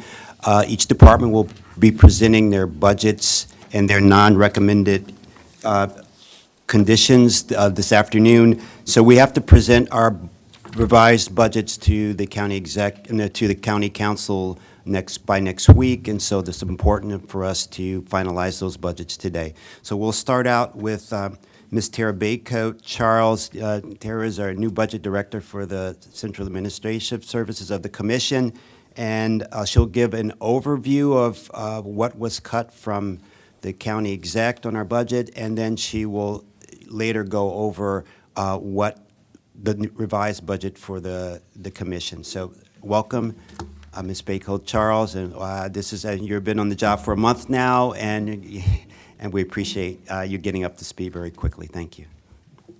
Good afternoon again. Good afternoon again. My name is Terry Bacout, Charles, today to facilitate as the operating budget discussion as you consider actions on the collaboratively prepared package of non-recommended reductions to meet the county executive's recommended budget. Yeah. Okay.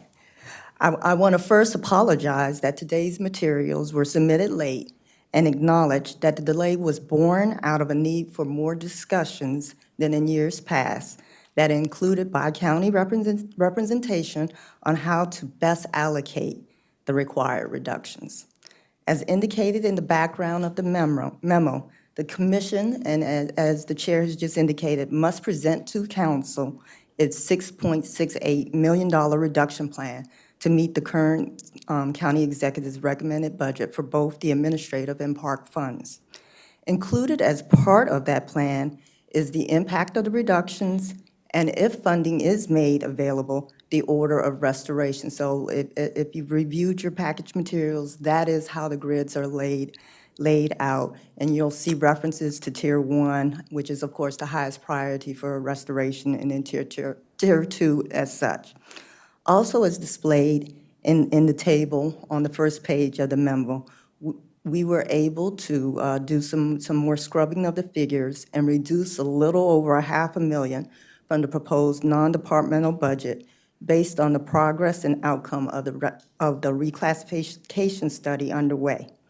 As shown on the memo, and again, as indicated by the chair, each major department was provided a reduction amount and is available here to briefly provide the approach taken by them to reach that budgetary mark, and also make themselves available to respond to any of the specific inquiries regarding the presented plan. I will just step back for a second and just remind all of us again that the county executive's budget provided roughly a 6.2 or 3% increase to the commission as a whole, which was new monies of about $10.7 million, which again fell short of what we had requested, which is why, again, we're sitting before you with the plan to show how we would align ourselves to the budget that has been recommended by the executive. And again, the gap we're closing is specifically $6,684,713. So if it's all right to proceed, we'll ask the first group, which as listed on the memo would be the commission's office. And I think Alana is going to go through that plan. You're welcome, Ms. Branda. Thank you. Good afternoon, Alana Branda for the record. I'm Chief of Staff for the board, so I'll go over quickly our reductions and non-recommended reductions for the Commissioner's Office budget. Just as a reminder, we had asked for a little more than $1.4 million originally to support the Commissioner's Office. So with our reduction mark of $150,000, it is about a little over a 10% reduction that we're looking to take. But we had asked for $234,000 in new initiatives. And so my approach was really to make sure that we could stabilize and pay for all the things existing on our plate already, and then look at what are those new initiatives to prioritize down.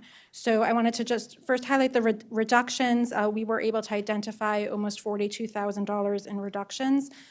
This would delay hiring the public affairs position by 2 months, as it is a new position that's kind of just a natural timing that it would take us to get someone on board anyway. So not a major impact to us. We did reduce our training funds. We do have other training funds, and we'll continue to be conservative and use those as wisely as we can. And we reduced our strategic communication contract. That originally was proposed as an $100,000 contract, so this would reduce it to $87,000. And then looking at Tier 1 and Tier 2, we again focused on really those same items mostly, and just trying to partial out,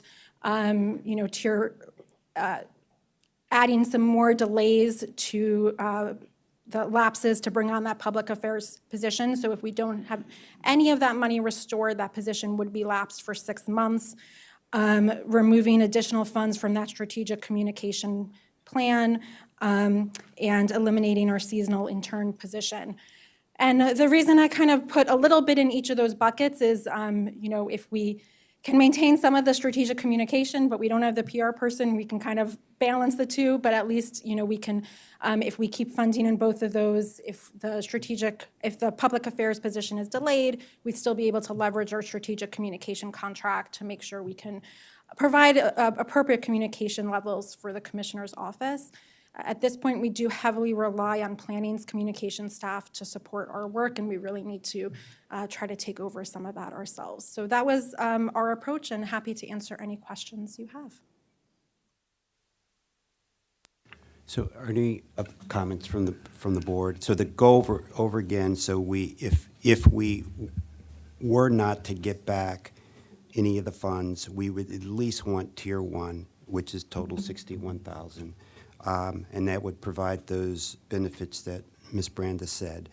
And then overall, I just wanted to let you know that this past week, the Planning and Parks directors and I have been meeting with council members and really pushing to get our budget increased.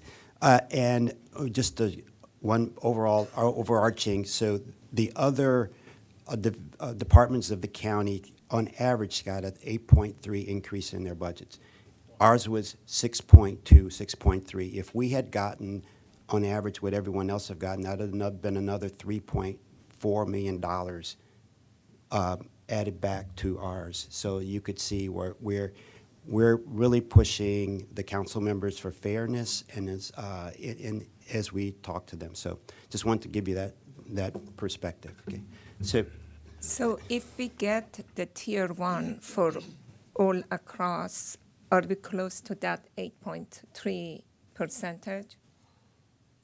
Hopefully, that's what we could argue with. I believe our Tier 1 actually, and Terry, correct me if I'm wrong, I think it puts us a little bit above that 3.4 million, but it's approximately, yeah. Yep. Basically, the way that for Commissioner office is that the budget reduction, we are willing to let go. And Tier 1 is the one that we are actually hoping that we could get. And with that, you're willing to have a 2 months of lapse. I'm okay with 2 months lapse. That makes sense. Beyond that, a few months could be, but not really. The intern, and I agree with all the other ones that you have there.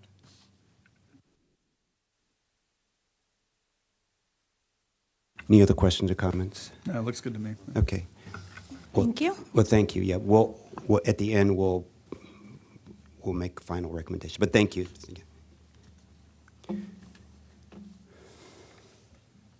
Thank you, Planning.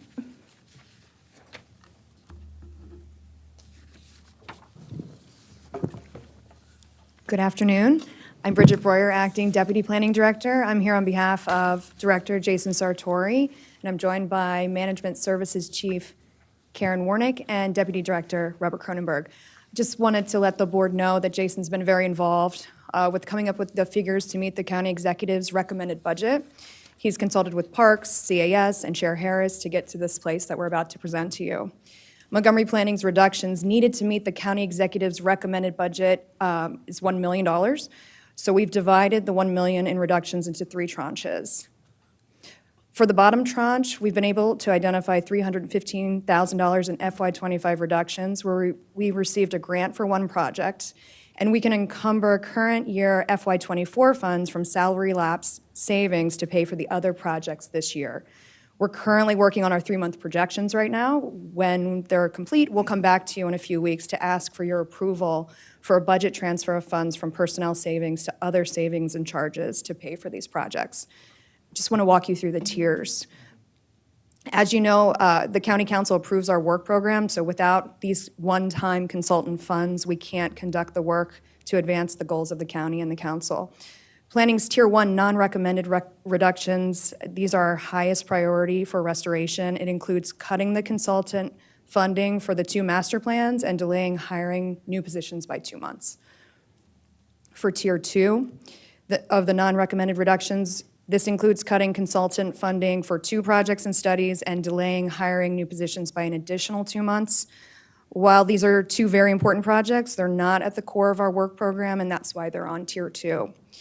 I have Karen Warnick here, as I mentioned. She's been crunching the numbers and has been very thoughtful about how to get to these reductions. So we are here to answer any questions you might have on this. Thank you.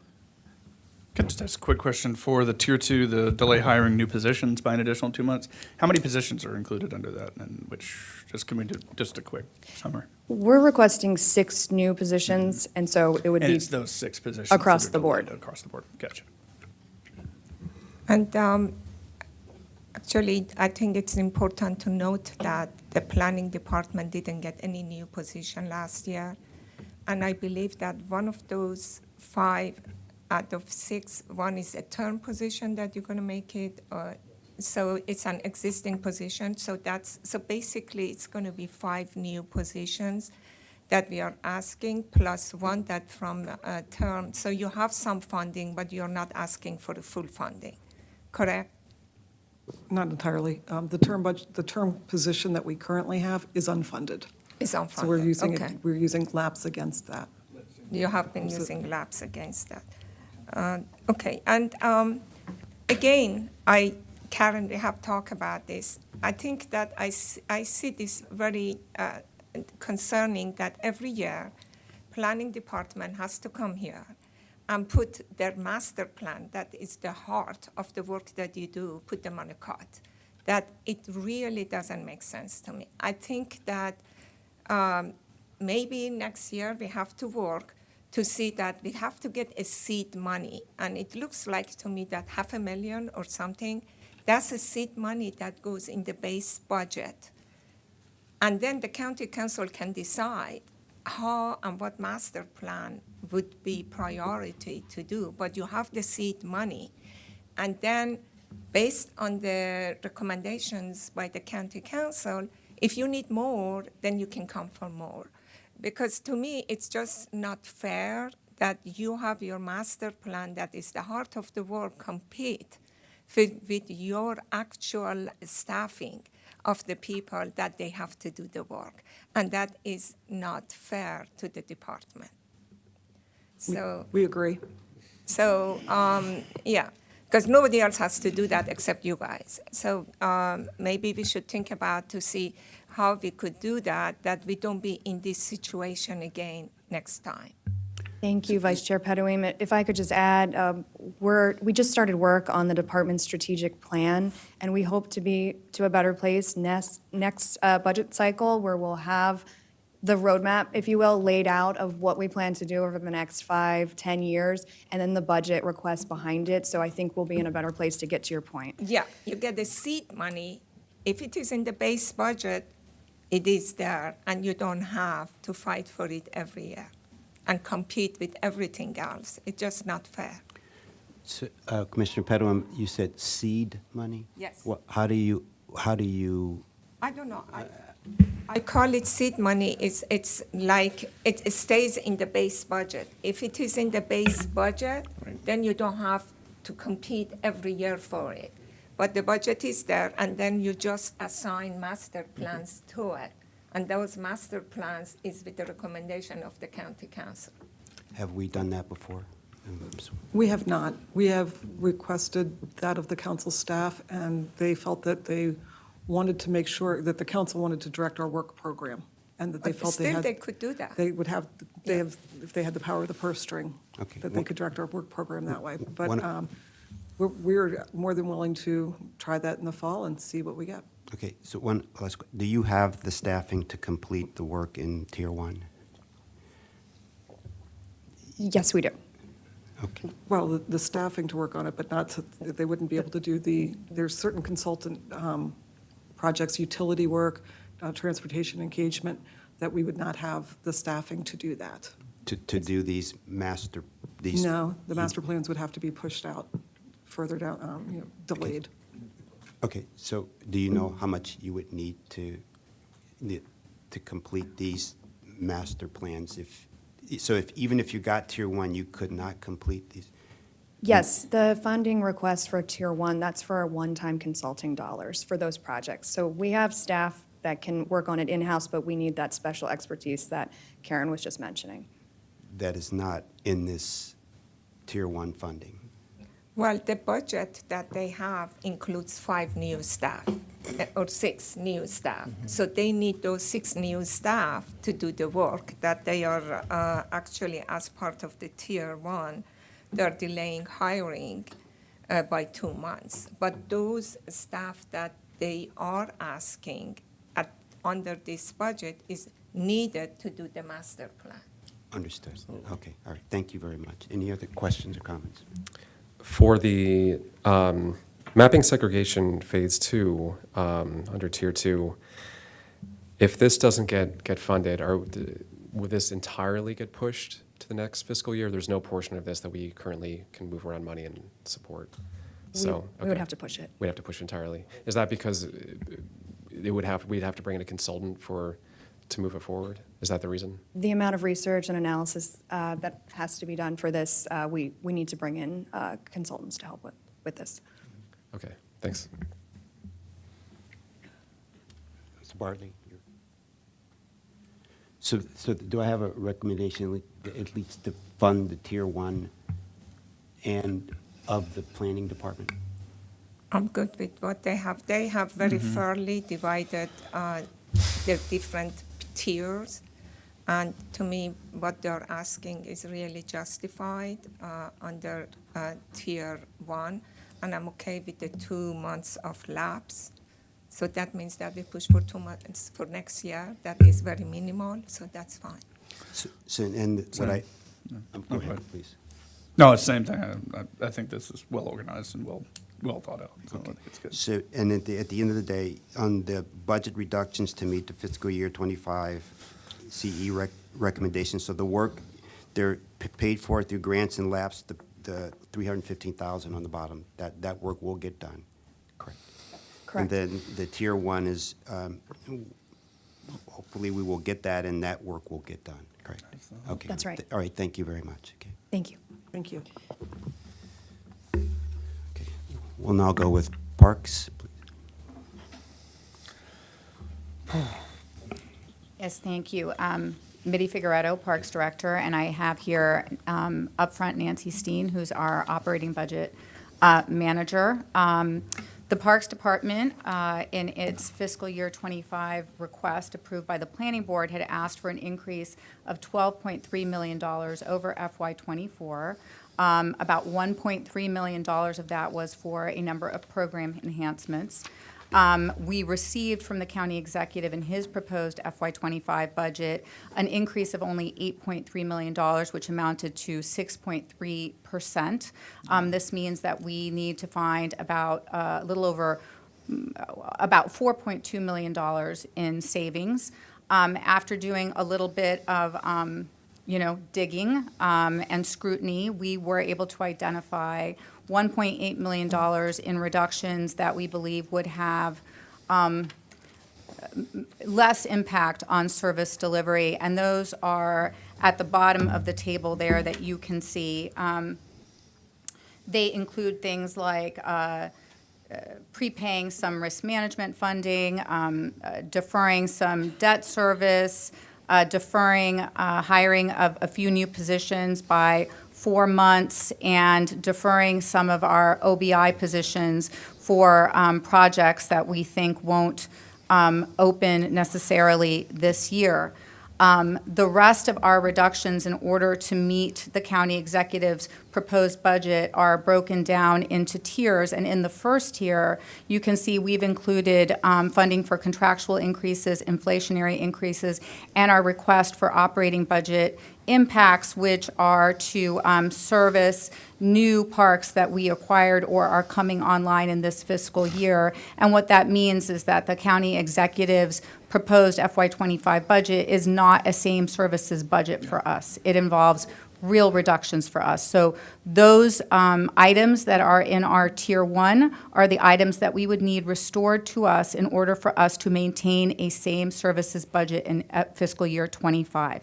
And then our next two tiers include all of our program enhancements broken into Tier 2 and Tier 3 in terms of the priority with which we would like to receive those program enhancements if funding were found. And so with that, if you have any questions, either Nancy or I can answer them for you. Questions or comments from the board? Okay, please do. I'm sorry, I'm going to have questions for everyone. So I understand you need Tier 1. Tier 1 is absolute. You have to get Tier 1. Now, I look at the Tier 2, and it's all your new staff, 1, 2, 3, 4, that you had there. If you don't get it, you don't get any of those 4 new staff. And then you have, again, on Tier 3, another 3 staff. So you had like about 7 positions that you have put them in Tier 2 and Tier 3. And also you have some additional program that you have in Tier 2. Now, if I ask you that, I don't know if we can go include all the Tier 2, if there are some items in Tier 2 that you need to get. Do we need to push for whole Tier 2, or could we push for halfway of Tier 2, and how much of that halfway would be to get the program? I know that you have been talking to the county council for the commissioner's office and also for the planning department. We said we are happy with Tier 1, but I'm wondering that, are you happy with Tier 1, or should we push for some part of the Tier 2 or all of Tier 2? For us, we believe that Tier 1 is absolutely critical to get us to same services. Otherwise, we really do start to see reductions in our service delivery in parks, and we will hear about it, and council members will certainly hear about it too. So we believe that Tier 1 is, we think that should be included as essentially as major known commitments as part of our base budget, but it just wasn't. It wasn't funded. I understand. So we're very much hoping that we can get at least, well, we'd like all of Tier 2, if not part of it. That's what I am asking. Yes. Knowing that you have to get Tier 1, I want to know that how much of Tier 2 do you requesting? We're requesting all of it. All of it. We're requesting all of it, and we're hoping that it'll be added to reconciliation, and we can, see how much of it we can get at the end of the process. But I'm hoping that we can press the council to see the importance of giving us our Tier 2. So if you we may not get it. So maybe for the sake of the commissioners, you need to, if you could go very fast over where Tier 1 is, we think that you have to get. So now Tier 2, I think that for the sake of the commissioner, you may want to go very fast over it to see that one by one, what every commissioner think, if we should want to include all of it, if you want to include a few of it, I don't know. So you'd like us to to Well, run I through leave it each to of the. Artie to decide how he wants to go. Well, I know we want it all. Are there priorities in Tier 2? Yeah, Yes, they're listed in our priority order. Okay. And meaning that if you, are there some cutoff points that in the parks, in the Tier 2? Like, I know you want to get, and we want to push for whatever you, are there some, like, tier, like, is Tier 2-7 as important as, you know, like, what would take you to a whole new level if you got through certain? If we could get at least the first 3 or 4 positions in our Tier 1, I'm sorry, Tier 2, that would be there.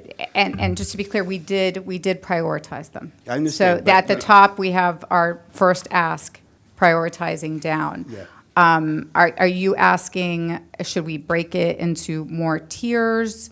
I was just, let me just Yes. say that if we go recommend, if the commissioners, I put something on the table for the commissioners. On Tier 1, we agree. Tier 2, we get Tier 2-1, that is additional event funding for park activation. Tier 2-2, assistant board manager, that is a new position for $49,000. Hicks Park information and customer service assistant manager is $66,000 for Tier 2-3, and data analysis position and data engineering scientist for Tier 2-4. I put these 4 on the table that we add to the Tier 1, that push for the Tier 1, and then leave the rest for Tier 2, that if we go fight for Tier 1, we could get, because Tier 1 is absolute, it's like major non-commitment. So this gives you a few additional enhancement that you're looking for. That was something that I am putting on the table with the commissioners and with everybody else. Well, I'd like to say at least we'd already started discussions with folks on Tier, I think, I mean, you need to address this. What do you think, Mitty? But we've already talked about, I don't know if on the table we can, I think it either a Tier 2 and a high Tier 2 or low, but this is my first time through this whole process, and I'd like to be able to use you guys for your experience from the past, and given what the discussions we've already had with some of the council members, we can either, if you really feel that you want to put those up in a Tier 1, is fine. If you feel that we've already talked to them about a Tier 1 and we need a Tier 2A or Tier 2-3, but I don't know. So I'm just suggesting, I'm asking for your recommendation on what do you think is best. I mean, I ideally, we wouldn't call Tier 1 Tier 1 at all. Right. Yeah. Ideally, what is Tier 2 now is really Tier 1, given that those items in Tier 1 should just be part of our base. They should have been funded. Yeah. I am fine with adding a few of those items into Tier 1. I just, it is a little, we want to convince the council members to add as much back onto the reconciliation as possible, understanding that just because it gets added to the reconciliation list doesn't mean it actually gets funded. And, some of this changes year to year in terms of how they handle it, but they will see in front of them as they're working through reconciliation the actual items. And they will make decisions about what they want to pull off the reconciliation and fund. So, I don't want to say it's academic how we sort this, but I will leave it up to the board whether or not you want to include more items into Tier 1. I don't have a strong recommendation for you either way on that Okay, point. so, go ahead, please, go ahead. I like to put whatever we absolutely want under Tier 1, especially that you don't have Tier 1. From my experience, I'm a little concerned that if you make it Tier 2 or 3, they think that it has a lower priority. Especially that your tier one is not even a priority. It's something that is Right. major non-commitment. So I add some of these items, not whole. If the commissioners wants to do all, that's fine. The whole thing is half 600,000.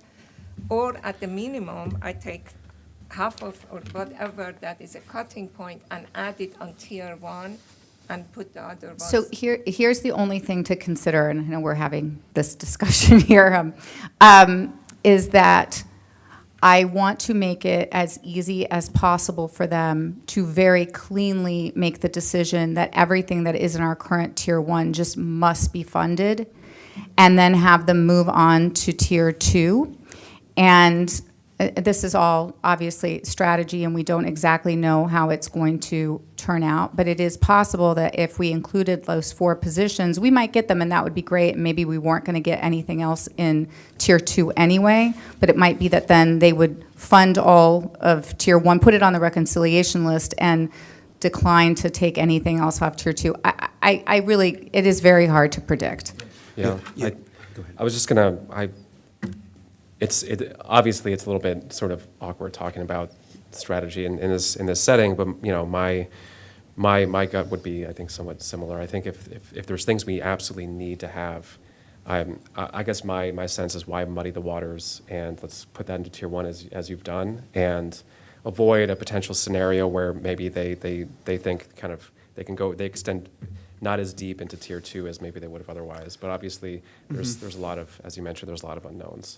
So yeah, I personally, I think I'm okay as is. It seems kind of, it's obviously thoughtfully put together and kind of highlights what we absolutely need, even if it's things that should be in the base. So we're having calls with, we meet with Councilmember Fanny Gonzalez and Gabe Albornoz on Monday, and we'll have a better sense, but my opinion is that you have to have what's in tier 1. We can really fight for that. We can also ask to put back some of then go to some of what they get if they also get the tier, some of the tier 2, but And keep in mind that if they fund, so in prior years, and I'm not saying we're going to get what we got in prior years, but in prior years we got maybe, one year we did really well, we got like $1.8 million back.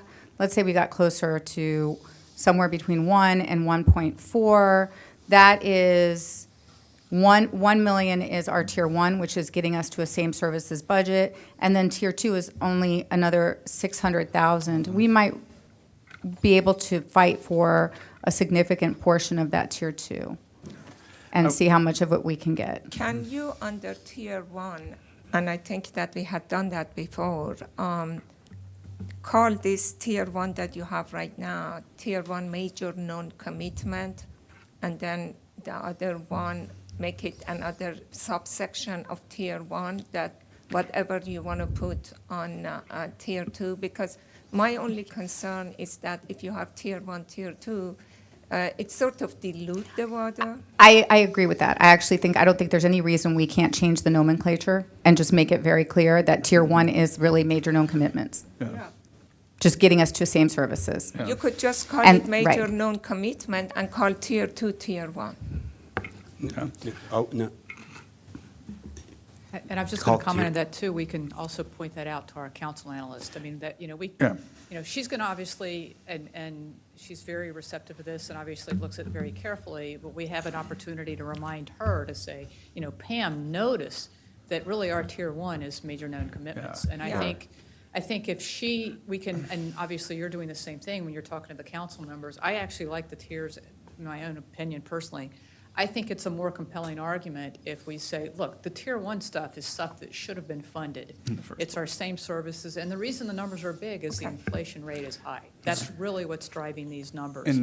And so I think it makes a more compelling argument just to say, look, tier 1 should have been funded. And then that reminder too, and I this is a term that Mike Riley had used, the program enhancements are what move us forward. Tier 1 is same service. If you want us to progress and move forward and be able to do more activating parks or more data analytics or other things that we want to accomplish, then you help us with our tier 2. And I think in some ways, it is unique this year in that the tiers kind of naturally separate themselves. You know, usually we've kind of got a mishmash of different things, or sometimes we've had program enhancements that we've prioritized over something else, you know, depending on the situation. In this case, I think it's a natural separator to kind of say, yeah, guys, you just got to give us tier 1. Yes, I agree. So why don't you even one call second. it tier 1, call it major non-commitment? Yeah, I think we can do that. We can do it. We can, yeah. I think we can do that. So yours, please, you go ahead. Oh, go ahead, no, I'm saying. No. Oh, I just wanted to say, I think you've split it up, like really nicely here, and I agree with the same services. I like that activation is as high as it is on the tier 2, and I think that's good. I think that's a real achievement for the last couple of years of having this activation of the parks in different areas, and I think that's really nicely done. I think it's also, important to really hit the fact that you've done almost half of the reduction that you were asked to do on just budget reductions from carryover and things like that. You've gone a long way on a relatively cheap amount. So I think to hit those two factors and then try to push for as much, I would only wonder if we've got a lot of investment in individuals and hiring for data specialists and things like that, and there's also some investment in capital aspects for the mowers and the herbicide foam sprayer things. I'm fine with the rankings the way they are. You know, we have a long-term use of some of that investment for the leases and for the purchase of the herbicide. Is there a reason that those are lower than we have positions? We've put those sort of down on the tiers and the rankings, and so I just want to talk about that just real quick on the mowers and the capital investment there. I think, it's always tough to prioritize, and obviously there's, and looking at it, but I think when we were kind of talking about it among ourselves, a little bit of it is we absolutely need those mowers. Yeah. And, currently we purchase them, they're very expensive. Yeah. If the lease is kind of a new concept, that we want to do it as a pilot, because one of the things that's happened to us, and it's getting better, but the supply chain issues have been, we're getting hit in two directions. First, those mowers are significantly more expensive than they used to be. And then the supply chain. So if we order it, it's taking not months, it's taking years to get them. It's getting better. In some cases, it's getting to be less than a year, but for a while there, we were waiting 1.5 years, 2 years to get vehicles and equipment and things like that. Mm-hmm. So I think part of the idea was, let's try this differently. We're still going to continue to buy those mowers. But we like the idea of saying, if it breaks down, instead of us having to go figure out what to do about it, and the repairs are usually expensive. Yeah. I mean, when they break down, these are the really big mowers that you're using on your fields and stuff like that. When they break down, you're talking $20,000, $25,000 repairs. Right. You're not talking $1,000 repairs. So we kind of like that concept of, the vendor that we have talked to, they've said, we promise you call us up, we'll bring a replacement. And, we'll have, depending on how many we lease, they guarantee to have a certain number in stock to replenish it.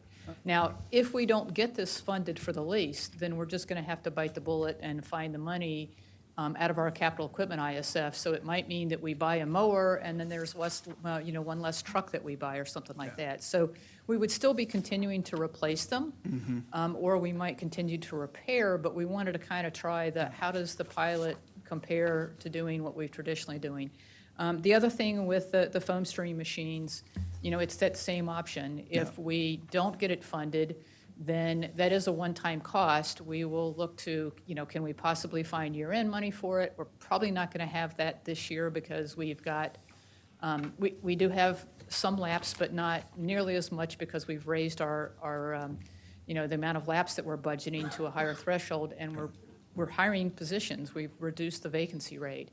But so we would either try and buy it with year-end money, or we would try and buy it maybe next year out of next year's capital. So we will probably have to do it. It would be delayed in doing it, but we would probably have the capacity to do it. And it's, once again, back to making choices. Yeah. We have other avenues to buy stuff, and when it's one time, we might find some extra money from some different pot in the different funds. Yeah. And you can't do that with positions. You can't do that with So, positions. And those are higher cost line items than some of the others. I And understand obviously, that, the positions, if we hire good quality people, we have them for many years, hopefully. Yeah. Exactly. So, you're getting a different aspect. So it's just kind of making that prioritization, and there's no easy answer, because even, prioritizing the positions, everybody thinks theirs is the most important.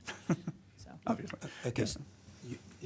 So to summarize here, we said that we would keep tier one and call it like known commitments, or is that, and so what not quite sure, we're going to keep, we keep all of tier two or divide it in half, or just keep it all to tier two and fight for whatever you can get Yes. within? Yeah. Okay, you keep all of tier two and Yes. fight for what we can get in there? Absolutely. Okay, all right, so yeah. the board, okay. I did want to add one last additional comment, just for Mitra's sake, based on some of your comments. Some of these are scalable. I mean, you'll notice that some of our tier three items are where we said, okay, we really want to get some of these positions so we can split it. So even, for example, on that pilot program, we've put funding in there to lease 3.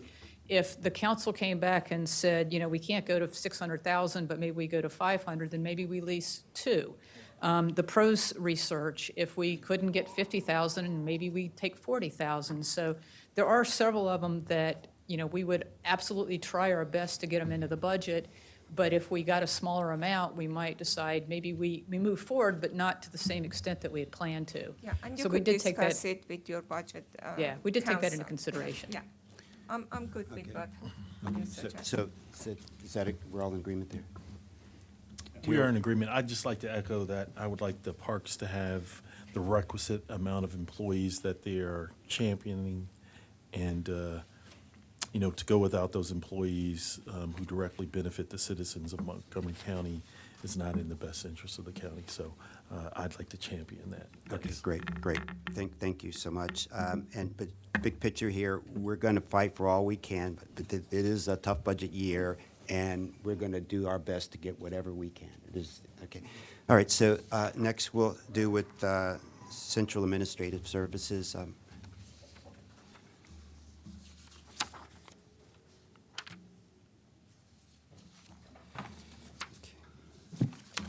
So I will provide the nuts and bolts, and my teammates here will really speak to the implications and the need.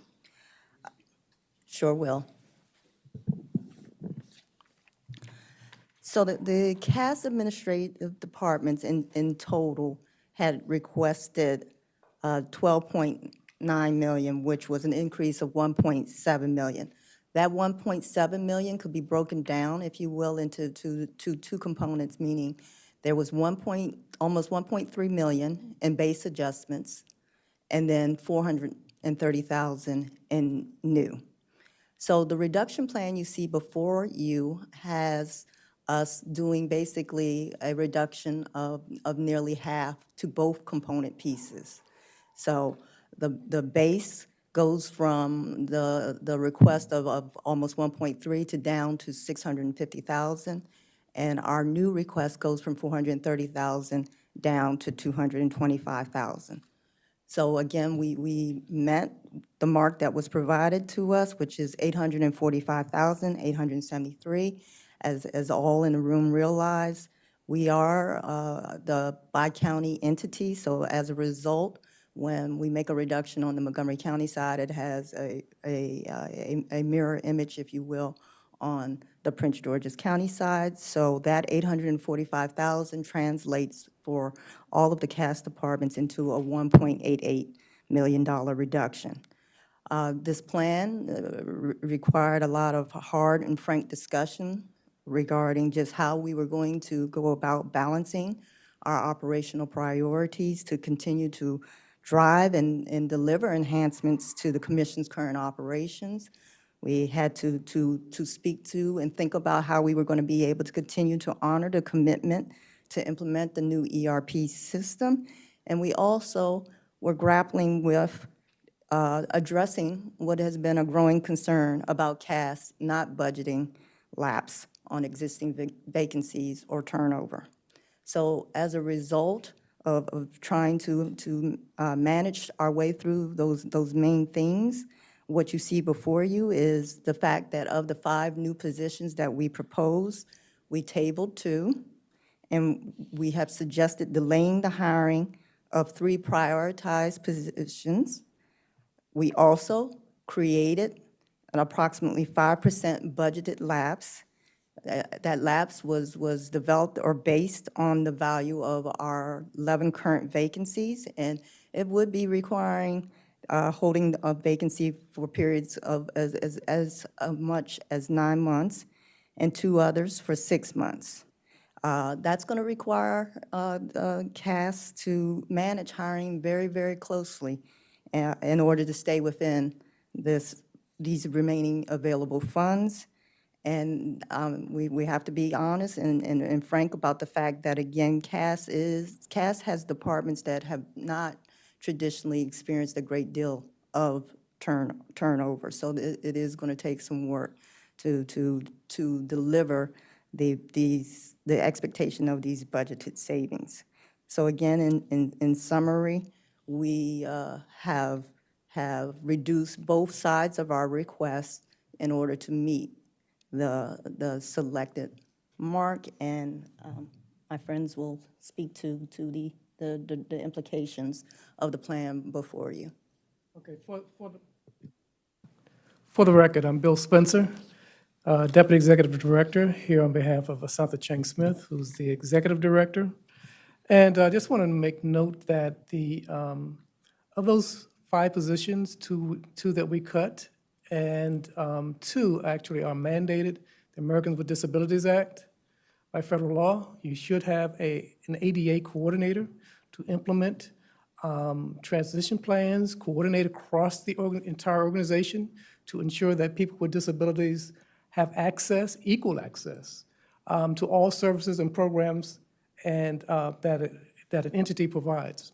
Right now, we don't have a centralized point person on that to implement transition and coordinate between departments to ensure that the interpretations of regulations and implementation of plans and coordinate prioritization, those things are decentralized at the moment.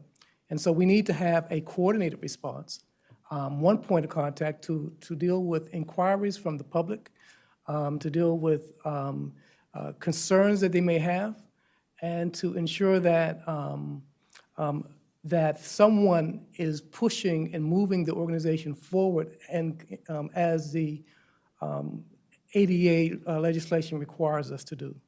The second position is also required, but that one is required by the state, and that's a Supply Diversity Program.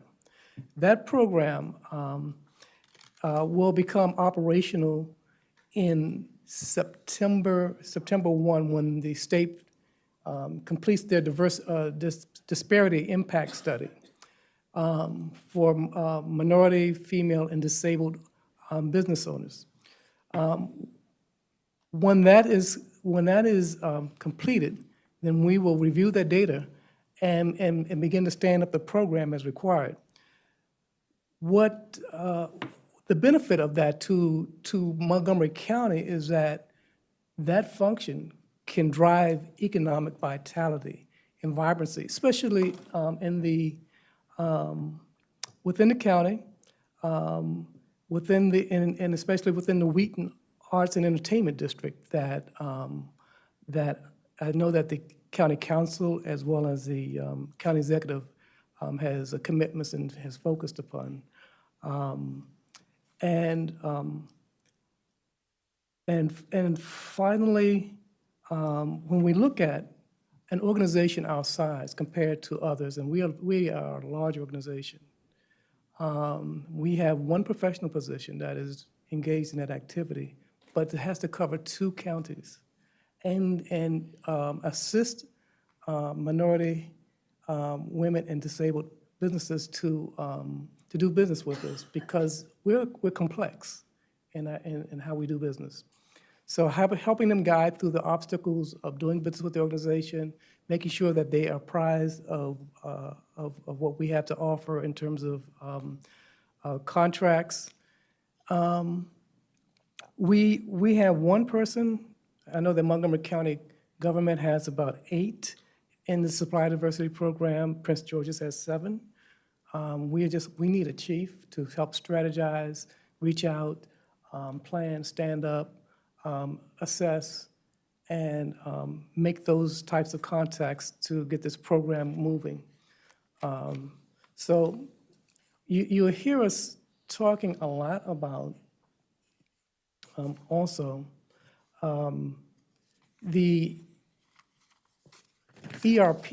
You'll hear that mentioned a lot, and cybersecurity, because they're going hand in hand, and everyone here knows that cybersecurity within our organization and with any organization is critical to protecting our infrastructure, our assets, and also our investments. So the positions that you see are whether they're in finance, whether they're in the CIO's office, the Chief Information Officer's office. Many of those are tied directly into the implementation process of ERP.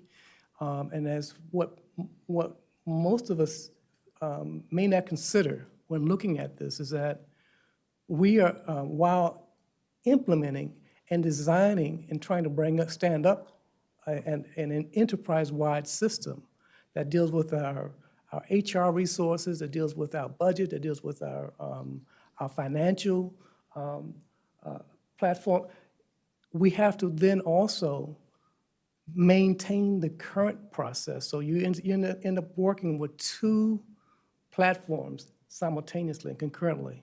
And we have to be cognizant that those same people are also engaged in maintaining, pushing forward on one and maintaining another, and then divided. It becomes a handful in order to do that and do it well. And finally, I just want to touch upon all the positions that we need to have maintained. Because they are currently, most of the positions that you see in our priority one now are existing positions, and many of them are filled. I know that my colleague, Gavin Cohen, Secretary Treasurer, was in the process of interviewing to fill many of those positions, as well as our legal counsel as well. And what happened is that those positions were kept open for a while, and we received additional requirements or responsibilities. Specifically in the General Counsel's office, they got the Open Meetings Act, MPIA requests were being inundated. You have to have stand-up an ethics officer. All those things require dedicated because of the amount of volume that has occurred. The positions will now, because they waited, will have to wait even longer. And what it means is really not maintaining the current service levels, but really a degradation of services, okay? So whether we're talking about some of the positions in the General Counsel's office, the one position in the General Counsel's office, whether we're talking about the Chief Information Officer or Secretary Treasurer, we're talking about stepping a way back, not even standing in place, but stepping back in terms of some of the things, how we can deliver. I'm going to let my colleagues speak. Thank you, Bill. Good afternoon, members of the Planning Board. I'm Gavin Cohen, Secretary Treasurer for the Commission. And some of what I'm going to say may be a little bit repetitive, but I think it's important because I am concerned. And when I hear the term major known commitments that was used earlier in the process, that's how I look at the ERP. And my concern, as Bill has articulated, is without a full complement of staffing, we should be over-hiring, not being given uncertainty as to when and if we can hire positions.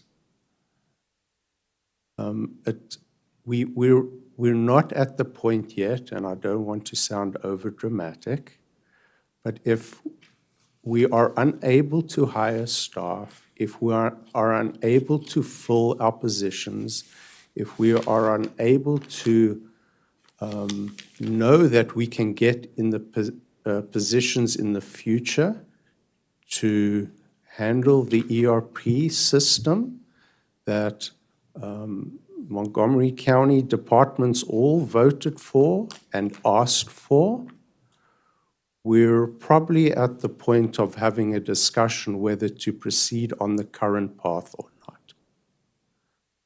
In terms of dollar value, the current estimates are just under $8 million. And in terms of time and staffing, we're talking about years. And that's both, as Bill has said, maintaining current level of service while at the same time trying to do and install a new system. It's really hard to do with contractors, even if we got the funding for that. It takes people that know the current system, that know the processes, that understand an accounting system, that understand a payroll system, understand a procurement system, HRIS. People that work for us now will need to be involved. And if they're involved, then we need to somehow be able to backfill or have people in place so that we can keep our current operations going. If our funding partners don't want to choose a different path, then that's okay as well. But as long as the current path relative to the ERP, and that's the expectation, my request to the planning board is to really consider the central services positions and what it means for that major known commitment. There was a lot of passion earlier about major known commitments. I don't see this one as being any different. That's just the first thing. The second thing, and it's somewhat tied to that as well, is this notion of a general lapse. It just, quite frankly, makes no sense to me. Small departments not only can't handle a specific lapse, but a general lapse, how is that supposed to work practically? It literally can't. And so, again, when I say I'm concerned about those things for central services. Also, just pointing out a couple of differences, and if there's anybody in the room can correct me if I'm wrong. I'm not that familiar with the process. I've only watched it, I've observed it for a couple of years. Central services, the term was used reconciliation and being on a reconciliation list. And things that go on the list, doesn't mean funding. We heard that earlier, right? It can be on a reconciliation, not funded. I think this is true. Central services don't participate essentially in that final funding list. So the flexibility that the other departments have don't really apply to us. And the reason for that is because we're funded by county. So I don't know how important that is, but to me, that is a consideration. In addition, I believe the other departments can access supplemental appropriations during the year. As the county gets the revenue estimates changed, departments can go back to them. Central services can't. This is really our only opportunity. So I'd ask the board to please keep that in mind as well. And then just a final observation, as I looked through this entire packet and looked at all the departments, notice the one thing with central services. We don't have a lot of options other than people. that is really it for us. If you look at how we're trying to balance out, we have one department that buys things, right? IT, we'd expect that from them, and they may use some professional services. But for the rest of it, it's just people. So when you're looking at cuts and reductions, the impacts to other departments are a little bit different than how it impacts central services. And I just have you please take that into consideration. Thank you so much for your time.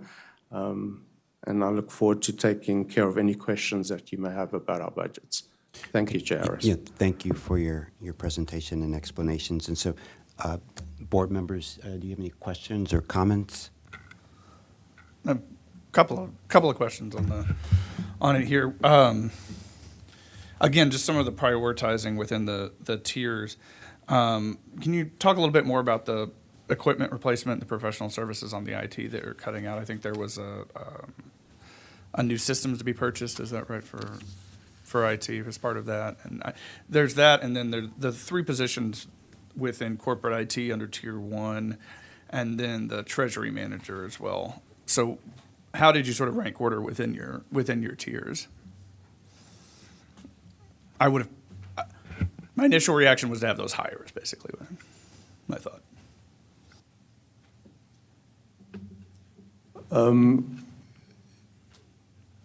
Commissioner, I can speak to if I just understand the question. So, in order for all of us to come up with a dollar amount, we went through the exercises looking at all of central services, right?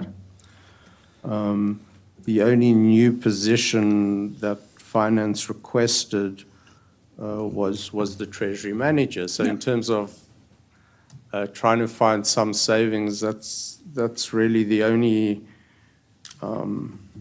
thing that comes to mind, is delay in the hiring. But I'll just, and again, it's not necessarily repetitive, but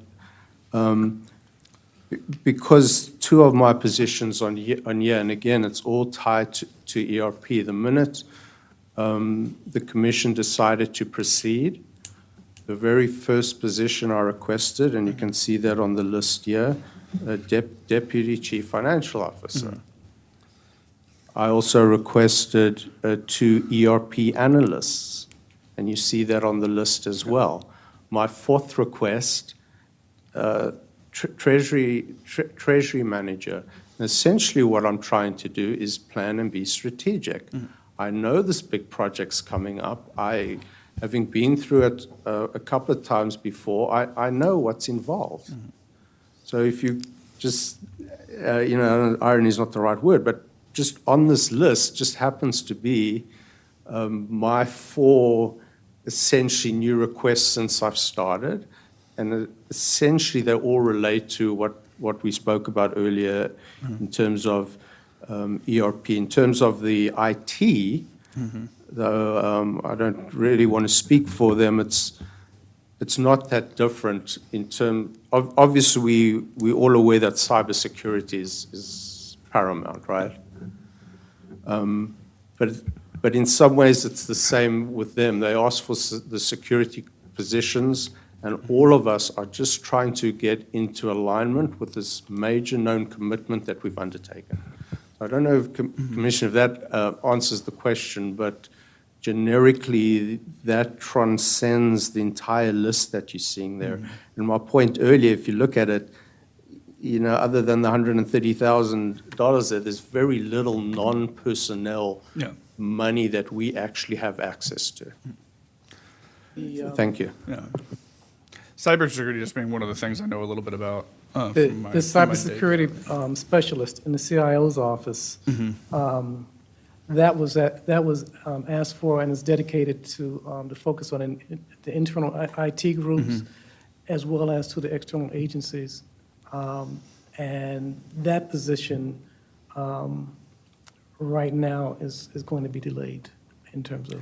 No, and that's my concern is like that being something I know about the increase in cybersecurity issues and the risk options for not having good cybersecurity are quite high. Right. And so with those being low on the priority, I understand the tier 1, the tier 2, and the reductions. I see those are reasonable, I think. But within the tier 1, I would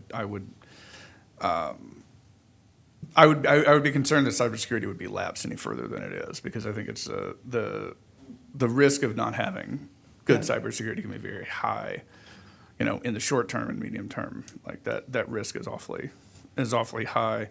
And I know we need recruiters and we need labor relations folks and things like that.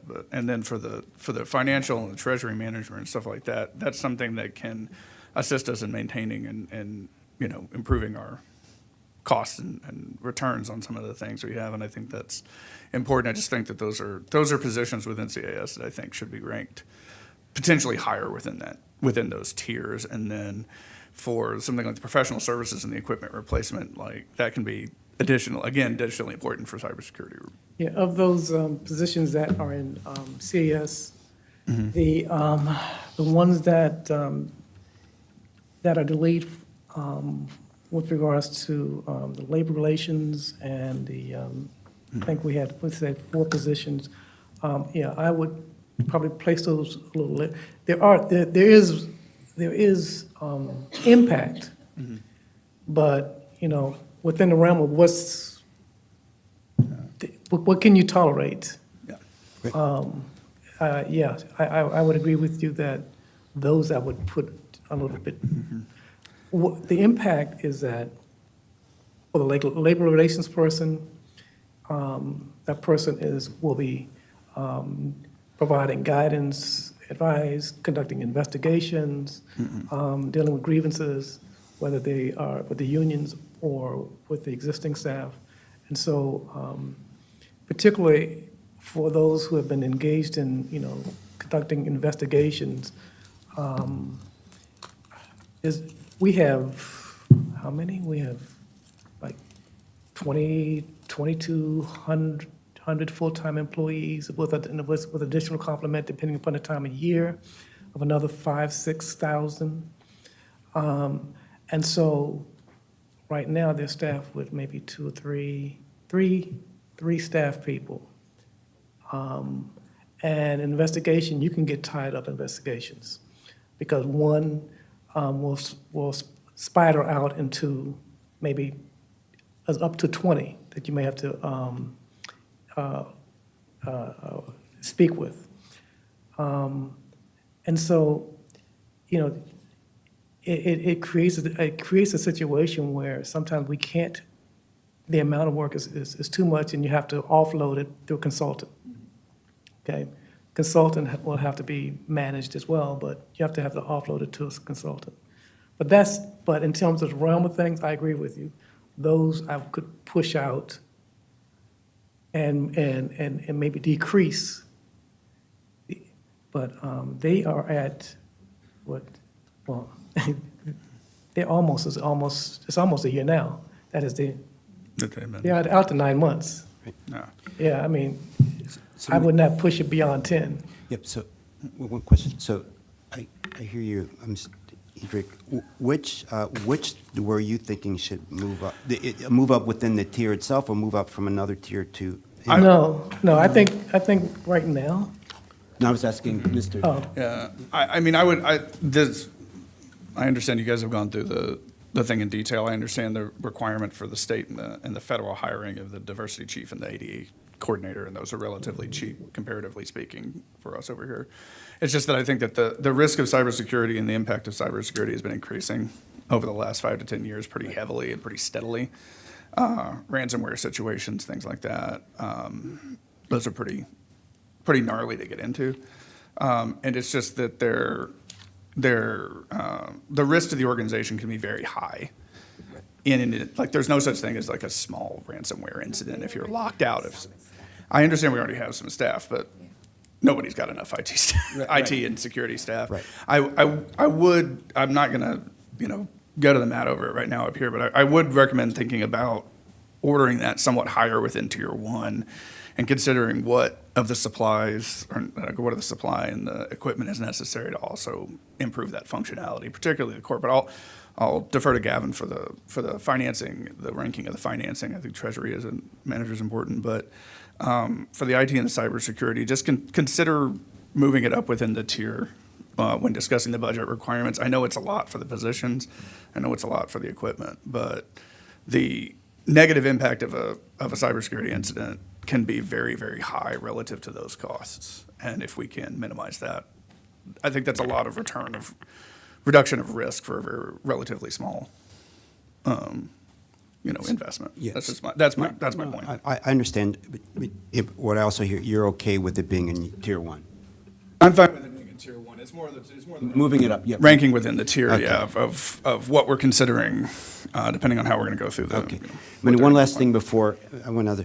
So I also just, I don't know if the board knows it, that Mr. Cohen, you were telling me the other, you are managing on a daily basis $700 million worth of investments? I mean. Yeah, Chair Harris. So on average, we manage approximately $700 million on behalf of the commission.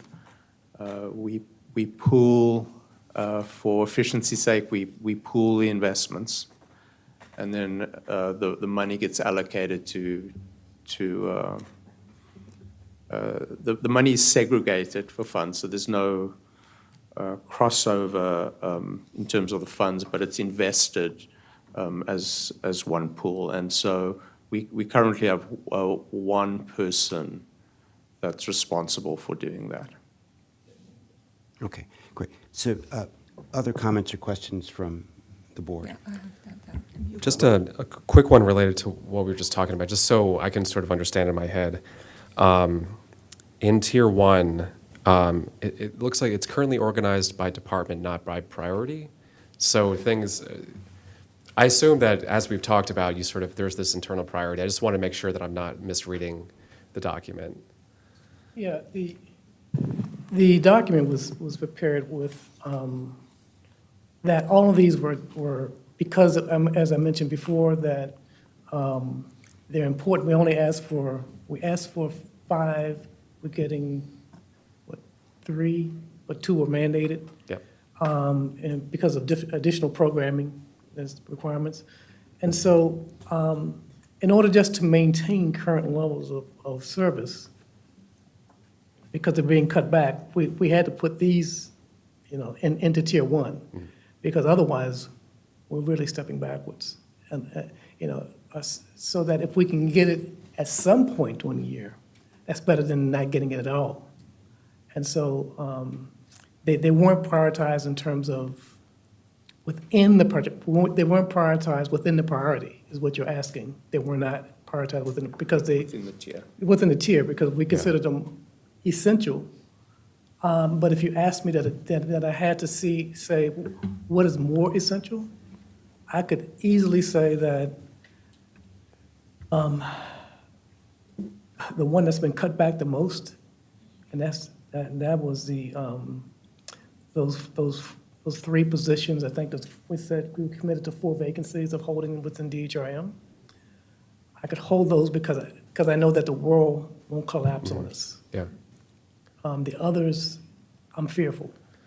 Could you also clarify, it sounds like I understand that if, setting up the new ERP sort of, in your words, kind of infuses sort of a lot of these recommendations. But could you clarify which of these positions are sort of directly related to implementing or managing that new system? So, Commissioner, there's the vacant positions right now. I see that's kind of directly tied to it, but any of the others? Yeah, so for me, you can see 2 ERP analyst positions. This is 1F. That is 1E. So those were 2 new positions that were requested. We did interviews for them last week. 1F, As I articulated, the deputy, also a brand-new position. For me, that is both related to the ERP, but it's also related to building the department. And then the treasury manager is both as well. It's both to manage current investment portfolio, but also to assist us when we start with the ERP. Okay. So in my view, all four of those positions, plus future requests. Yeah. Because it is such a heavy lift to do a new system. Okay, thanks. Yeah, that's helpful. And to so, add to that, sorry, yeah, go ahead. In the CIOs, the Chief Information Officers office, you have as a cybersecurity specialist that is directly engaged in that, as well as you have a web application and development support specialist that is engaged in the ERP project. Okay. And so still going back to line item 1E, it lists 4 vacant positions there, 2 of which, dedicated to the ERP business analyst position. Are the other 2 vacant positions in that line item, are they dedicated to a specific area within that department? Are they still as much of a priority as, I understand they're all sort of grouped together because it's done by department, but I'm just trying to understand relative priority as we've kind of talked about. The business analysts are in your Yeah, so office. 1E, Commissioner, I believe the other 2, though, Jerry can correct me if I'm wrong, I'm guessing they payroll. Probably one of the highest risk areas we have in the commission. Been struggling like crazy to hire people to fill the positions. We've had a lot of turnover. And in terms of, I'd prioritize the 2 payroll positions literally over anything else that I've got listed there. So one question about the ERP, maybe you could help me. I know that one of the issues was to maintain the old while ramping up the new.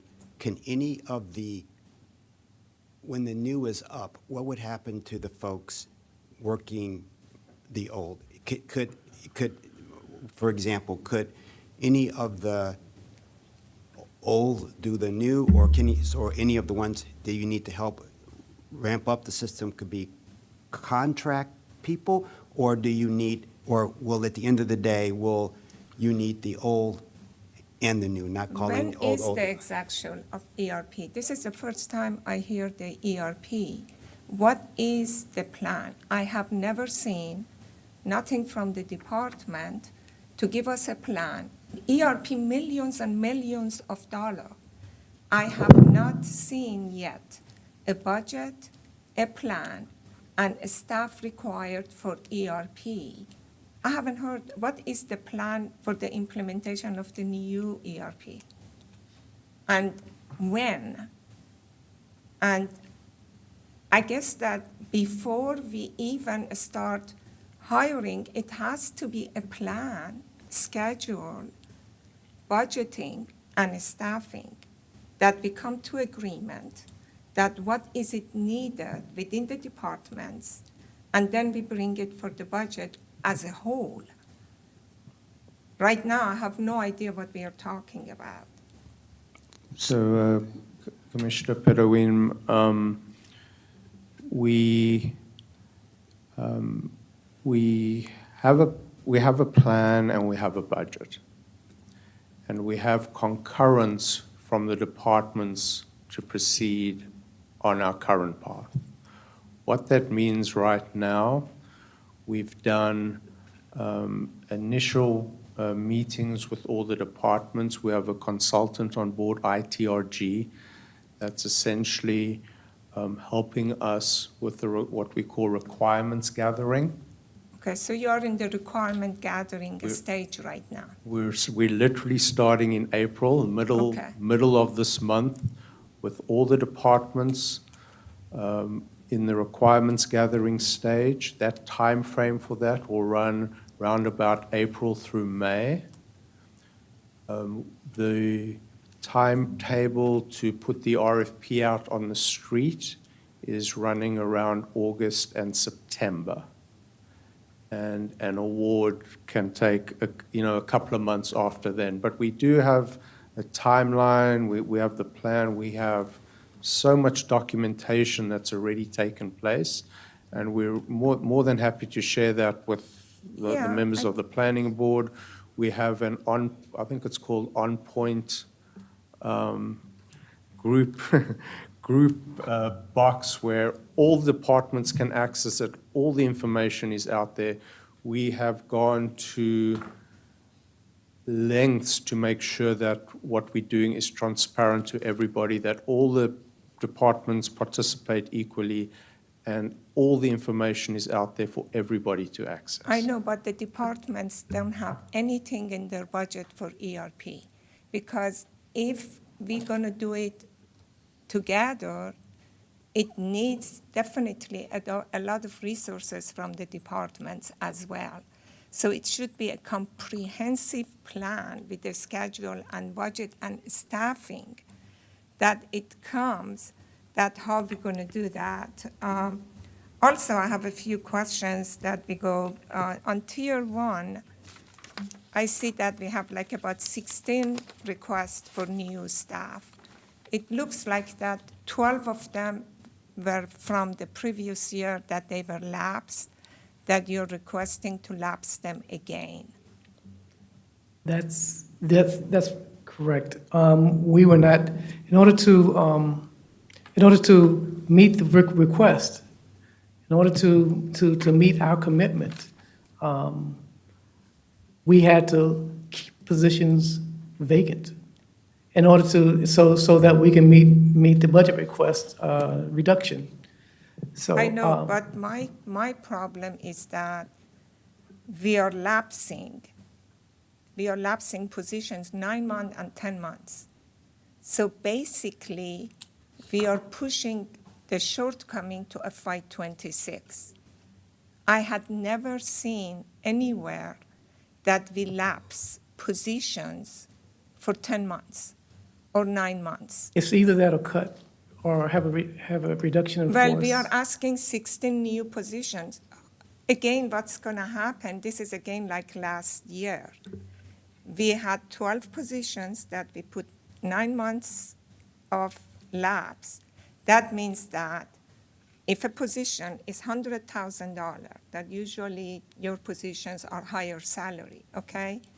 If it is that, let's just go 10 months lapse, that means that you just put $20,000 in the budget right now, and then $80,000 you hope to get in FY26, but when you annualize the budget, okay?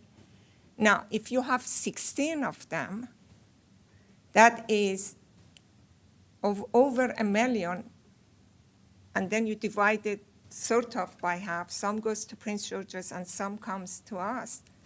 So basically, this $600,000 or $700,000 shortcoming for next year, that means that then that would be a major non-commitment next year, because you have already hired people and they're in these positions and we cannot do anything about them. That is not a right way, in my opinion, to do the budget. So my suggestion is that you're asking for 16 positions. If we want to do labs, like what every department has done, 2-3 months labs, okay, and see that how prioritize the 16 positions and see that where it takes you to make the shortcoming that is there, and the rest has to wait until there is budget. Or you could put it in tier 2 and see that the argument can go. I totally support ERP. I totally understand that you need to hire more people for ERP, but that has to come in under a separate packet, that we have a budget of 8 million, 10 million. I don't know how much is the ERP. say $10 million, $20 million. Our previous ERP took us about $20 million. So $10 million ERP, and as part of that, it's so much for staffing, and we need to start hiring staff now, and we put those as the priority order to go with the scheduling of when we're gonna have the consultant on board to start the ERP. Because if we're hiring a staff and the consultant doesn't come on board for 2 years, the staff is gonna be just there until the ERP comes. But right now, my issue with this tier 1 is that we are pushing the shortcoming to FY26, and we cannot do budgeting like this. If we wanna have 2 months, 3 months, 4 months maximum of labs, that's something that could be considered, but not 10 months or 9 months lab. I had not seen that before. We don't solve anything. We just push it to FY26. Just before you answer, just two things. One is, I asked the question before about can any of the staff from the current ERP transition into the new ERP, if you have consultants that are working to get the new ERP up, will you end up with 2 sets of staff at the end of the day? So, Commissioner Harris, I don't believe so. And one of the reasons for that is because the time of the implementation takes so long, you're going to get a natural attrition and retirements of your current staff. So theoretically, all your current staff need to be trained and use the new system, right? At a certain point, you're going to say, done with the old, and now we're all on the new. But to get to that point, you need to have both people working on the old while people learn the new. And again, I think it's just through natural attrition, because not everybody who's going to be there at the start of the process will actually be there a year and a half or 24 months later, or 36 months later when you are actually implementing it. Right. Okay. And then this is not I thought that the board the commission had been brought up to speed on the ERP. The departments, as the Secretary Treasurer had indicated, are involved in that process. And was there a budget, generally a budget for it at one time, and then that budget was approved? Is there the budget for the implementation of the ERP? Like, is there a certain cost, right? So, Chair Harris, members of the Planning Board, approximately January of 22, I believe, sorry, time goes by so quickly, was, I believe, when the meeting was held with all the departments and the OCIO's office to make the decision on whether to proceed or not. So thereafter, the OCIO's office has come forward multiple times with the departments showing what an updated budget's going to be. That number is in the budget book. Right. We're financing it. The impact just of this piece on the departments was a 6-year internal financing just to spread the cost out. So each department across the commission, each year for 6 years is putting in a little bit of money to build up to the approximately $7.68 million there that we have as our starting budget number at this point in time. Okay. Yeah. We find ourselves in a position where we are a small department. Okay, we don't get the laps like everyone else. We have a few positions, whereas the other departments may have scores of vacancies. We have a few. And we can only get savings through one way, because we don't build, we don't have brick and mortar, we don't have a number of things. And so there's just people. And we rely on their expertise. And we rely on them to do double duty, as the secretary just mentioned, to work on the old while trying to implement the new. We don't get rid of the old and bring the new in, because there's an amount of institutional knowledge that's required to map systems to another and to bring it up. And for at least for a period of time, you want to keep the old operational, at least maybe 6 months or whatever, while the new is starting up, so that you maintain what you have. I do appreciate your understanding and coming before you all and asking some really good questions. I think they're all questions that need to be asked, because I think everyone needs to hear the responses and take it into consideration. And just one more, Chair, as members of the planning mayor, just for your consideration, and the way the process works, and I agree with you, Commissioner Perouim, and just something that I said before, when the planning board looks at these types of cuts from Montgomery County, the impact and effect on central services is just a little bit different than the other departments, because we just are all people. And our choices become very limited. And I just ask for your consideration to keep that in mind. And I do appreciate that. Thank you so much. Just one thing, that the budget, admin budget, that support the payment for the CAS is exactly the same thing that support the planning staff. Planning staff are just people also. And the park department comes from the park fund that they do purchase and everything else, but the planning department is just staff. It's very much like CAS, and it comes from the same fund. So here's what I would recommend the board consider. I do feel that,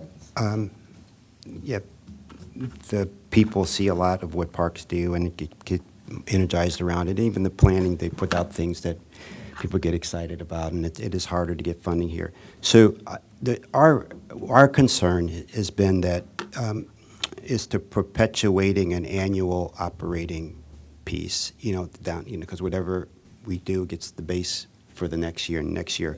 But I do feel that you have a board that wants to work with, we're like one commission and wants to work, and that I'm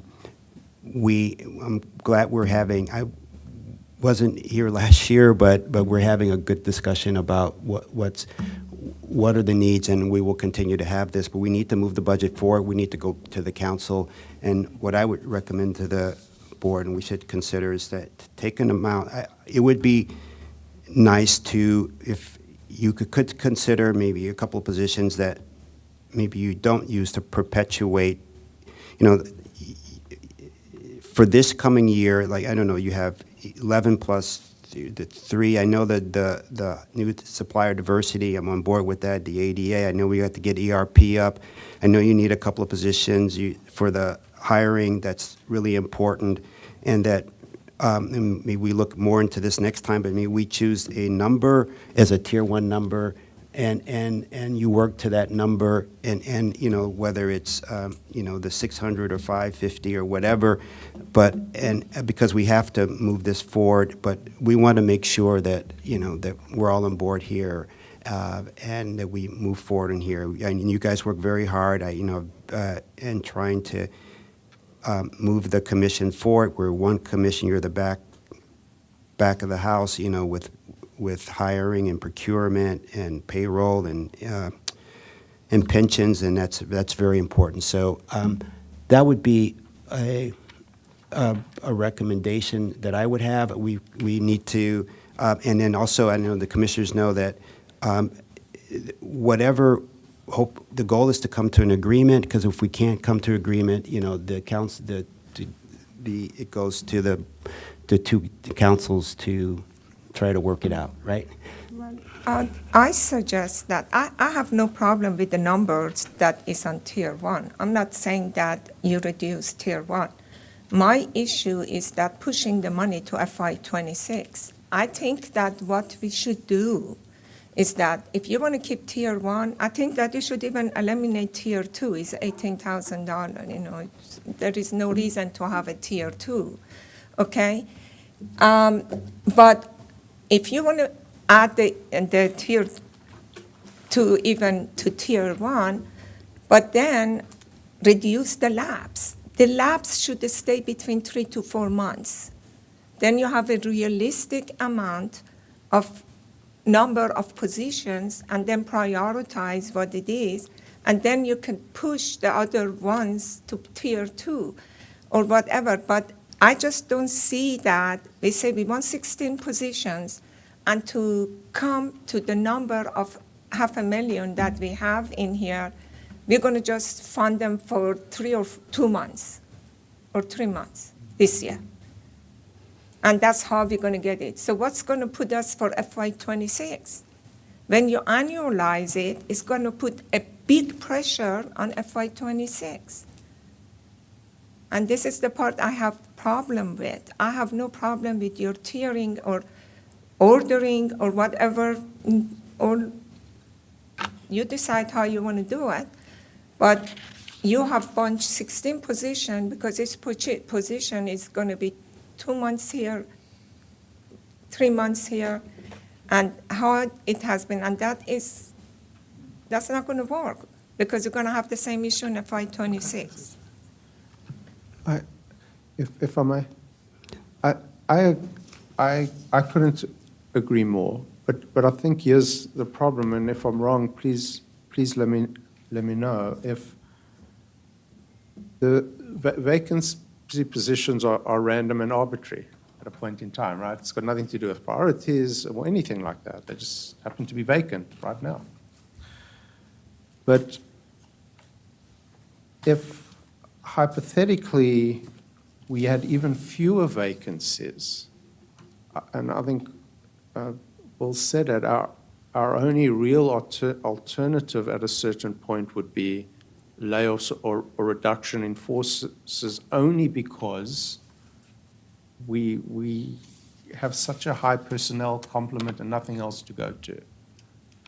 And I think that's underlying kind of what you see. So I'm a little bit confused. I don't understand. I thought that these positions that you have lapsed the 9 months vacant position, like 1C, 1D, 1E, and 1H. If you add all of those, are these the 12 positions that you had it last year lapsed 9 months and was not filled? Those are the same positions, correct? So they are, you never even filled those positions. So you asked for these positions with the lapse of 9 months, and you came back this year to annualize it, and it didn't happen. But we are using the same strategy again for next year. Some of those positions, actually, many of the positions were being advertised. And I think you were interviewing people. I know, but it's not filled And the position. general counsel's office was interviewing people. So I understand. I'm not telling you how to do it or what to do it. The only thing I'm just saying is that just do it right, the way you want it, okay? I'm not going to even say how to prioritize. That's your decision to do. Just take the lapse for 9 months, make it 3 months or 4 months, and see how you get and how you can work it out. You know, we are jamming 16 positions because we just funding 2 months or 3 months this year and say that, okay, we're going to fund it next year. That's the part that I have a heartburn with. And I say it's not going to work. That's my issue. I have no other issues for whatever you want to propose or how you want to do it. That's all up to you. So what I'm hearing is that basically the positions that were approved because they were priorities from the prior year and that we could only get them by delaying them. And we had every intention of filling them until the methodology changed, essentially. And we were asked to do it a different way, and we complied. And now, So why don't we do this? Move forward, the budget, we want you to get this work done. But we also, I don't know if you're hearing that it also, if these are fully funded, what the budget impact would be next year, right? And that's what we're, we want to be honest with each other, but what is the budget impact for 2026 if these are fully funded in 2025? So we have to have that discussion, but we need you to get this work started, right, and get this work done. And then we will have budget discussions, and when we start the 2026, looking at looking at what's been vacant, what's not, and does that make sense? And so that we can make sure that we, move forward properly in it. So we have to move forward with this number of 598, 890. This is my recommendation. I don't know any other way to do it here unless you have any other. Because it may be that you can't hire all but this is the number you have to work with. Yeah. Yeah. And maybe between now and we have we can work through this. But I don't. Terry, do you understand what we're trying to say? Right. You have 598. That'll be your tier 1 funding. You need to come back with a plan on how that works. I mean, we can talk through that, but that's your going in, and you can prioritize the staffing you need for that.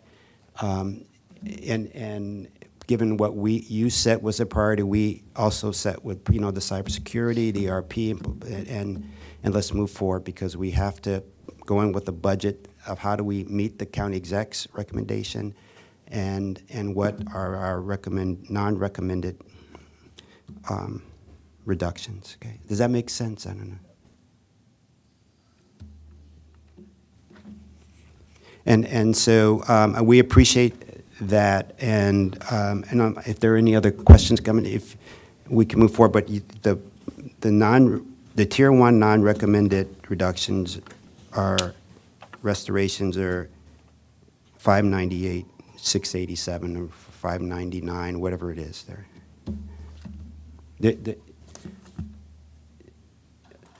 Do I have a motion? Yeah. Do we need a motion? Okay. Oh, we need a consensus. All right. Well, do we have a thumbs up? You good? Okay. Thanks. A thumbs up. So, thank you. I think that we're done. Unless there's anyone else have any. Everyone's good. Yeah. Pardon me? Yes, we gave thumbs up to all of them, right? As we came up. So this, unless we please, if you have any. Just to say thank you for your time, for listening, for your consideration. We really appreciate it. Yeah, great. So this ends our meeting for today. Should bring us some ERP to tell us the plan. Yeah, and Commissioner Pettaway said, given some people, at your convenience, in one of the next either commission meetings or next 1 or 2 or 3, can you just revisit, go over the plan for the ERP again, the budget, the time frame?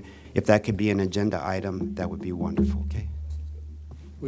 We'd be happy to do that for for the planning board, if you'd like. I mean, I think the OCIO would enjoy coming before you to share all the work that's been done and the plan and that, because a lot of work has gone into it already, and I think we'd love the opportunity of being before the board.